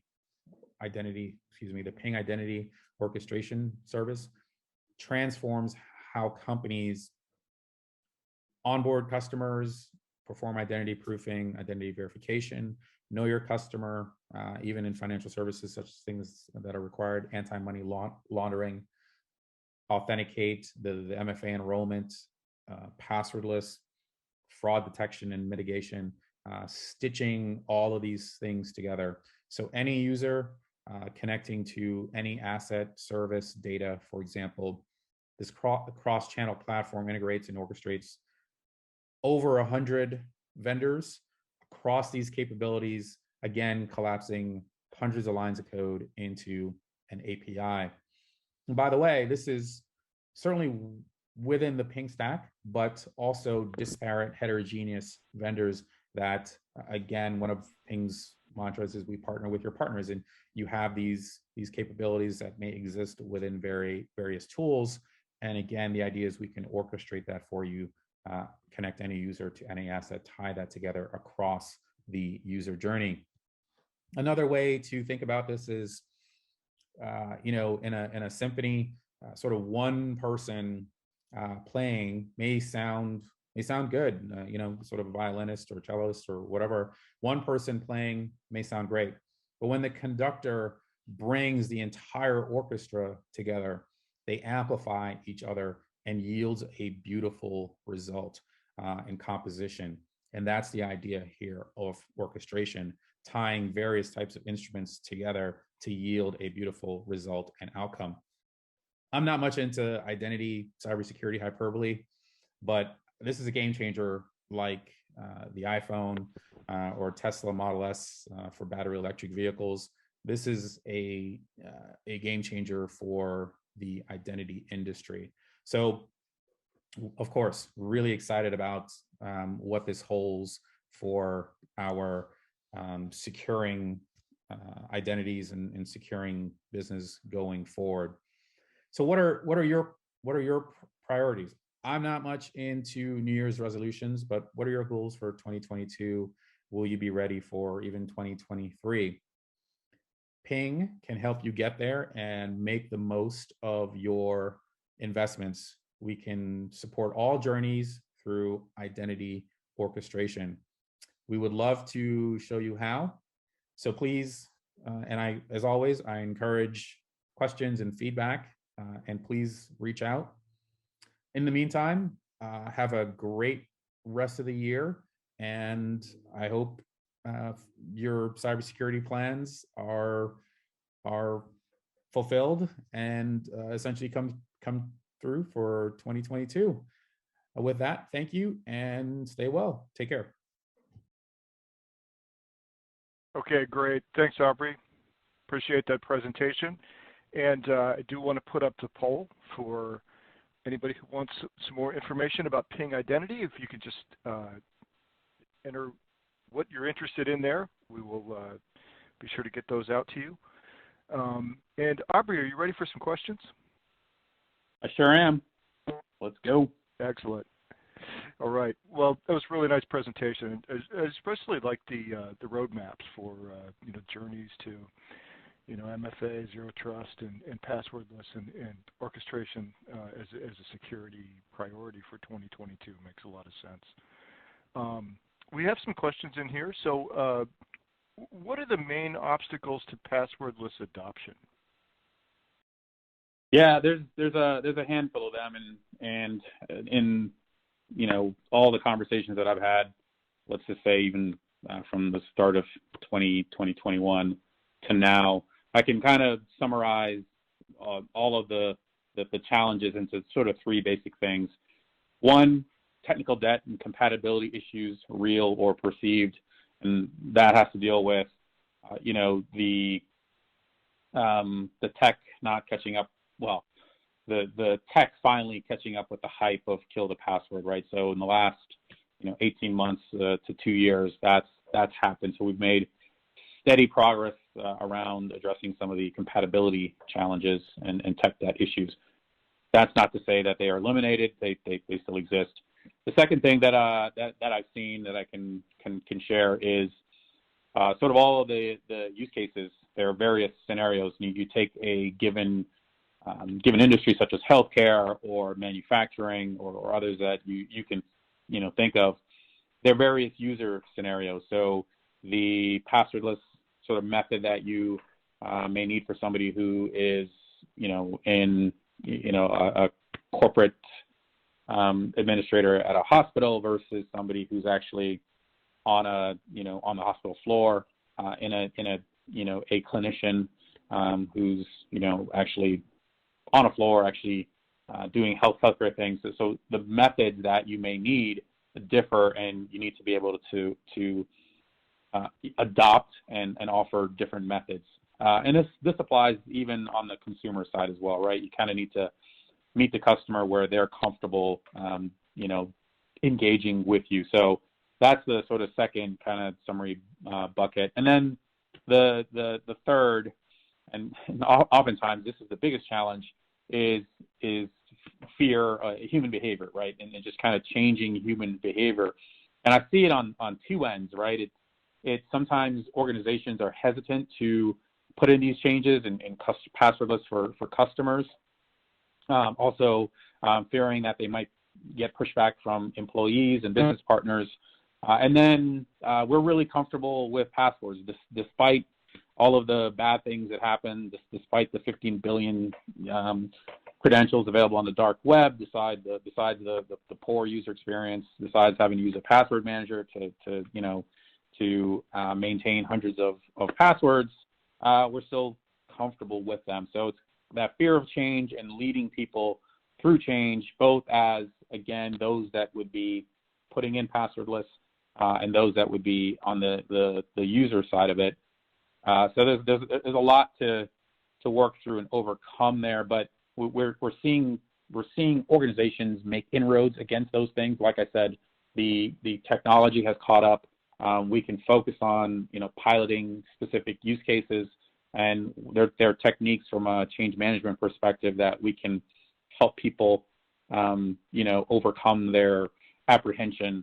And then the last thing, really, the passwordless may not even be the best term, right? Because really at the start of it, we all saw on that journey that I walked through, it's about less and fewer authentications, not necessarily eliminating the password right off the bat. You're not going to be able to do that per se. So fewer authentications paired with risk intelligence, that's the roadmap, and that's what we're seeing work and be successful.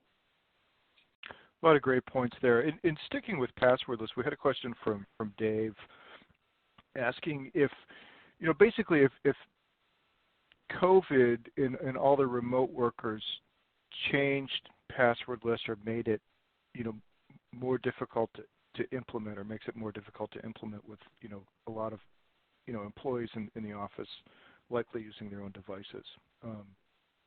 What have you seen there? Yeah, and this is where we can do a couple of things. One, identity proofing is an option there to confirm who the user is claiming to be against a trusted source. So, to kind of pick an example, a very, very obvious one is driver's license, right? There are other options, passports and other types of identification. And we can, through kind of like a live selfie and other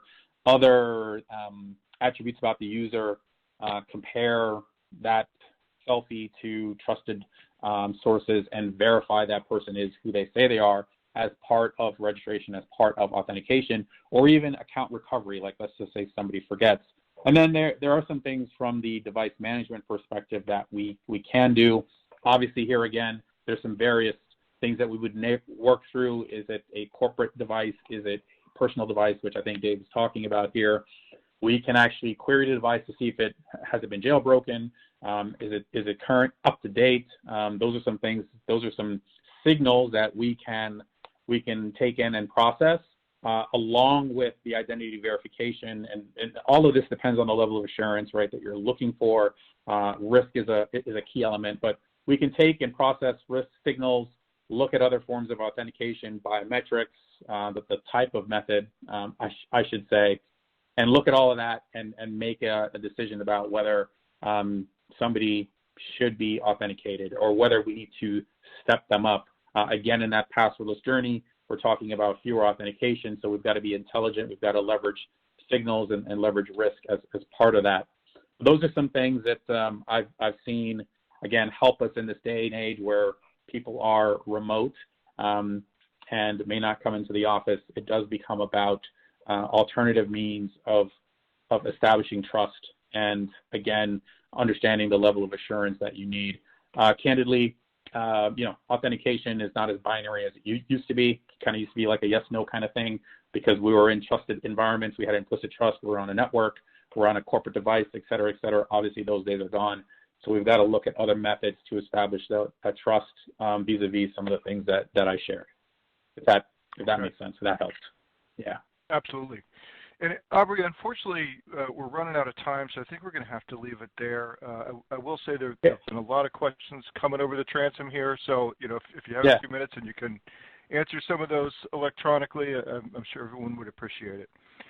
Yeah, but, I'll say one thing that to Dave's point, and this is where orchestration comes in, being able to stitch all these different user journeys together to yield a better outcome. And if you can sort of imagine it, we're really only limited from a use case perspective by what you can imagine, and certainly not every technology is integrated yet, but again, rapidly adding all the connectors into the orchestration service.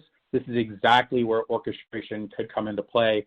Build this user journey, and then you can test various iterations of it. So kind of do A and B testing, to Dave's point, and figure out which is the best journey to take that user on who may be working from home, who hasn't been into the office. So I'll leave it there and go ahead and answer some of the questions in the chat, but hopefully people found this helpful. And like I said, I encourage feedback and additional questions. Don't hesitate to reach out, and thanks. Thank you. Yeah, no, I know I found it helpful and informative. Yep. So Aubrey, thank you, and thanks for the update on Ping Identity. Really appreciate your participation today. Yeah, my pleasure. Thank you very much. And with that, I'm going to turn things over to my colleague, Dave Davis. David? Thanks, Scott. I'm excited now to come back in so I can announce the winner of our next Amazon $500 gift card. This is going to Ryan Hopkins from California. Congratulations. We'll reach out to you to deliver that prize. All right, so with that, it's now time for our next presentation on today's Security EcoCast. I'm excited now to introduce Paul Caspian, Principal Product Marketing Manager at Palo Alto Networks. Paul, it's great to have you on. Thanks for having me. Great to be here. Excellent. Well, take it away. All right. Well, hey, great segue to our next topic. I can't believe we're already talking about security in 2022, but our technology partner, Ping Identity, who just presented, talked a little bit in the end on the Q&A about implicit trust, and that's exactly the topic I want to be talking about today around delivering the Zero Trust Enterprise. So as you're thinking ahead to 2022, I'm sure this is on your list of topics, whether you've kind of started your Zero Trust journey, you have some Zero Trust initiatives in play, or you're just sort of thinking about that, mapping that out. I think this will be helpful in terms of sort of that process for getting ready for next year. So to dive in, I'll talk a little bit about the state of Zero Trust going forward in 2022, some of the strategic opportunities that it presents, and really, maybe more importantly, I'm sure many of you out there, as you kind of start reading about Zero Trust and some of the great stuff published by organizations like NIST that talk about how to kind of implement it, you're probably wondering, how do I go do this, right? So we're going to focus on how to make it actionable and a little bit about how Palo Alto Networks can help you do that. So to kind of jump in, I'm sure many of you back in May saw the executive order around Zero Trust.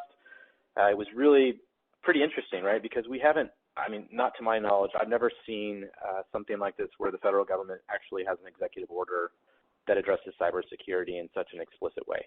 And I think we've seen, I think this kind of activity really speaks to the criticality of the different attacks that have been happening, the more sophisticated targeted attacks, some of the things we've seen on the supply chain side, but also just in terms of sophistication of a lot of the different threat actors out there that I'm sure you heard a lot about today from some of the other presentations.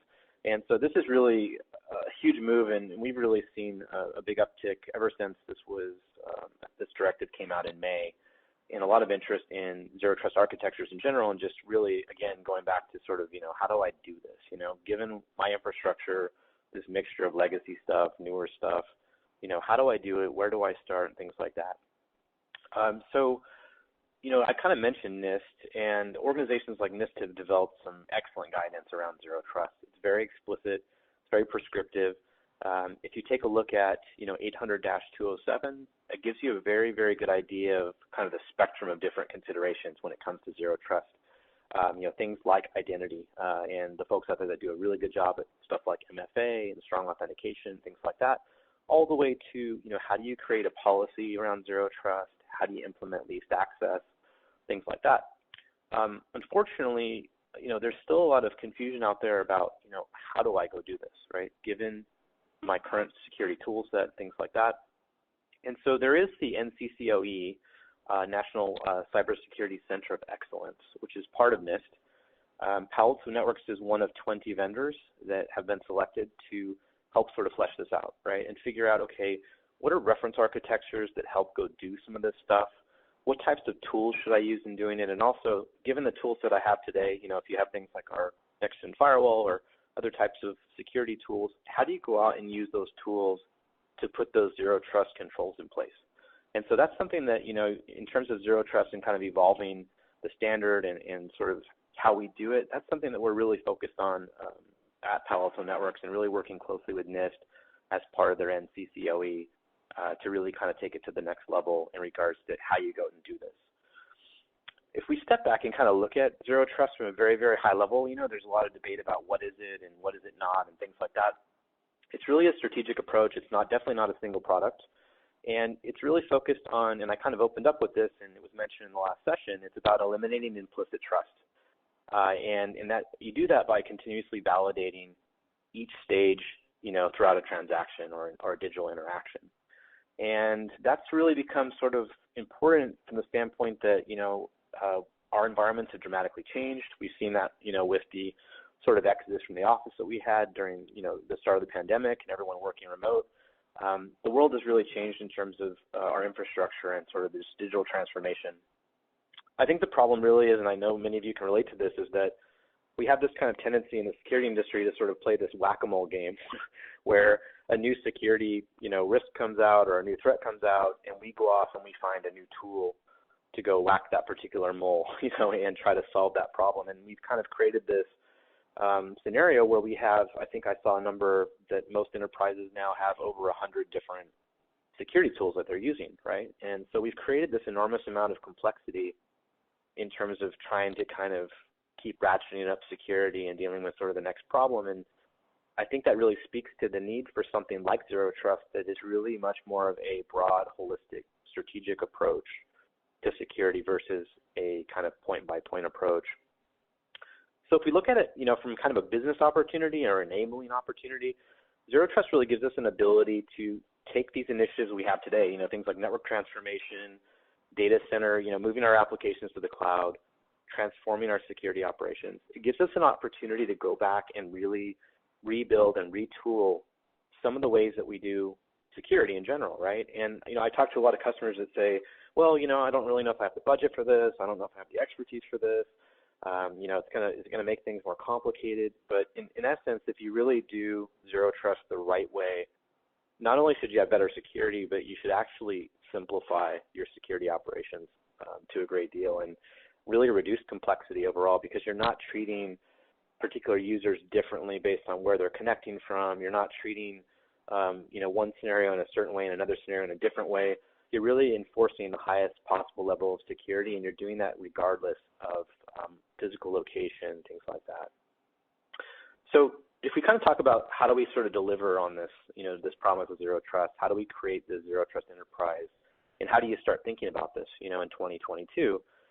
We sort of, our orientation at Palo Alto Networks, or our point of view, we look at it from sort of three different ways. One is users, another is applications, and the third is really around infrastructure. And, users is where many of you probably think when you're thinking zero trust, things like zero trust network access as an example, ZTNA, which is a subset of zero trust. Or maybe you start thinking about identity, right, which is a really important component of applying zero trust to users. But if we look at it kind of across the board, zero trust is really something that needs to be thought about in the context of not just users and not just connectivity, but also more broadly across the infrastructure, your cloud applications, your hybrid cloud, your infrastructure, your supply chain, things like IoT. Those all need to be sort of part of the equation when you're thinking about zero trust. So, when we look at users, this is sort of the way you can kind of progress through the stages or the use cases around users. It starts with strong identity, strong authentication, doing things like MFA, doing, challenges for identity, constantly validating that identity, going back to kind of that definition of zero trust. But you also have to look at things like the device integrity.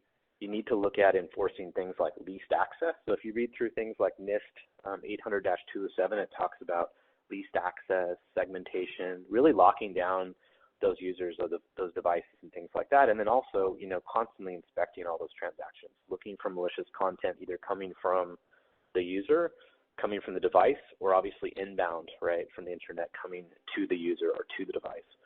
Those are really the important kind of aspects, those four areas, when we're talking about traditional things like looking at users. Now, I kind of mentioned, users is just part of the equation. And so if you can apply this kind of same methodology as you evaluate your own security posture and your own zero trust posture, and you can apply it to applications, right? Am I validating developers, DevOps, administrators in terms of these applications? In this case, am I verifying the integrity of the workload, right, in the cloud? Am I enforcing least access for those applications, those workloads? And the exact same kind of thing can be applied to things like infrastructure. And so if you take something like IoT, which is highly interesting to me and many in the industry from a security standpoint, IoT presents a really big security challenge in the sense that it's really growing the attack surface. Devices are highly vulnerable. And being able to see those devices, have visibility, and then also apply those same zero trust best practices like least access and least privilege is really key to locking those devices down, making sure they're not doing something malicious, they're not enabling things like lateral movement, things like that. So I think you can kind of see a common theme emerging here across these three pillars is kind of looking at the identity, the device workload, the access, and then also the ongoing transactions and kind of the continuous monitoring of that.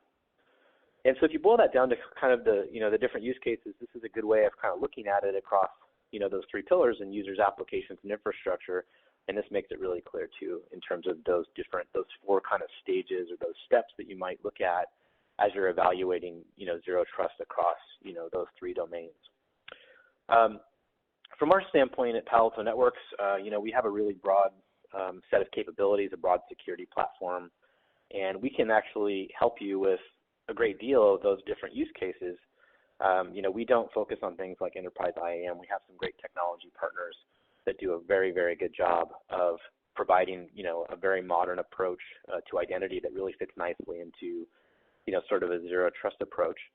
But in many of these other areas, around things like device integrity for users, we have things like Cortex XDR, Denier, which does a great job of protecting those endpoints. Our network security platform with our next-gen firewall does a great job of enabling you to create policies that actually enforce least access for users, whether they're looking at older on-prem applications or you're looking at SaaS applications. If you really want to lock down the things that each user can do or the things that each IoT device can do and things like that, we give you a very easy way to sort of do that within our network security platform. And then finally, on the application side, as I kind of alluded to, we have things like Prisma Cloud that does a great job of really looking at the identity for cloud infrastructure, looking at the workloads, and really being able to, again, apply those same exact kind of zero trust best practices and security guidelines to your cloud infrastructure.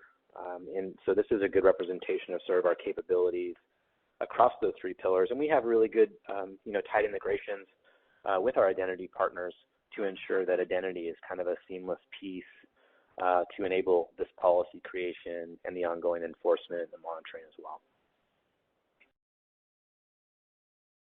So I want to give you a couple examples of this. I kind of gave you broad strokes in terms of, what does a zero trust approach look like? What does it look like across users, applications, and infrastructure? And a few of those use cases that I'm sure many of you actually have implemented a lot of these. So a lot of customers I talk to as well are kind of surprised to find out that a lot of the things they're doing today are very zero trust. They already have a really good identity strategy. They're already, enforcing. They have a ZTNA approach for remote access where they're enforcing least access for users that are coming in. A lot of you are probably already doing a lot of sort of the zero trust best practices. So part of it is really just looking at what you're doing today, looking at where there might be gaps in your zero trust posture, and then just identifying those gaps and really prioritizing. And so I want to give you a couple examples of what some of those use cases might look like.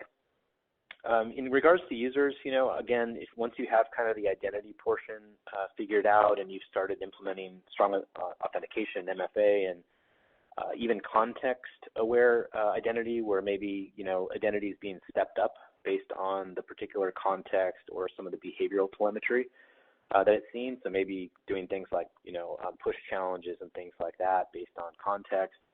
That's a great place to start. Then it's a matter of really locking down, your endpoints with really modern endpoint protection, things like Cortex XDR. And then if we kind of move through the access and the transaction part of this, things that we have that are kind of a core part of our next-gen firewall platform, user awareness, application awareness, device awareness, that's kind of the gateway to creating some of those zero trust policies so that you can really control in a very granular way what users are able to access on which devices, and also do that not only on traditional kinds of applications, but also SaaS applications and things like that. And then constantly look for those different types of threats, right? So it could be phishing attacks or, ransomware, command and control.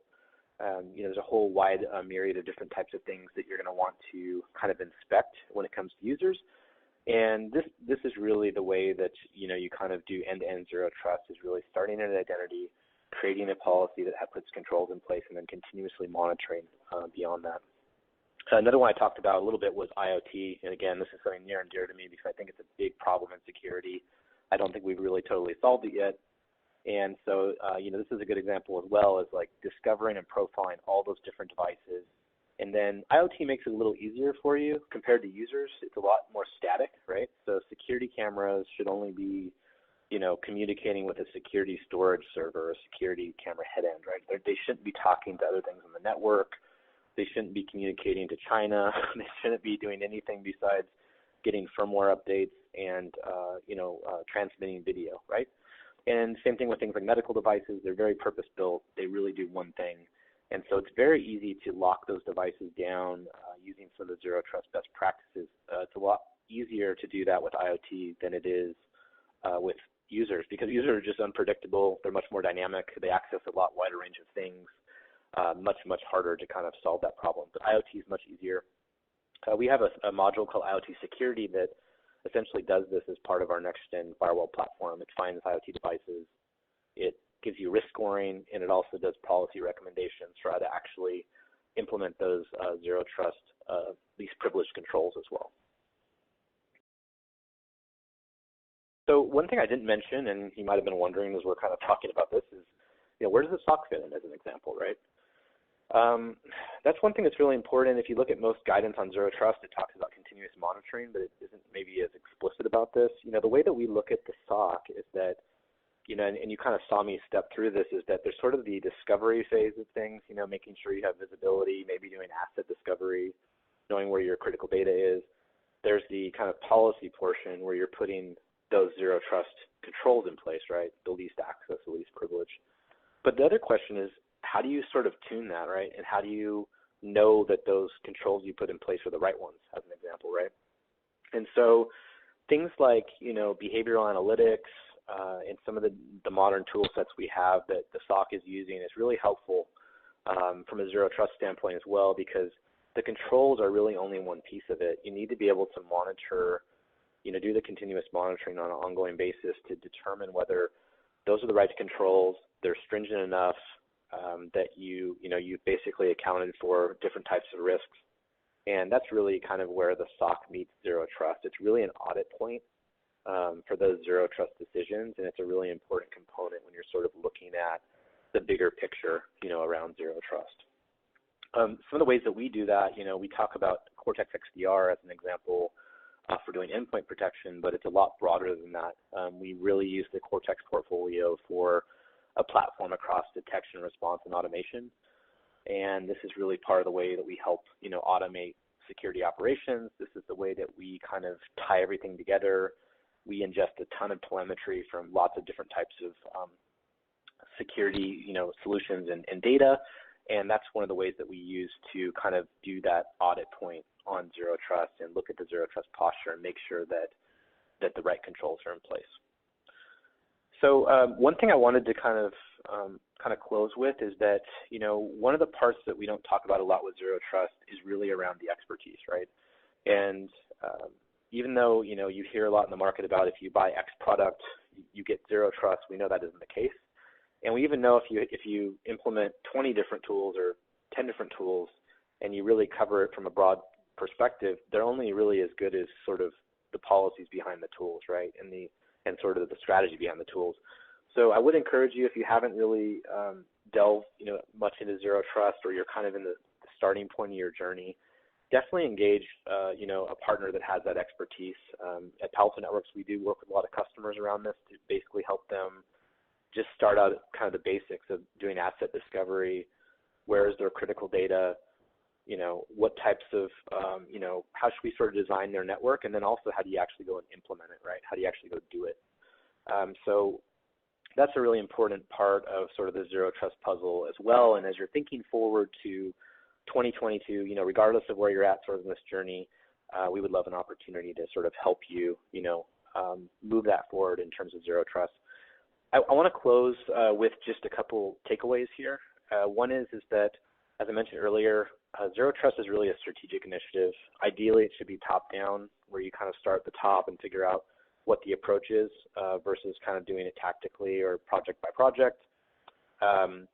You really want to, try to implement those in different stages, and hopefully I gave you some ideas of what those look like from identity to device to access to transaction. And, Palo Alto Networks can really help you take some of the great guidance from folks like NIST and some of the sort of best practices and really make them actionable, within your particular organization or your environment. If you haven't had a chance, definitely go and check out NIST 800-207 as a good reference point. There is the Cybersecurity Center of Excellence project, which I mentioned. We're one of the 20 vendors that participate in that. Also some very good prescriptive information, and also there'll be some reference architectures coming out around Zero Trust. And so I'd really encourage you to take a look at some of those resources if you hadn't had a chance to do so. And with that, I'll turn it back and we can jump into the Q&A. Great presentation, Paul. We do have some questions for you. While we do that, I'm just going to bring up this poll for everyone out there in the audience that says, what additional information would you like about the Palo Alto Networks solution? And we appreciate your feedback there on the poll. So let's see, lots of good questions coming in here from the audience. First one, I'll ask you here. I like this. Raul is wanting to know, is it possible to implement Zero Trust both in the cloud as well as on-prem at the same time? Yeah, absolutely. That's a great question. That's exactly right, Raul. I mean, there are certain zero trust controls that you'd want to implement on-prem, right? You have on-prem applications, things like that. And then in terms of the cloud, you obviously could have, on-prem cloud, or you could have public cloud or hybrid cloud. But the best way to think about it is that, yeah, there's absolutely certain types of controls that would be implemented in an on-prem type of fashion. And then when you have, as you're moving applications maybe from on-prem into the public cloud or hybrid cloud, that's where you also want to look at zero trust as well. It should sort of span those domains. And hopefully I gave you some ideas in the presentation on how to think about that. But as you look at sort of that cloud migration, you're going to want to start thinking about things like, workloads, micro-segmentation, identity and access to those applications and things like that. Got it. Okay. John is asking, how does the Prisma Cloud and Zero Trust kind of work together? How would those fit together? Yeah, so very similar, honestly, to the last question. So when you're looking at things like users, right, and you talk about stuff like segmentation, you're typically talking about, segmenting certain types of users from other users on the network, as an example, or things like that. When you're talking about it in the context of cloud, and you're looking at some of the capabilities of things like Prisma Cloud, now you're talking about the same kinds of ideas, right? You're talking about segmentation and micro-segmentation, but now you're looking at how do I actually do segmentation within, say, a Kubernetes environment, as an example? How do I make sure that that I can ensure workload integrity, the right workloads are running, things like that? So it's basically, in essence, it's the same ideas, it's the same kind of concepts within security, but it's just a different kind of domain that you're considering. And so I would just kind of summarize by saying Prisma Cloud gives you a really great way to implement zero trust best practices when it comes to cloud applications. Got it. Okay. And then what about when it comes to zero trust? How does zero trust address the threats? The biggest threats we're facing today, really, around ransomware. Yeah. So if you look at some of the high-profile ransomware attacks, and you also look at some of the the simple and related supply chain attacks, there's some very common sort of things that happen, right, in those attacks.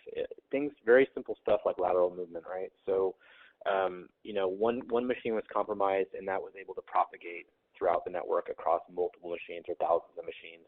In the case of ransomware, encrypting that data and things like that. In non-ransomware types of attacks, it's just, data theft or things like that. Same kinds of problems, even like an IoT device is compromised, that IoT device is used to laterally move within the network, and they move on to a higher value target from that, right? And so zero trust as a methodology is really good for stopping that lateral movement. As you start to segment those different pieces, as you're continuously monitoring the activity and things like that, and you're assuming that there has been compromise and that part of the infrastructure is unsafe or even hostile, it really does help you mitigate a lot of the risk related to some of the activities related to ransomware, related to supply chain attacks and things like that. Excellent. Yeah, it sounds like this could really help a lot of companies out there. I mean, ransomware is just plaguing companies of all sizes. So this looks like a great solution that could really help. Paul, I'm afraid we're running out of time here in our live Q&A session, but there's a number of really great questions in the queue for you still electronically. Maybe you can get back to those folks in the electronic queue. But we're really thankful to have you on the EcoCast today. Great presentation. Thanks for having me. And thank you to Palo Alto Networks for supporting the event. Check out the link there in your handouts tab. That'll take you to a PDF resource on architecting the Zero Trust Enterprise from Palo Alto Networks. All right, I'll leave up the poll for everyone to answer while I announce our next Amazon $500 gift card. This is going to Jonathan Miller from Massachusetts. Congratulations. And now I'm excited to introduce you to our next presenter on today's EcoCast event. Welcome, Ganesh Umpathy, Product Marketing Manager at Duo. Ganesh, are you there? Hello. Thank you for having me. Thank you so much for being on. Take it away. Awesome. Good morning, good afternoon, everyone. Thank you for taking the time to join this session. I'm Ganesh Umpathy, Product Marketing Manager at Duo. And over the next 15 to 20 minutes, I would like to talk to you about secure access, what we do today and what's in store for tomorrow. So at a high level, we'll talk about how secure access, how most organizations implement secure access today. And then we'll give a sneak peek into what we think is coming in the near future and how secure access will evolve. And we'll talk about best practices you can implement today. And then we'll have some time for Q&A. So without further ado, let's get started. So today when organizations deploy or implement secure access, there's this concept of zero trust. I'm sure you'll be hearing that multiple times today in our cross sessions. It's become really popular, and at the core of it, it's this philosophy of never trusting and always verifying users and devices before granting access. So today, if we define the two stages of access, which is pre-login and post-login. So before users log into an application, they typically enter their passwords, and then there's a form of additional verification such as multi-factor authentication or device posture assessments that really verifies the user's identity and the devices. And then they get access to their applications. So that's typically how most organizations implement secure access today.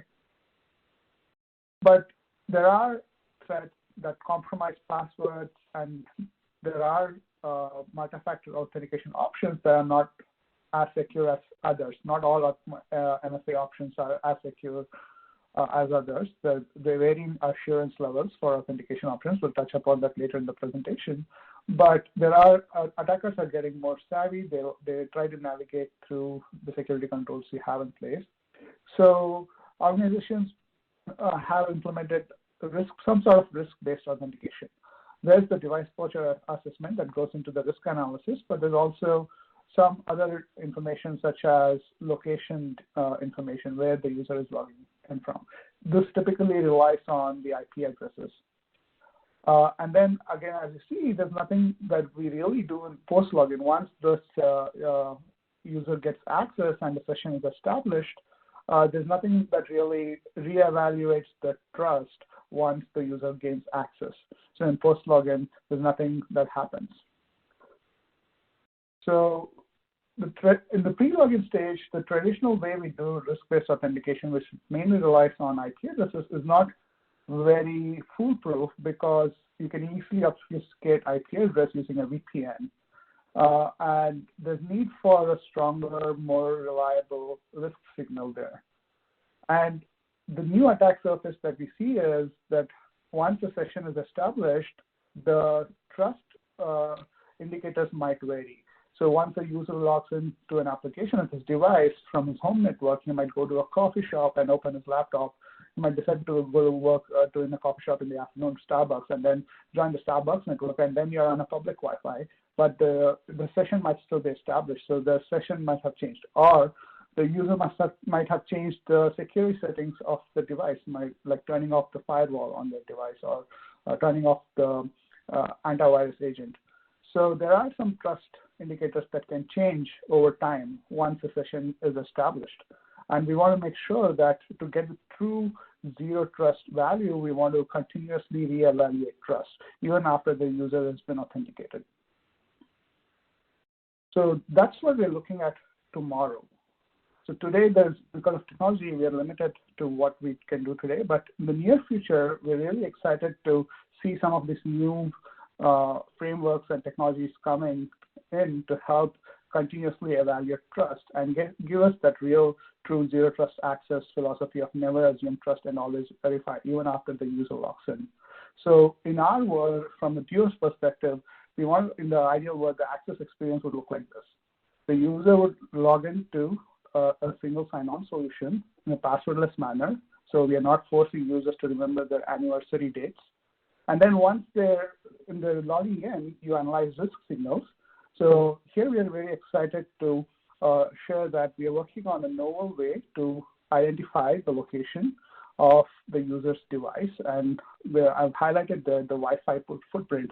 So this is a better way, a more reliable way to identify where the access device actually is rather than relying on IP address alone. So we can look at what Wi-Fi networks the access device is seeing, and then that can help us identify the location.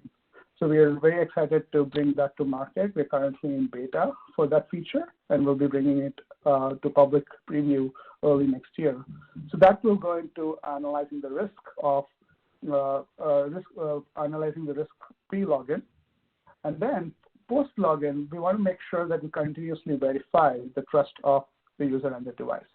And here we are excited to partner with OpenID Foundation. They're a nonprofit internet-based organization for standardization, and we're working with internet behemoths like Google, Microsoft to develop standards and frameworks to share signals and risk events that can help continuously verify and reauthorize access.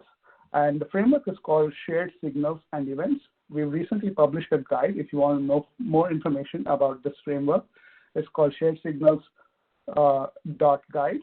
And please visit that website if you're interested, and you can see how you want to contribute to that framework. There's an active working group by OpenID, and we're very excited to partner with that working group and bring some of those shared signals and events technology into the market again next year. So that way, you are both analyzing risk pre-login and continuously verifying trust post-login to get that zero trust access for applications. So that's what's coming. That's what's coming in the near future. So let's talk about what we can start doing today. I wanted to share some learnings that we've learned from our own journey, Duo's journey internally, and also what we see on how our customers are implementing Duo. So one of the main things that we see both within Duo and from our customers is that most security professionals today are understanding the need for usability. Security should not create friction for end users, otherwise they'll find workarounds which creates security gaps on its own. So they want to find a perfect balance between usability and security. And there are things that you can do on both these sides.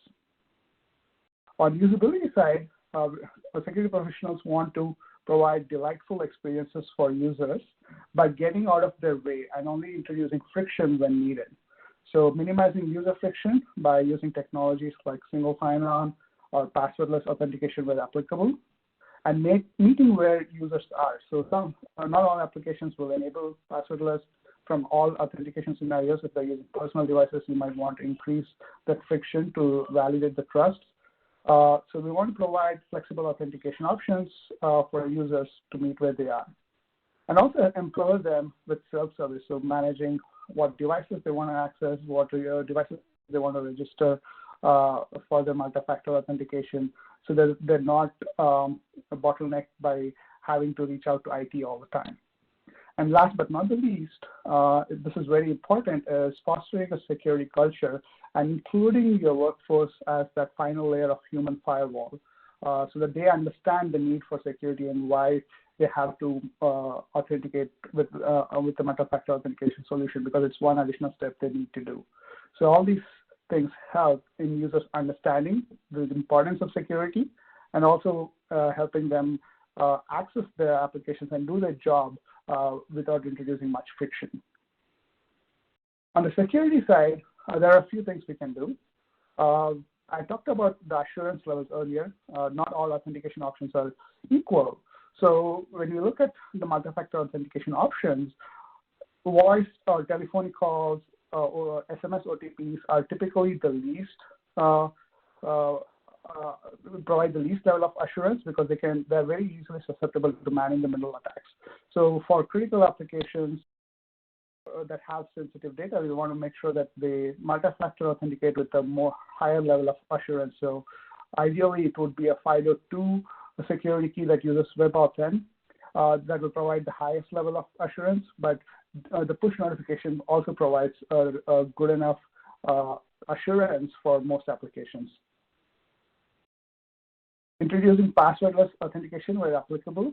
So again, this is a FIDO2 based authentication. It uses WebAuthn inherently, and it eliminates the needs for passwords. We talked about not forcing users to remember anything, and it's inherently multi-factor, meaning In one seamless workflow, the user is verifying who he is with biometric verification like Touch ID or Face ID, and he's also proving something that he has, which is his access device or a mobile device.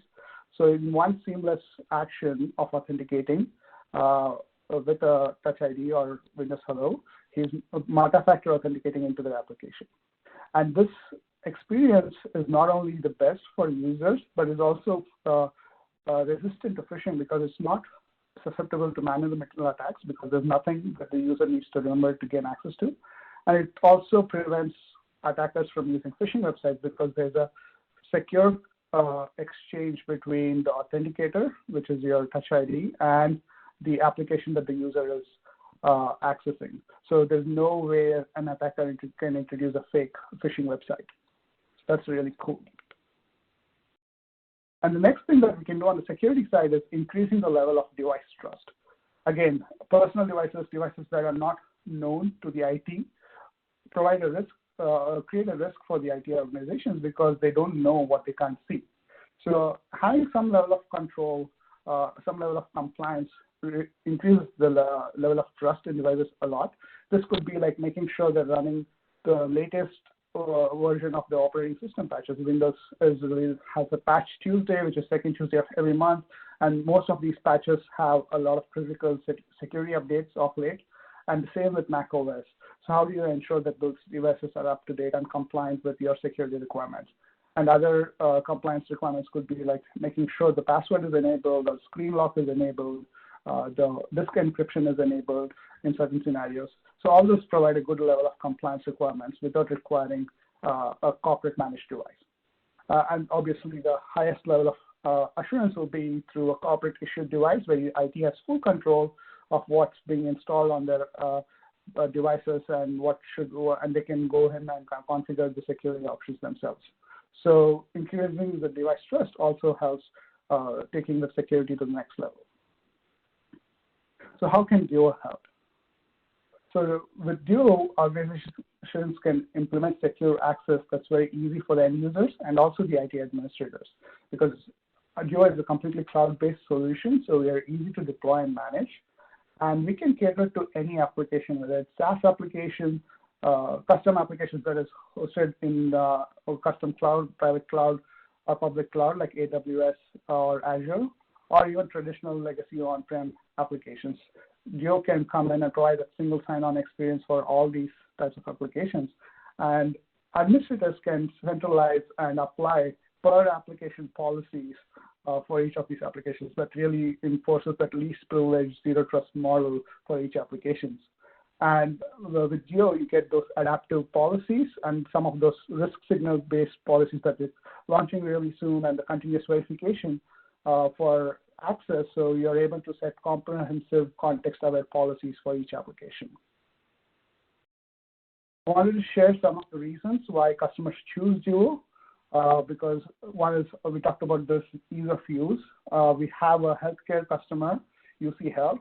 When they trusted our Duo, they found out that their clinicians who have a very low threshold for friction love the experience with Duo for multi-factor authentication, which is required for compliance for electronic prescriptions. So they just love the experience and the simplicity that Duo could provide, and that's why they chose Duo.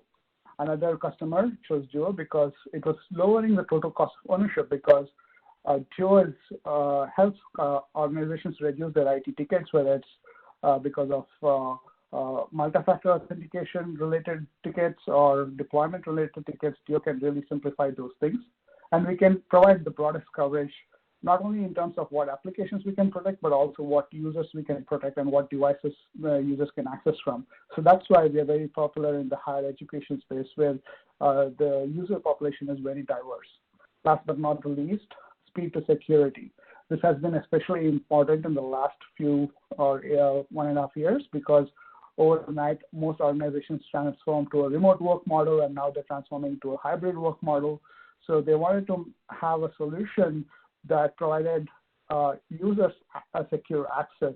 And with Duo, they were able to do it over a weekend. without compromising on their security requirements. So that was really cool. So I wanted to leave with a few key takeaways. One is emphasize on user experience and security culture. Those two are really critical to make security work and zero trust work. And for authentication options and secure access, evaluate the assurance levels by understanding what kind of data an application might house and what kind of assurance levels we want users to authenticate with. Last but not the least, when you're planning your secure access tools and how you want to implement secure access going forward, explore options about how you can continuously verify trust even after the user has authenticated. So that's really something that's coming up very soon, and we're excited to see where that technology goes forward with. So with that, I wanted to see if there's any Q&A. Absolutely, Ganesh. We have a lot of questions coming in for you. While we take those questions, I'm just going to bring up a poll here for everyone out there that says, what additional information would you like about Duo Security? And of course, we appreciate your feedback on the poll question as well. So let's see, first question, I'll go ahead and just start with this one. They're asking, how do personal devices affect anti-phishing strategy?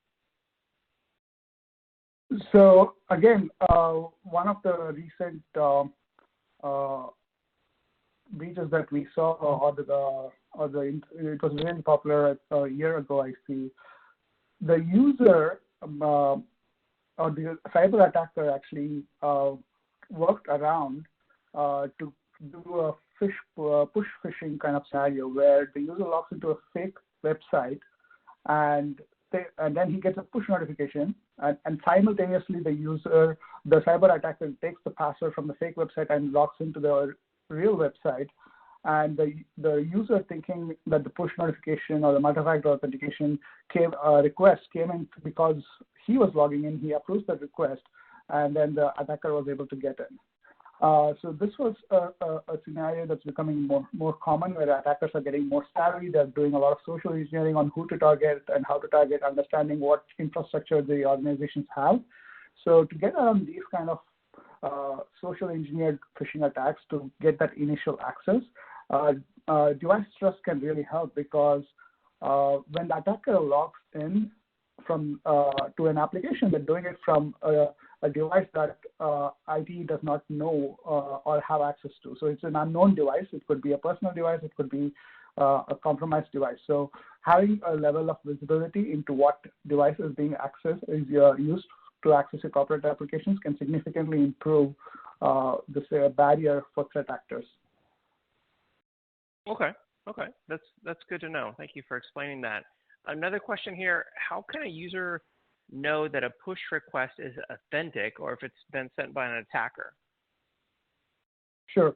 So one of the cool things about Duo's push notification is we provide a lot of contextual information in the app itself. When you get the notification, it shows where the access is being requested from and which application is being accessed. So this is a good enough context for users to see and decide whether there's really he who initiated that request or it's a fraudulent request. And if it's a fraudulent request, the user can go ahead and mark that in the app itself that this was a fraud or a mistake.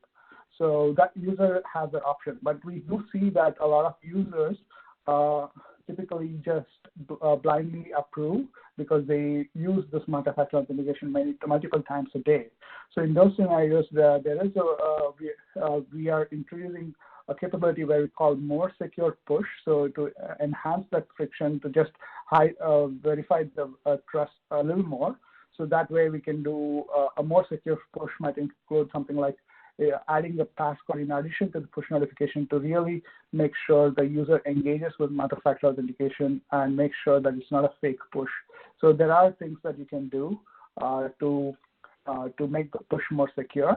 And additionally, you could also use the FIDO2 WebAuthn-based authentication, which provides a much higher level of assurance and mitigates any kind of phishing kind of threats. Okay, that makes sense. Thank you. And then what about phishing education? How do you handle users that fail the exercises? Yeah, that's a good question. So we internally have a full-time security team that creates all the training programs, and it's about re-education. It's about when the users fail, it's educating them on why they failed and what was educating them on what they might have missed that made them choose the wrong answer, or why they failed. So it's all about re-education, making them understand what could go wrong and how it could go wrong, so that next time they see, they're able to identify those red flags and mark them as fraud or phishing, and then help, or in the end, make the organization more secure. Okay. Okay. Absolutely. Yeah. That phishing education is I know so important out there. We've got to keep educating our users all the time. Another question here, they're asking, Arvind, I believe is how you say their name. They say, as we talk about personal devices, any risk with the corporate mobile devices for phishing or security lapses? I mean, do we have the same risk with corporate devices that we have with personal devices, really? It really depends on how the security tools are implemented. You could have an MDM, but may not have it implemented properly. So it just depends on how you're implementing it and what's the level of assurance you need for the device. So typically, it's kind of assumed that corporate managed devices provide a higher level of assurance or trust because the IT administrator has complete control over that device. So they can go in and check what's installed, what's the OS version, and things like that. So typically, corporate managed devices are assumed to have a higher level of trust. Personal devices can have a good level of trust, good enough level of trust by having those device posture assessments. And that's where Duo really excels. We have a lightweight application, both on the mobile device and the desktops and laptops, where the application can assess what's the OS version. It just provides visibility into what's the security configurations for the device and making sure it's compliant with the requirements the organization has. And if not, enable the users to self-remediate where applicable. For example, if the browser is out of date, the application educates the user on how to update so that he can gain access. So things like that you can do on personal devices as well to improve that level of trust. Excellent. Excellent. Yeah, because I know every company is going to have a different mix, perhaps, of devices. So it's good to know that we can protect both types. So, yep. Ganesh, if folks want to get started with Duo, what do you recommend? So we have a free trial. The link should be on this portal. So it's signup.duo.com. If you go and sign up, you get a free 30-day trial. We have 3 different subscription plans of choice. We start with the basic MFA edition, where you get the basic MFA and single sign-on features. And the next level is the Access edition, where you get some of those adaptive access policies and device trust features. And the final edition is we call as Beyond edition, which helps organizations implement that zero trust model for both SaaS and private applications. So really, with this free when you sign up, I believe you get the Access edition for 30 days. And if you're interested in testing out Beyond edition, if you reach out to your Duo representative, we can make that possible too. So if you want to get some hands-on experience with Duo, I encourage you to go and sign up for the free trial. Excellent. Yeah, I see the link right here in the handouts tab, signup.duo.com. I encourage everyone to check that out. Sign up for the free 30-day trial of the Duo security solution. Ganesh, it's been great having you on the EcoCast today. Thank you so much. Well, thank you so much, and thanks everyone for tuning in. We've got a number of more technical questions there for Ganesh in the queue, and he'll do his best to get back to you. Thank you, everyone, for your excellent questions. We didn't have time to get to all of them in our live Q&A, but we do appreciate them.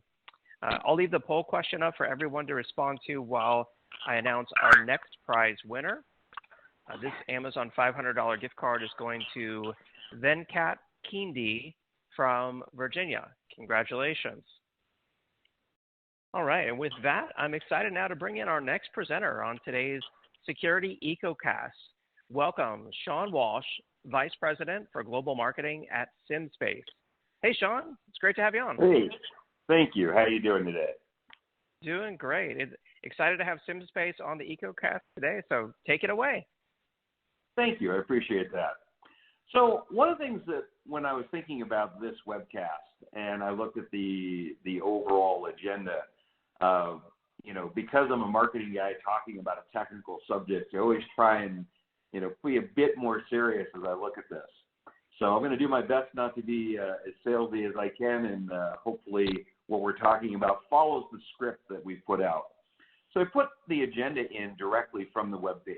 So looking at what did we see are the big takeaways from last year, what do we see changing in the landscape, how do we think we can help, and some thoughts on what you should be looking at as you look at your strategies for next year.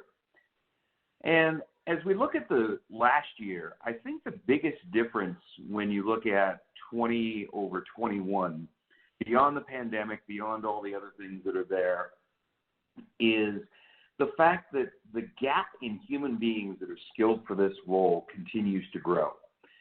This particular data point comes from ISC Squared. I've seen others, and the number ranges between 2.5 and 4 million people. And I think that what we're seeing is we're throwing more money at the problem, but it isn't going to be fixed until we get the human problem addressed. And the result of spending more money on security is that we have more complex environments. If there's one thing we don't have in this industry, it's a shortage of security tools. According to our friends at Gartner, about 83% of folks have over 20 tools. And that makes for a pretty complex stack. And then when you have a 0-day hit and you got to do patches across those, how do you make sure it all works? The translation on this slide, it should be 15.6%. But what we've seen is that those companies that have to publicly announce breaches have seen a 3-year decline over their stock value versus their S&P counterparts. So the impact of this human gap in cybersecurity is very, very real. One of the data points that I found that really surprised me was this bottom one on 60% of breaches caused by lack of patching. The article is linked here from Dark Reading, and the data point comes from our friends at Automox. But the thing that struck me as I was reading this is the fact that people are saying, look, we just don't have the resources to put every single patch out that is out there. And again, this goes back to the human challenge. And then the other things that are on here in terms of growth of ransomware, in terms of growth of attack surface. Those, I think, are two of the things that really transpired over the last year that will change how we look at what we need to do for security in 2022. So I wanted to share with you what we see as the top 8 security landscape challenges for 22. So again, coming back to this theme, people, people, people. And this is people who are deploying technology, people who are monitoring the technology and doing the threat hunting, and the people who use our technology inside our organizations. But one of the data points, this one came from Enterprise Strategy Group via their ISA survey, is that there's a 58% higher retention rate when companies invest in their people via training. And keeping people current, keeping people feeling like what they do is important to the organization, I think is the biggest takeaway from all of this. And I think what we will discover in 2022 is that the ROI on investing in people is much higher than investing in tools. The never-ending attack surface expansion doubles. I think that's a conservative number, but again, that's coming from our friends at Gartner. But if you look at our continued march towards SaaS platforms, remote work hasn't gone away and is growing as we hire new people, and you look at the drop in the unemployment rate, at least domestically. And then you throw in mobile, IoT, and now the concerns around operational technology. I don't think that any of us are surprised that operational technology has moved up the stack, but things like the Colonial Pipeline attack really showed how they can have a significant impact in our society. I also think that ransomware as a covered part of a cyber insurance policy is facing an extinction event this year. We've seen AXA already suspend ransomware payments in France. We've seen Lloyd's make changes in the UK. And I just think that the risk of this, because of how well coordinated the threat actors are here, this is going to be another burden that shifts onto IT. So we're going to see lower coverage and higher bills. And they're going to redefine what insurance means and what insurance for ransomware means and incrementally phase it out. According to Gartner, we're seeing a significant effort to reduce complexity in the security stack so we can improve the ROI. I said this a bit in the first slide, but money alone won't fix it. The investment has to be in the people and the processes to go with the technology.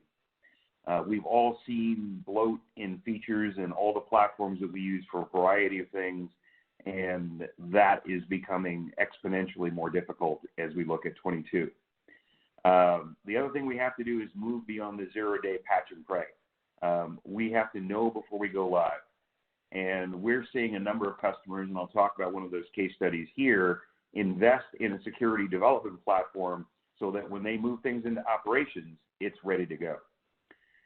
Security is a sales tool. I think this might have come up in one of the earlier broadcasts, but right now, the safety of your network, the reliability of your company as a partner, some of the new government mandates actually make security a product and company vendor differentiator. And it's one of the things that if the sales team isn't using it in your organization, they should definitely do it. And then the last is that, again, we talked about the impact to stocks. That's going to be even worse this year. Breaches are going to be very, very aggressive. The threat actors have turned this into a very profitable model, and boards want to know what the answer is to it. And we are going to continue to see an increased advocacy from the executive and the board level, and we're going to see that also drive increased focus on compliance and regulatory. And one of the interesting things that we've been spending a lot of time talking to customers about is the difference between cybersecurity and compliance and regulatory. Sometimes those things get muddled together, and they are very distinct disciplines. So with that, let me talk a little bit about what we're seeing in terms of some of the consolidation reports. This data point comes from Gartner, and basically what it's saying is that people have, on average, between 16 and 46 different tools. They're spending a lot of money. They're not being used effectively. The teams don't know how to use them completely. And optimizing that stack is a way to make sure that you improve the operations in your security ops center. And that's one of the areas where when we look at the model that we're going to show you in terms of how we see the cyber model evolving in 2022, having a dedicated development and staging environment for security is going to be critical. And then the next point here is talking about business expectations. So this survey was done with members of boards of directors. And look at those top three: regulatory risk, cybersecurity, and then supply chain, which really ties back in many cases to the security and the regulatory compliance risk. It is at the top of the priority chain. I'm probably saying something you already know, but I think it's something that as you think about preparing and talking about the funding that you need, this is an important data point that can help justify some of that spend for you. Now, one of the things that, because we do deploy a cyber range, a lot of people immediately say, oh, you're a breach and attack simulation company. And we think this is one of the things that when you look at your 22 plan that you need to separate in your mind and look at strategically. Because when you look at breach attack, they tend to be production tools. They're protecting your current availability of your security stack and your product systems. They're doing continuous attacks driven by threat intel versus changes in security or compliance. They're giving you monitoring tools. Where when you look at a development range, the goal here is to be able to push the envelope, to do as aggressive and complete attacks as possible, to take zero trust architecture, deploy the virtual environment, and then run 15 different scenarios against it to see which one gives you the best results. So it's about taking a strategic approach, building something that then goes into production, and then have that monitored via BAS and other tools that are out there. So we think this is a fundamental change in how you should consider deploying your resources in 22. And I blatantly ripped this off from the CI/CD DevOps world. And we've all seen these types of graphs, but I think it's very apropos as we're talking about how to segregate the workload and get security operations. So I'm going to start here with the security strategy in the bottom part here. That flows into your security engineering. So whether it's deploying zero trust architecture, looking at CMMC, or whatever it is that you feel you need to engineer to make sure your stack is right, then you can let your team hack away at it, change it, blow it up, do anything you need until you find the right set of skills on the team to go with the stack optimization. That'll tell you what you need to do in terms of your process improvements, especially with global round-the-clock handoffs, and making sure that the degree in which each team understands the problem and knows what's being handed from SOC to SOC and shift to shift is available. Make sure you're ready to optimize your cyber insurance and compliance posture to lower those costs. And now you establish a new security baseline. You can take that baseline, move that into production optimization plan, deploy, update your policies, do your threat hunting, and if this is done correctly, it will reduce the number of tickets, it will reduce the number of incidents, and we've seen a lot of this work done very well with Palo Alto and SentinelOne and a number of our other partners. Then you can continue to monitor that with BAS, take your analytics and analysis, and then do the next turn on the cybersecurity evolution. And we think that this model and formula deployed in 2022 will have a significant benefit, both in terms of your team retention, the effectiveness of your security plan, and reducing costs and meeting compliance. So what I want to share with you next is a case study from a global bank. As almost everyone knows in the security world, no one wants to confess what they're using, but we'll tell you the story behind what they're using. So in this case, they had 4 global SOCs, about 40 analysts, about a dozen threat hunters. They had 5 degrees of expertise across their team, from entry level to threat hunters at the top. And what they discovered was they couldn't address all the cases with the staff they had. They had inconsistency in terms of reporting and tools, and almost none of these people had ever really worked together. They were in different places. They never worked on the same scenarios. And the biggest difference that they got out of using this cyber range was all operating together on the same platform, dealing with the same issues. And again, you've heard me talk about people, and you'll hear that over and over again, because it's not just the technology, it's how the people are trained to use it. So what they said was, you know what, we're going to let the threat hunters tell us what we need to use for training. And that's where they leverage SANS and a number of other folks to put that training and skills analysis together. That allowed them to then put together a strong remediation program, because they understood the skill sets of each of the people and each of the technologies better, having run them through these simulations. And then those simulations gave them the ability to work together, pre-test production changes before they put it in. And I thought this one quote was very apropos. I'm going to use the American term soccer versus international football, but they said it was sometimes like watching a bunch of kids when they first start playing soccer. They all swarm around the ball instead of playing their position. Well, the problem is they didn't know what their position was. And this process gave them the ability to understand what position to play, how to work together, and ultimately how to optimize their environments. What they experienced was about a 40% year-over-year improvement in loss avoidance and breaches. And they said a lot of this was due not just to using the technology better, but for the people working together better. So how does all this play out in terms of the platform today? Well, we have this readiness platform, as we call it, and it's what most of you would call a cyber range. And there's 3 elements to it: how you configure the range, simulating your security stack, and then creating the right competency framework for your team. We don't just mean training. We don't just mean working together as a group. We mean making sure that they are competent from end to end on all of the pieces that go into that.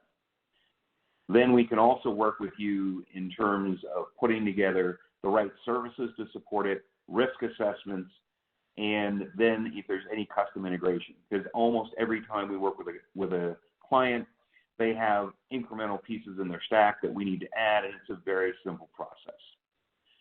We're able to scale these very, very large. The foundation of the company comes out of a legacy of being the range for the U.S. Cyber Defense Command, and we have built these out to tens of thousands of nodes.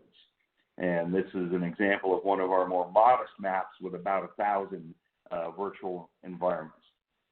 But what we want you to take away from this is no matter how big your organization is, you're able to put those together, create a very realistic simulation, and be able to make all of that be graded, get the raw data, and take those analytics and use it to improve your configuration. This is just a small sampling of some of the different products that we put together, and there are thousands more behind this as we go forward.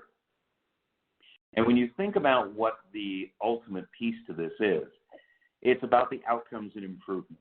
So what we've seen from our customers is a 45% improvement in their attack defense. Their time to resolve and identify those attacks is improved by almost 50%, and the reduction in configuration-related breaches has dropped by 40%. And this is the result of teams working together, having hyper-realistic views of what they have in their production environments, in the range environment, and being able to work on that together as a team. So just a couple of closing thoughts as we go forward. When we think about cyber ranges, they are going to help you manage your stack complexity and help you protect your production environment. They will not necessarily close the skills gap, but they'll help you keep the team you have and up-level the skills of the team you have. Through SimSpace, we know this is used by 5 of the top global banks in the U.S. Cyber Command for them to build their readiness. Gartner published one of their top trends for 2021 and 2022, which included cyber ranges for building maturity and readiness. And it's probably the most viable tool you have to train and prepare against threat actors, because you can do destructive tests inside the range without hurting your production environment. And then you can take the learnings from that destructive test and properly apply that to your production cyber ops security operations. So with that, I will move on to questions. Great presentation. This is really cool stuff. I love learning about what you all are doing here at SimSpace, Sean. We do have some questions for you from the audience, and I'm just going to bring up a poll question for everyone out there while we answer some of these great questions that have come in. First one for you, Sean, here, they want to know exactly how do you go about building a range? So basically, it's kind of like in a lot of ways going to AWS. You go in and you pick your environment, you pick your operating systems, you pick the tools that are in your stack. We'll build those out into the virtual environment, and then you can pick the type of training you want to run, the type of scenarios, red team, blue team, purple team, and it's all built from a front-end console. And again, it's very much like configuring resources through AWS or any other resource platform that you use. Nice. Yeah, it doesn't sound hard at all.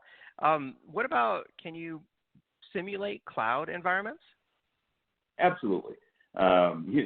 We live in the hybrid world or the cloud-only world for many of our customers, and you're able to do that quite easily. As a matter of fact, a number of universities, University of Texas uses our range, and the undergrad and grad students use it. So we know that it's pretty easy to deploy. Good.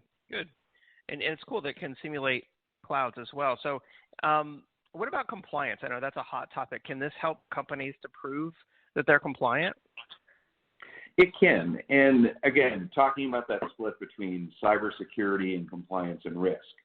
So the first thing we can do is help you apply the right rules or the right framework. So whether you're marching towards a NIST or a MITRE or something like that, we can score the test versus those frameworks. And then we can also apply a specific set of tests and scoring based on the compliance tool that you pick. So whether you need to support high trust or PCI DSS or other types of vertical things within your industry, we can apply tests that specifically validate the requirements they have. So for a GDPR, making sure you don't have data exfiltration, you don't have credential compromise that gets personal data out there, and it also helps you track where personal data resides within the greater security environment to make sure that if someone requests that your personal data gets deleted, you know all the places that are there, and you know that it has been secure the whole time because you have audit trail behind it. Nice.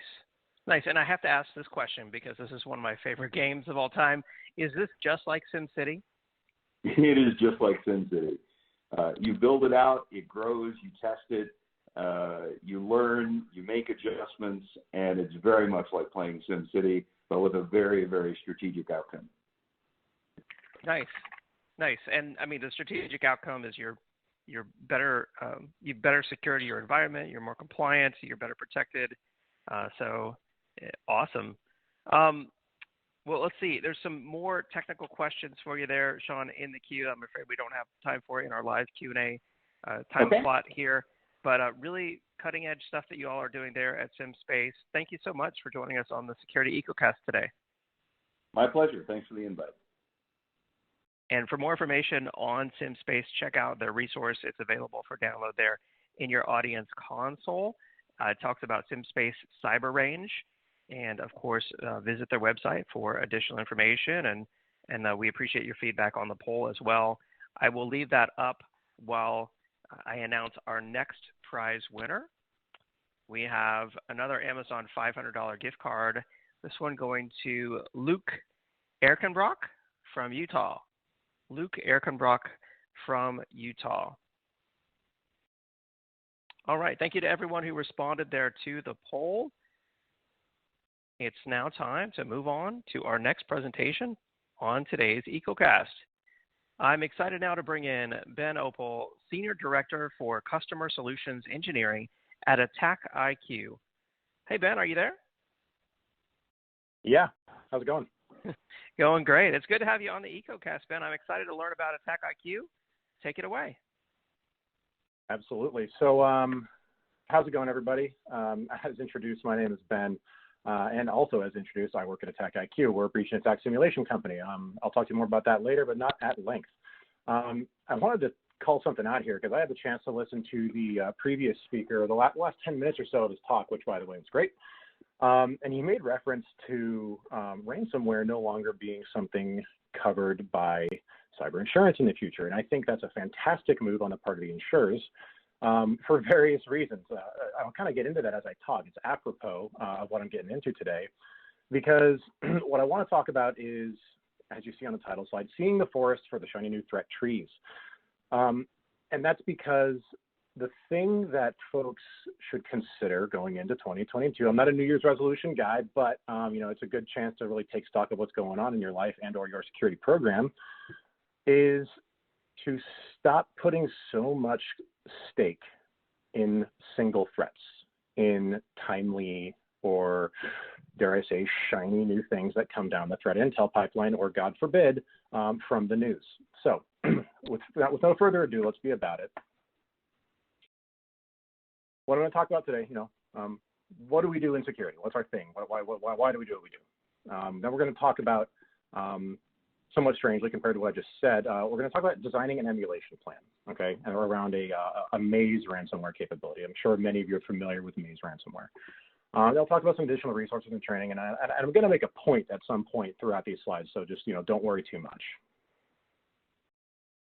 So the goal in our line of work is to get good, all right? We are here to protect something. We are here to secure company assets. We're here to secure a mission. And we cannot afford to be scatterbrained while we do this. we have to be very focused. We have to understand very clearly what it is we are defending against and what we are defending. So why test?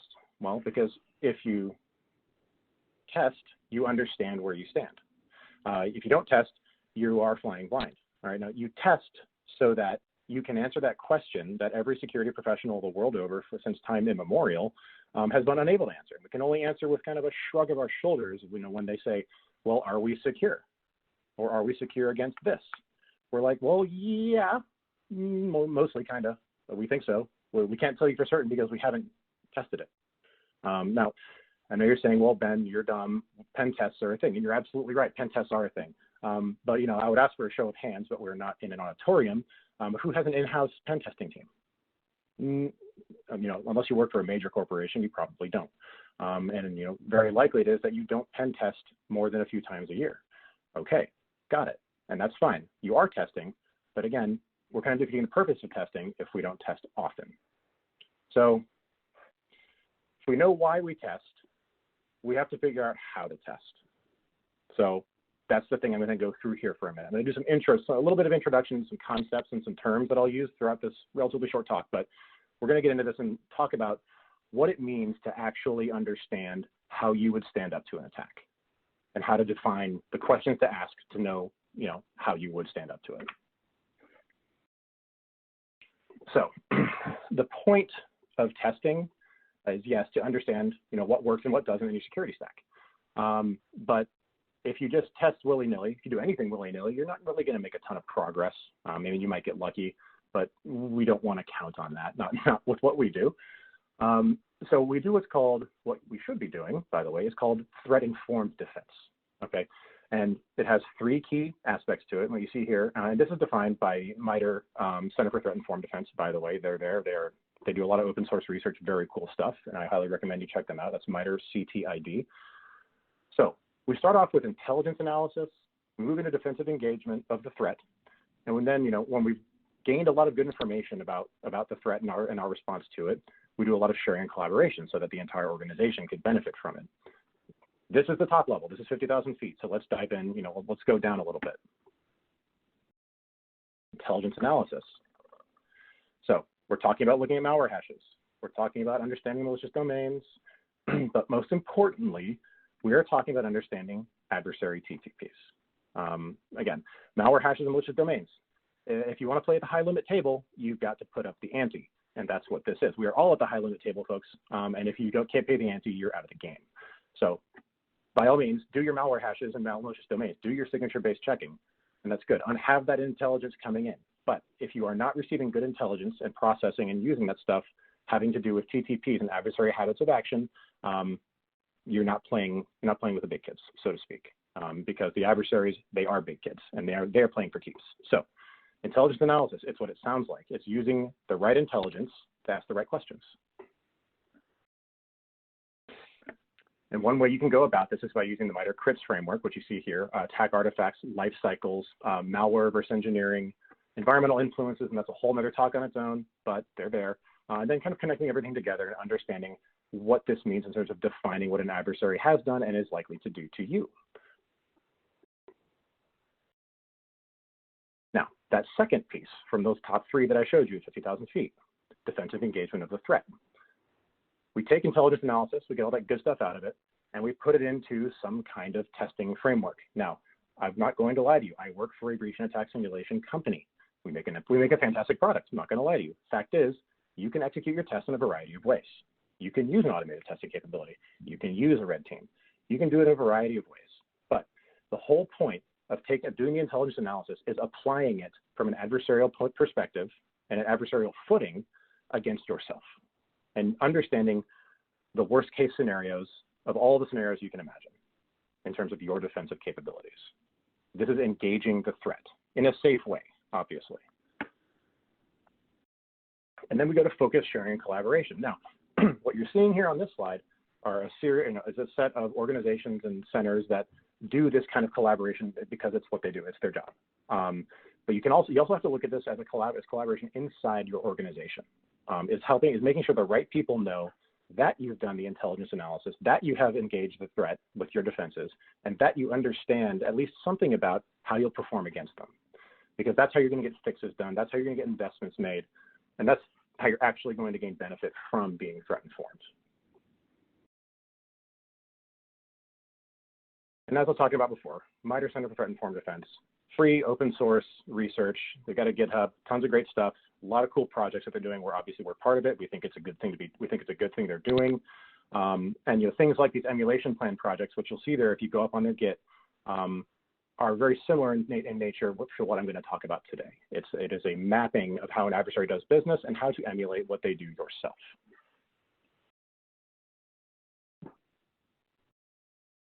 So we have this notion of being threat informed down. And so now we're going to talk about kind of at the basic level, how to do that. How do I do something? How do I be threat informed? Right? Because you are threat informed somewhat if you do intelligence analysis, but you're not really there until you start coming up with test cases and applying them. So how do you build this emulation plan? Those are the test cases. So I might slip into company vernacular. If I do, I'm not going to apologize because I'm giving you the answer key. Scenario, that's a unit test. That is an adversary behavior emulated by any means you choose. An asset, it's a host where you are running, on which you are executing the technique. That's it. If I say assessment, I mean an entire, not so much a campaign, but a chain of techniques.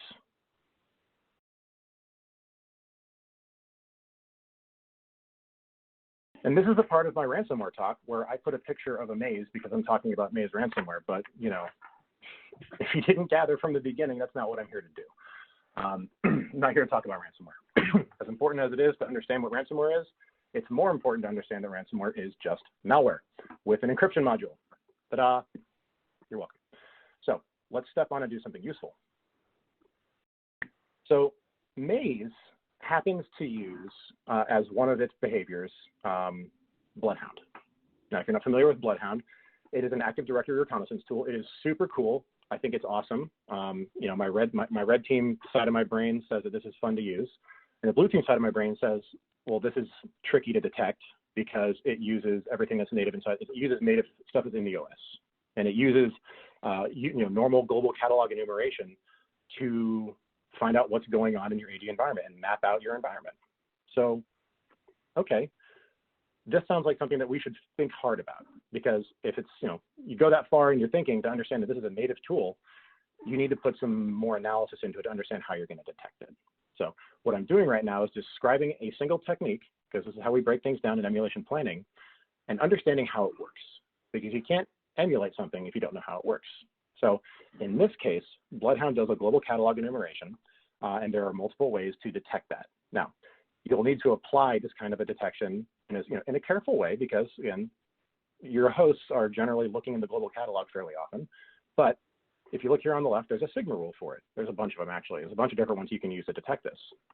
And it's going to be looking for very specific traffic in a very specific time frame from IPs, from specific IPs. That's going to say, this is suspicious. Somebody might be enumerating your network. Okay, so we understand right now what Bloodhound does, that it is a piece of the Maze ransomware, or it can be. It's been used by them before, and there is a way to detect it. Okay, this is where we start. This is from our intelligence digest, right? We did our intelligence analysis. We understand this piece about our adversary. Awesome. Now we have to plan our test. So we call this assessment design theory. So don't worry about that, but that's just what we call it.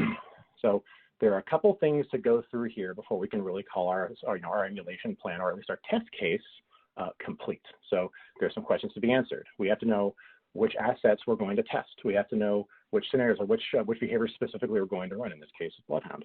And then we have to schedule this thing so that we're getting good data. So we're not irritating people along the way. So test planning. This is when you come up with what we call a problem statement. Because as you know, in IT and InfoSec writ large, we have nothing but problems, but predominance of problems, and we're just struggling to find solutions to them. So problem statement. what is wrong that we are trying to get after? What is the threat? What is the risk that we are kind of trying to understand and come to grips with? Well, in this case, we can just make a general statement. You know, we haven't seen detections from our AV. We haven't seen specific rules pop for certain types of traffic, but we do think things are working as they should be, right? That's a problem statement. It's very broad, but it's something you use to frame out your planning. And so from this, we're going to step into, since we have this context of this problem statement and our intelligence analysis, we're going to make a semi-authoritative statement about specifically what the adversary is able to do and what our defenses are able to do in response. So we ask the question, can Bloodhound scan my environment without me knowing? Well, since we do our level best to make things work right and make a defensible architecture and configure things the right way, I hypothesize that I believe that that abnormal LDAP traffic generated by global catalog enumeration, which is Bloodhound doing its thing, would flag in my security tools. Okay, cool. Let's test that hypothesis. Since we have a hypothesis to test, we are going to decide where we're going to test it. All right. So the thing is, since we know or we assume that high volumes of queries from normal domain users will produce an alert on my SIM, I'm going to test across my domain because the environment doesn't really have as much of an impact on my detection capability because LDAP is going across your network all the time. So we can put it anywhere. So we want to test it as broadly as we can. So I'm going to pick 2 workstations from each business unit, and they're going to be tested in the context of a domain user because domain users have access to, they make those calls all the time. Okay, good. Pick those out. We're going to decide which behaviors or scenarios we're going to run. So I'm going to run a Bloodhound ingester right there, bottom right there in scenarios. Pretty simple. We've talked about it.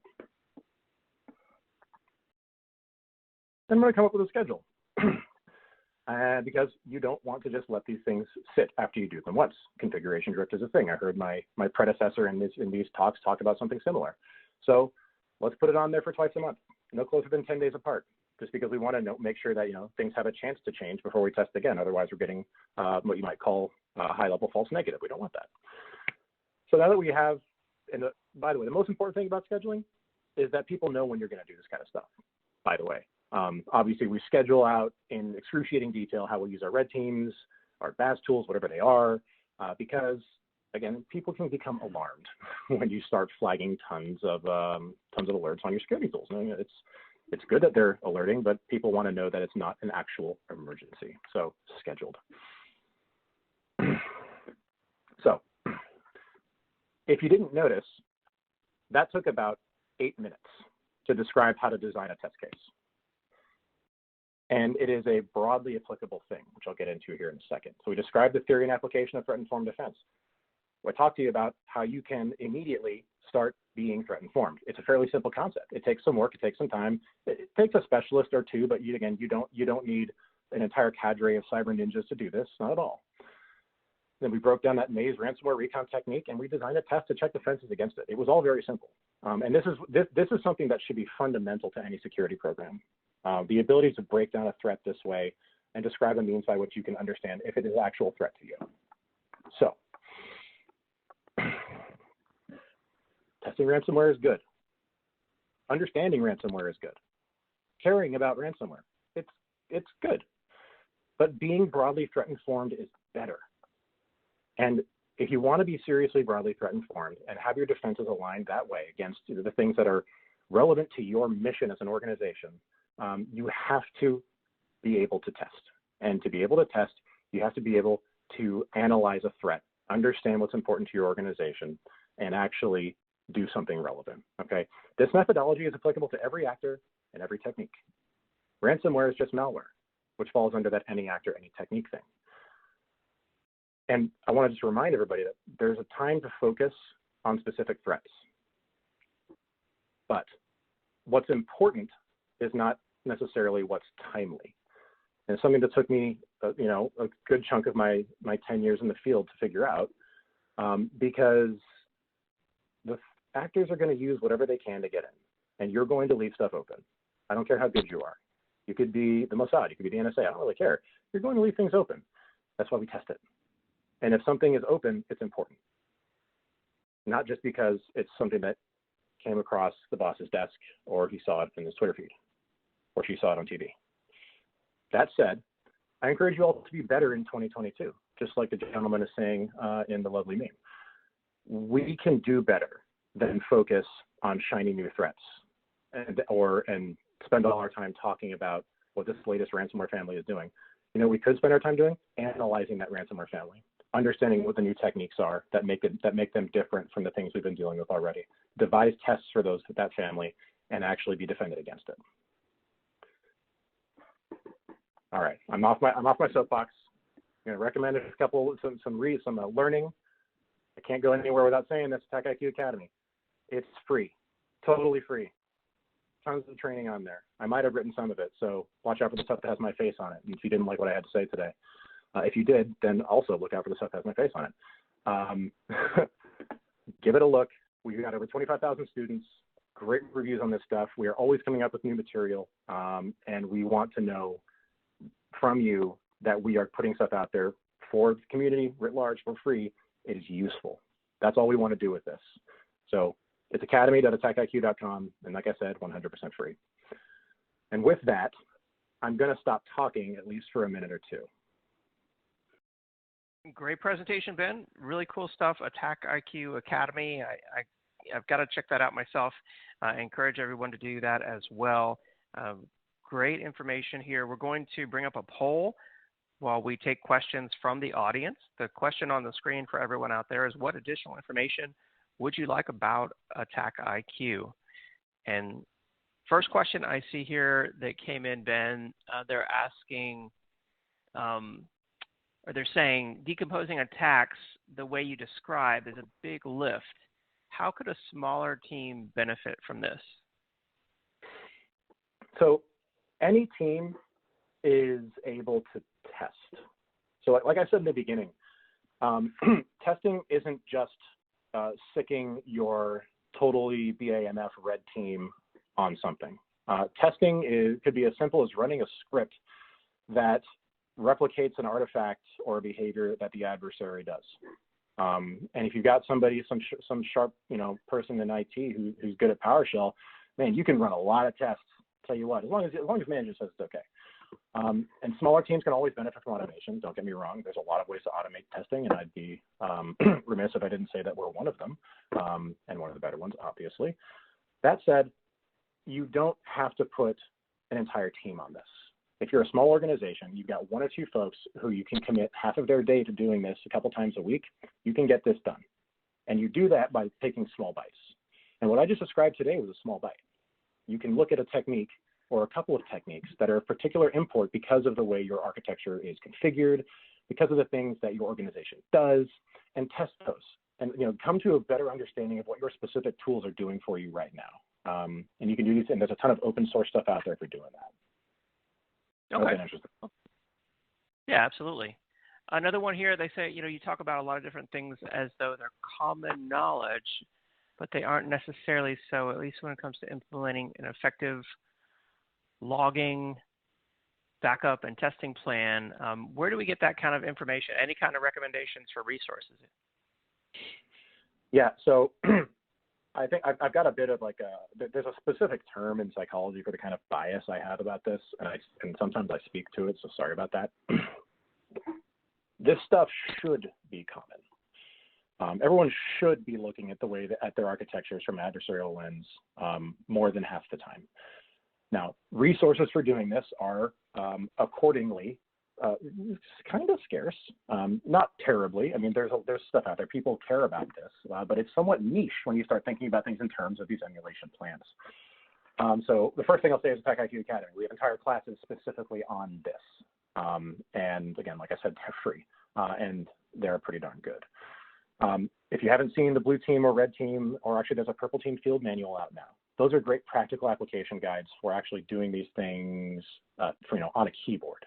But again, the best practices you'll find in the major things like CIS controls, even in things like NIST, yes, even there, you can get good ideas about how to set up an overall architecture and configure it so that you can make assumptions about what it can do, and therefore you can test those assumptions. So the body of knowledge is out there. It's just not it's not formalized outside of a few places. Attack IQ being one of them. Okay. And then this is a good question. Do you think folks should focus on ransomware, or should they focus more on just security in general that, will protect them from ransomware as well as other threats? I'll say this much: if you don't have a good log aggregation and correlation scheme, and somebody in your shop says it's time to go zero trust, you should have a very frank conversation with them, probably behind closed doors. And when I say that, I mean fundamentals are very important. If you don't have the wherewithal, the technical wherewithal to approach basic threats, or simple antivirus log collection and alerting, you shouldn't be talking about specific ransomware threats. If you catch my drift, it's not like they don't matter; they absolutely matter. But if you get the fundamentals down and you can break down a threat into how it actually works, the things it does that are detectable by your tools, you're on the right path if you can do that. And ransomware simply becomes another piece of intelligence that informs your analysis. The only notable malware is the malware that has a unique or novel means of execution. And within that frame of mind, everything falls. And if you can break down one technique, you can find ways to break down the others. So yeah, I mean, yes. Should we worry? Yes, you should worry about ransomware. Should you worry about it? No. Should you be aware of it? Yes. Should you worry about it? Well, no. It's like any other attack. You're going to get breached. So how far is it going to get before the tools that you've properly tested stop it? Wise advice. I like that. All right. Well, I'm afraid we're running out of time here in our live Q&A session, but there's some really excellent questions still there for you in the electronic queue. Ben, thank you so much for your excellent presentation today on the EcoCast. Absolutely. Thanks for your time, everybody. And for more information on Attack IQ, check out the Handouts tab as well. There's a cool document here called Threat Informed Defense 101. It looks like the college rule, notebooks, and well done asset. Make sure that you check that out, download it before you go, and also respond to the poll question there while I have it on the screen. We do want your feedback on that. I'll leave it up here for just a few more seconds while I announce our next Amazon $500 gift card winner. This is going to Ben French from Texas. Congratulations, Ben French from Texas. And with that, I'm now excited to introduce you to our next presenter on today's Security EcoCast event. Welcome now, Andy Thompson, Research Evangelist at CyberArk. Hey, Thank you. Andy, are you there? Yes, I am. Can you hear me okay? Yes, sir. You sound great. Thanks for being on. Excellent. Take it away. Thank you for having me. And Ben, congratulations. I'm a fellow Texan here, so I just wanted to introduce myself and say hello. Quick introduction about who I am. We're going to be talking about Endpoint Privilege Manager and CyberArk, really the fundamentals like our previous speaker was talking about relative to least privilege and application control. But before we get into that, again, a little bit about myself. I have a very cool job at CyberArk as I'm a researcher and technical evangelist for our CyberArk Labs division. This is the division of CyberArk that invests in offensive security research, vulnerability, reverse engineering, that sort of research. It's really fascinating, bleeding edge stuff, and I get to talk all about it. I'm also very active in the Dallas hacking community, where I'm one of the organizers of the Dallas Hackers Association, and I'm known as a travel hacker. My wife and I, we travel all over the world on a shoestring budget. But anyway, we're here to talk about the endpoint, really, and how it is the initial attack vector for many different types of cyber attacks. Quite often, what's going to happen is that they will go in with a limited amount of privilege, elevate to a local admin or higher level privilege, and then execute their end game. That's really kind of the tried and true path that we've seen for so many different types of attacks. And I kind of mentioned this earlier just now that, we assume that they're going to get in with a low privilege, but that's often not the case because, one, once they get get in with a privileged level of local admin, for example, it's very easy to go in and shut down your existing complementary suite of security solutions, such as EDR, AV, any sort of group policy configuration changes can be really shut down once local admin rights have been granted. Also, regarding vulnerabilities and the reporting there of vulnerabilities, usually the vulns that require privileged access to facilitate their attack are deemed lesser score. So often we find that those are often the vulnerabilities that are not patched or are prioritized less in a patching regimen, just simply because they only have enough time to address the higher severity CVS scores, so CD scores. So that's why you want to be aware that privileged access is a risk coming into your organization. And you can see here, I'm not going to read it for you, but basically 87% of organizations are basically giving their end users free reign with local admin rights into their endpoints. And now this isn't something that CyberArk is telling you to do. Well, it kind of is, but don't just take our word for it. Gartner, the SANS Top 18 now, I believe is it, the CIS Top 18, they're telling us to really focus on the standard blocking and tackling, the fundamentals and basics. And CyberArk, we're not perfect. We can't do it all, but we can do certain things in those recommendations really, really well. One of which is extending least privilege and application control into not just the endpoint, but the server infrastructure as well. If we have time, we'll cover that in a moment.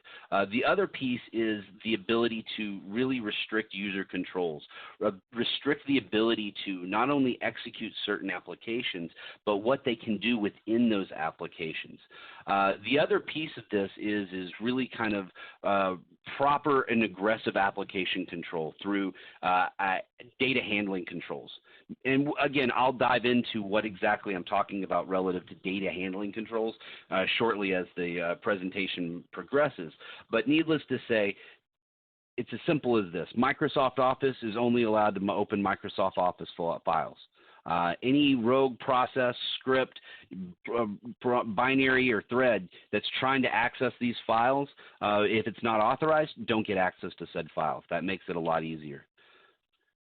All right, so along with those fundamentals, this is kind of fundamental 101 here, where we talk about the additional capacity that CyberArk and our endpoint privilege manager can provide.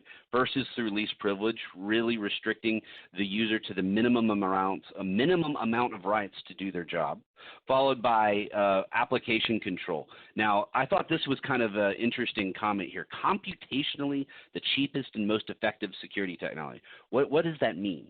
Well, I had to think about it for a while, but then it actually clicked. It made sense. If we're actually restricting the processes from even executing, then the attack stops there. There's no additional after effect. You know, it's essentially computationally fairly cheap. So it stops the attack from even happening through aggressive application control. Now, additional functionality that we'll cover in a second is the privilege dispense aspect of this security fundamental. We'll talk about credential theft protection. We found that certain processes, certain registry keys, certain database stores are ripe for credentials to be attacked. I know exactly where to go if I'm attacking PuTTY or WinSCP, for example. And so we actually go ahead and protect those data stores on behest of these other applications. It's really powerful stuff. And then on top of all of that, we are protecting, we have certain policies and rules specifically out of the box that are configured to address the ransomware threat. So again, we'll talk about this in a second, I hope, but the point is this really is a great complement to your existing EDR. It's not meant to be a replacement. It really goes well into that defense in depth strategy that we often hear about so much in the IT security realm.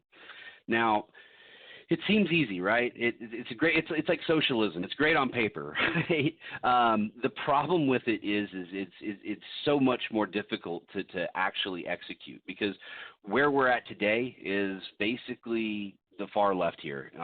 Local, it's like the wild, wild west, folks. We've given all our users local admin rights. We've deputized them to go around doing whatever they want. The risk is out there because, well, not only do we not know what software is out there, but we don't know what versions they're running, right? We are completely exposed to any sorts of malware, including ransomware. And the fact is by having so much local privilege given, our security tools aren't as strong as they could be.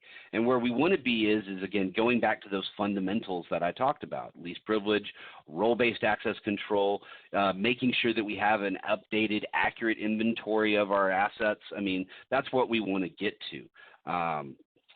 But this is the problem, folks. This is the catch-22 of local administrator rights and least privilege. If we give that access away, we lose all, secure oversight. We have happy, productive users, but we really have a whole bunch of security incidences because we have no security controls. Users are able to install malware as at will, right? But what happens if we flip the switch and we actually implement security properly? We implement least privilege in its rawest form. We have a problem because, yeah, we're secure, but operationally we've grinded things to a halt. There's a huge burden on our end users, just as big a burden on our help desk.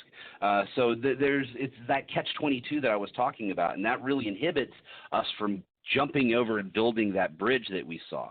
And that's really what CyberArk's Endpoint Privilege Manager does, is it helps bridge that gap and makes that implementation that much easier.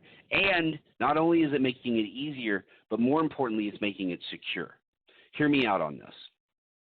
So with day one, we don't necessarily start with just going in and discovering all the software and then elevating it. There are certain things that we just have to do out of the gate that shuts things down. It requires certain processes that we already know are basically block listed, right? It's this process here that we call our quick start config, where we really mitigate the most amount of risk as quickly as possible from a least privilege and application control perspective. If you want to learn more about this, we have a great team of strategists that work with our clients to help, define what the right roadmap is for them. So if you want to learn more about exactly what that risk mitigation strategy looks like, let us know. We're always down to have that conversation. But back to that original thing I was talking about when we first roll out, why do we not start off with just monitoring? Well, there's no benefit to it out of the gate. Everybody's still local admins if we're just scanning for software, right? We're just scanning for privilege.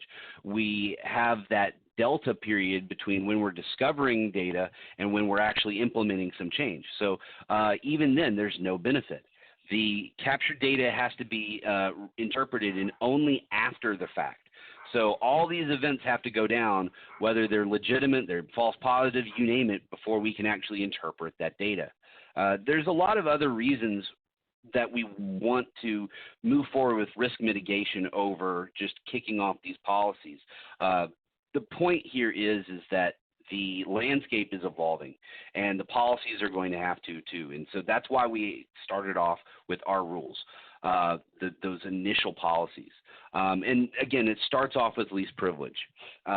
This combination really is what we see in mature organizations. Not just the instantiation of least privilege, not just least application control, but using those two to actually create real just-in-time elevation. I don't believe that you can have just-in-time without least privilege. These concepts go hand in hand. The other piece of the Endpoint Privilege Manager in its ability to provide value is its impact in, again, protecting other applications beyond the capacity of themselves. Like I said, FileZilla, WinSCP, your local LSAS, these we can apply another layer of credential harvesting protection from them. I'm actually going to show you a demo of this in shortly. The out-of-the-box ransomware protection policies are amazing because they address that data handler issue that I was talking about. In fact, let's go to that slide and I'll cover it next to the privilege deception piece. The ransomware protection really defines how approved content handlers are the only applications that are allowed to interact with the files that you designate. So you specify why a certain process should be allowed to access the PDF files, or only Microsoft Office and Teams can access your files of Office and Word and Excel and whatnot. This prevents rogue scripts, rogue processes that may have a malicious code in memory. Excuse me, a little nervous here. My point here is if I, as an attacker, have a reverse shell running in a process that I can't access the Word files or the crown jewels that I'm seeking for. Only the approved content handlers have access to that folder or that data. This is actually a quick demo. I'm hoping this will play to show you some of the trusted processes and whatnot. This is a USB bash bunny that, when plugged in, emulates a keyboard, so it bypasses any sort of signature-based AV and immediately types out a PowerShell script. It bypasses UAC automatically, runs the script, and it initially establishes a reverse shell back to my command and control system. So once we have the green line here, that shows that the agent has connected to the command and control. Now we're going to interact with that compromised computer, and at this point we've got command line access to the machine. What we're going to do is we're going to dump the memory of this victim's machine in order to harvest some credentials. So PowerShell Empire makes this super easy. There is a function called power dump, which dumps the memory from the LSAS process, if I'm not mistaken, and it will see that shortly here. We run the function, and it should spit out all our admin usernames and their NTLM hashes, which then I would just take to Hashcat and brute force, which, funny enough, I'm actually doing on my machine over here. It's a totally different project, but still nonetheless fun. Let me show you what it looks like from the defensive perspective, though. One of the ways that we could skin the cat here would be to block unsigned PowerShell functions from executing. So not only do we have the built-in policies, but we also have some additional advanced policies, one of which is blocking any unsigned PowerShell from executing. So let's go ahead and implement that policy, and we'll go ahead and rerun the attack again. You'll see that the code is able to be typed, but because it's unsigned PowerShell, PowerShell is not being launched. So that's one of the many methods. The other way that we could have prevented the credential theft from happening is to implement the credential theft protection policy. There's several different ones that we're going to actually implement here. The first is blocking the SAM dump from the registry. The next one is going in and blocking, I believe it's the LSAS. Here we go, SAM harvesting here, and then the LSAS credential harvesting. There's a couple of these policies that we're instantiating here, but again, it's just a matter of taking these existing policies, going in, changing them from block to enable or detect, however you want to set it, and away you go. The policies are instantiated. All right, so we've gone ahead and we have enabled blocking on a bunch here. All right. One more. There we go. Now we'll go back to the command and control function here. We're going to run the power dump again, but take a look at what happens. Now the process is going to try to reach out to the LSAS process, and, well, let's take a look. Nothing happens. Nothing happens, folks. That's not what an attacker wants to see, but that's everything we as a defender want to see. Unfortunately, the power dump, well, fortunately, I guess, for us, the power dump failed, and so we didn't get the credential harvesting that the attacker was attempting to do. So that's kind of anticlimactic, but there you go, folks. That's EPM in action. Not only do we block the attack as well, but we can also see from a metrics perspective what process was trying to dump the LSAS, what machine it was coming from, very detailed information. All right, so I mentioned this earlier about how the endpoint is the point of attack for many different cyber attacks, and that is the case. But we also have to realize that there are other processes, there are other attack vectors in our enterprise organizations. It's not just the PC. We also have, Windows servers that have, Active Directory obviously integrated with them as well. So we've got server infrastructures, your Linux, your Unix, your BSD, your AIX. Those are all systems, including Mac, that need to be protected with least privilege and application control. We also talk about, your processes regarding RPA and your CI/CD pipelines. These things are peppered with privilege all throughout them and need to be approached the same way that we approach our endpoints, from a least privileged and application control perspective. So these are just things that you need to be aware of. This isn't just a concept that's restricted to our endpoints. We have that many and more systems running in the cloud that do need to have some level of least privilege and application control applied to them. So let's see. So basically, server managing practices amplify the risk. Servers are accessed and managed by privileged users. This is really where we start talking about how it's not just about locking down the machines, but also the users as well. This is about privileged identity as well. The other thing is from my personal experience, for the sake of operational efficiency, many of the times our servers are installed with bare bones and minimal security tools. And because of the fact that, like I mentioned earlier, people assume that the endpoints are what's being attacked. Yes, they are, but as attackers, as pen testers, as red teamers, as APTs, what they'll do is they'll pivot in, because they're not just going to sit on the endpoint. Attackers are more interested in pivoting and weaseling into your tier 1, tier 2 infrastructure and getting those crown jewels. Let's see, highly targeted because they house and access. Yeah, exactly.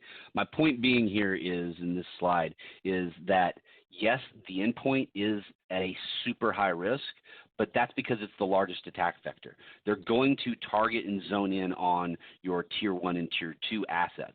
Really, anything that correlates to your business continuity program really kind of correlates as to what the attackers are going to be focusing on relative to a privileged attack.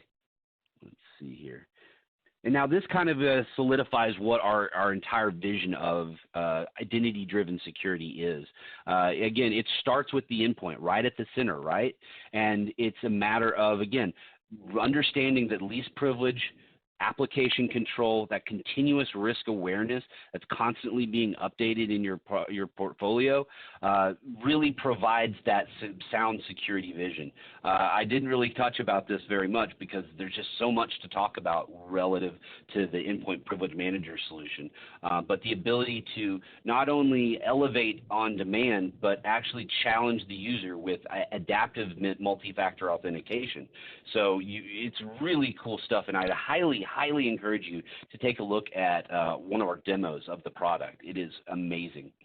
But I digress here. My point is that you see our vision of security on the endpoint, and it does feed in from admin privileges, from DevOps processes, RPA robots, even third-party vendors. They are some level of access into the endpoint is something that we have to consider. I can't spend all day talking about just vendor access, but needless to say, this is just a small spoke in the real overall arching image of privileged identity. And so you can see where Endpoint Privilege Manager fits into that. This is more of our entire suite of solutions, but you can see where we prioritize access, privilege, and DevOps as some of our core foundational components. So that really concludes most of my talk today. If you want to learn more about the Endpoint Privilege Manager, I highly recommend you check out our 3-point series that's actually talking about strengthening endpoints. If you like my talk today, you're really going to like the follow-up series that we have in store for you. Also, we have a 30-day free trial of the product. So if you want just to kick the tires and light the fires, feel free to check out the 30-day free trial. So that concludes my presentation. I think we've got some Q&A here. Absolutely. Yeah, we do have some questions for you, Andy. A great presentation, really cool demos. I love seeing those. Thank you for sharing those. I want to encourage everyone to check out the 30-day free trial. Before we move on, you can click on that link right there that says register today. Actually, that's a hyperlink. If you click on that, that'll open a new web browser tab or window in your web browser. So with that, let's go ahead and move on to our poll while we take your questions. The poll on the screen says, what additional information would you like about CyberArk? All right, so let's see, Andy. First question I wanted to ask you here, they're wanting to know, can CyberArk really protect our endpoints from becoming infected with ransomware? Yes. So this is where I get to talk about the cool stuff that's coming from the labs division. We actually have a ransomware lab where we are throwing hundreds of thousands of samples at this daily and weekly. And we're confident that the combination of least privilege and application control in conjunction with each other really stop ransomware from happening. It's really the execution of any malware, like the previous speaker was saying. We're certain that we've done 3.6 million samples and we've yet to have a ransomware infection. I mean, that's a big number to quote, but that's how confident we are in it. I hope that answers your question. Yeah, absolutely. Here's a good one from Dave. He says, with COVID-19, they've got, so many employees accessing the network remotely with, I'm sure, bring your own desktop type devices. He's asking, how can we turn on and off local admin, essentially allowing these users to do what they need to do, but without having too much privilege? All right, so in a BYOD world, that is a unique challenge, and it's really hard about flipping the switches on somebody else's machine. So what we often find is VDI access for these remote users tends to be well done. Also, if we have corporate assets, then there's a huge challenge of managing the local admin account from remotely, especially if we have organizations that aren't connected via VPN on occasion. So how do we manage the local admin? It's a matter of using a solution like CyberArk's Enterprise Password Vault solution in conjunction with EPM, actually, to rotate those passwords off the network. But how do we facilitate remote access? This is the kind of like a part two to his question. This is really where another product, the remote identity, is really powerful. VPN-less, agentless, VPN-less remote access from the web browser that allows for zero trust access in as a vendor, as a remote user into the enterprise. So that's what we would recommend for remote access is they just need a web browser. As far as managing the local admin privilege of the client machine, that is where the EPM product and the agent really shine as far as feature functionality. I hope that answers your question. Yeah, excellent. And then so if folks want to get started with this in their company, which department is it that typically starts rolling out a least privileged solution like this? Oh, that's a great question. It's funny because depending on who you roll out your program to can make or break it. You really have to get the most bang for your buck, but also not break the product. I mean, not break the product, but break your productivity. So what we recommend is focus on if you've got a frog to swallow, swallow the biggest one first, I think is what Mark Twain said. And so what we recommend is focusing on your IT department first, usually systems administrators, because they have the most difficult policies out of the box. But once you address those, rolling it out to the remainder of the infrastructure is a piece of cake.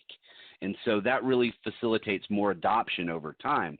Yeah, it's a little bit of a hurdle at first, but then everything else is just easy peasy. Great advice. I like that. Good Mark Twain quote there. And then, so this person's asking, their antivirus has some exploit prevention built into it. How does this compare to that?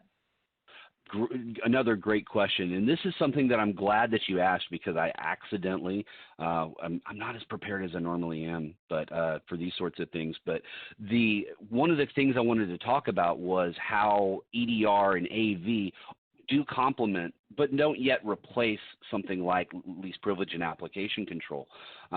Here's the deal: is these sorts of solutions require something to have happened first, whether it's an existing infections generating a signature for an AV, or malicious actions of some degree that can be detected and then immediately responded upon. So at least in a ransomware event, there might be 1 to 2 files perhaps that may be encrypted in the process before your EDR can immediately snap that into action. These are the things that we want to prevent, and are completely prevented if the application isn't even allowed to execute in the first place. So that's kind of how we provide some additional value in the fact that by stopping the initial attack, we also more secure those third-party complementary solutions. We saw with SolarWinds attack, for example, the attackers waited 30 days before they would shut down AV solutions. Endpoint Privilege Manager was actually listed in their list of applications that wouldn't work, so it actually would stall the installation of the malware just because EPM was installed on it. So look at this as not if and what is it and or, but with and both. They're supposed to complement, not contrast each other. I think that made sense. Yeah, good point. I mean, this is going to prevent the attack before it ever happens. I like that. So I'm afraid we're running out of time here on our live Q&A. If folks want to get started with this, you said that there's a free 30-day trial. Is that right? That is correct. There's a 30-day trial. It's a SaaS-based service. It works great. You can implement it now, download it, and you can be protected from ransomware by the end of the afternoon. Awesome. CyberArk Endpoint Privilege Manager. All right. Well, Andy, it's been great having you on the event today. Thank you so much for being here. Say hi to Texas for me, and we'll see you next time. Thank you again for having me. Really appreciate it. Take care. All right. And thank you to CyberArk. Check out the handout. It's there in your audience console. CyberArk Endpoint Privilege Manager. There's a solution brief there. And then, of course, you can go to their website and download the free 30-day trial. And like Andy said, be protected from ransomware by the end of the day. Cool stuff. Seems like it would fit in very well with your 2022 security plan. All right. With that, it's now time for our final Amazon $500 gift card announcement. I'll leave up the poll, let you respond to that while I announce the final gift card winner. This is going to Aaron Wayrick from Wisconsin. Aaron Wayrick from Wisconsin. I will post all the prize winners' names there in the questions box. All right, that is done. And thank you to everyone who responded to the poll. Before you go, of course, don't forget to subscribe to the 10 on Tech podcast over in the iTunes store. If you are a potential sponsor of an upcoming MegaCast or EcoCast, reach out to us at connect@actualtechmedia.com. Don't forget about the Gorilla Guide Book Club. It's there at gorilla.guide or in your handouts tab. Download free educational IT books. And at the end of the event here in just a moment, you'll be automatically redirected to our Refer an IT Friend or Coworker page, where both you and your IT friend could win an Amazon $300 gift card. Thank you so much for joining us on today's EcoCast, Developing Your 2022 Security Plan. I hope that you learned a lot. I hope that you had a lot of fun, and I hope that you'll stay safe and prepare your plan for 2022 to be better protected. Have a good evening and take care. Bye-bye.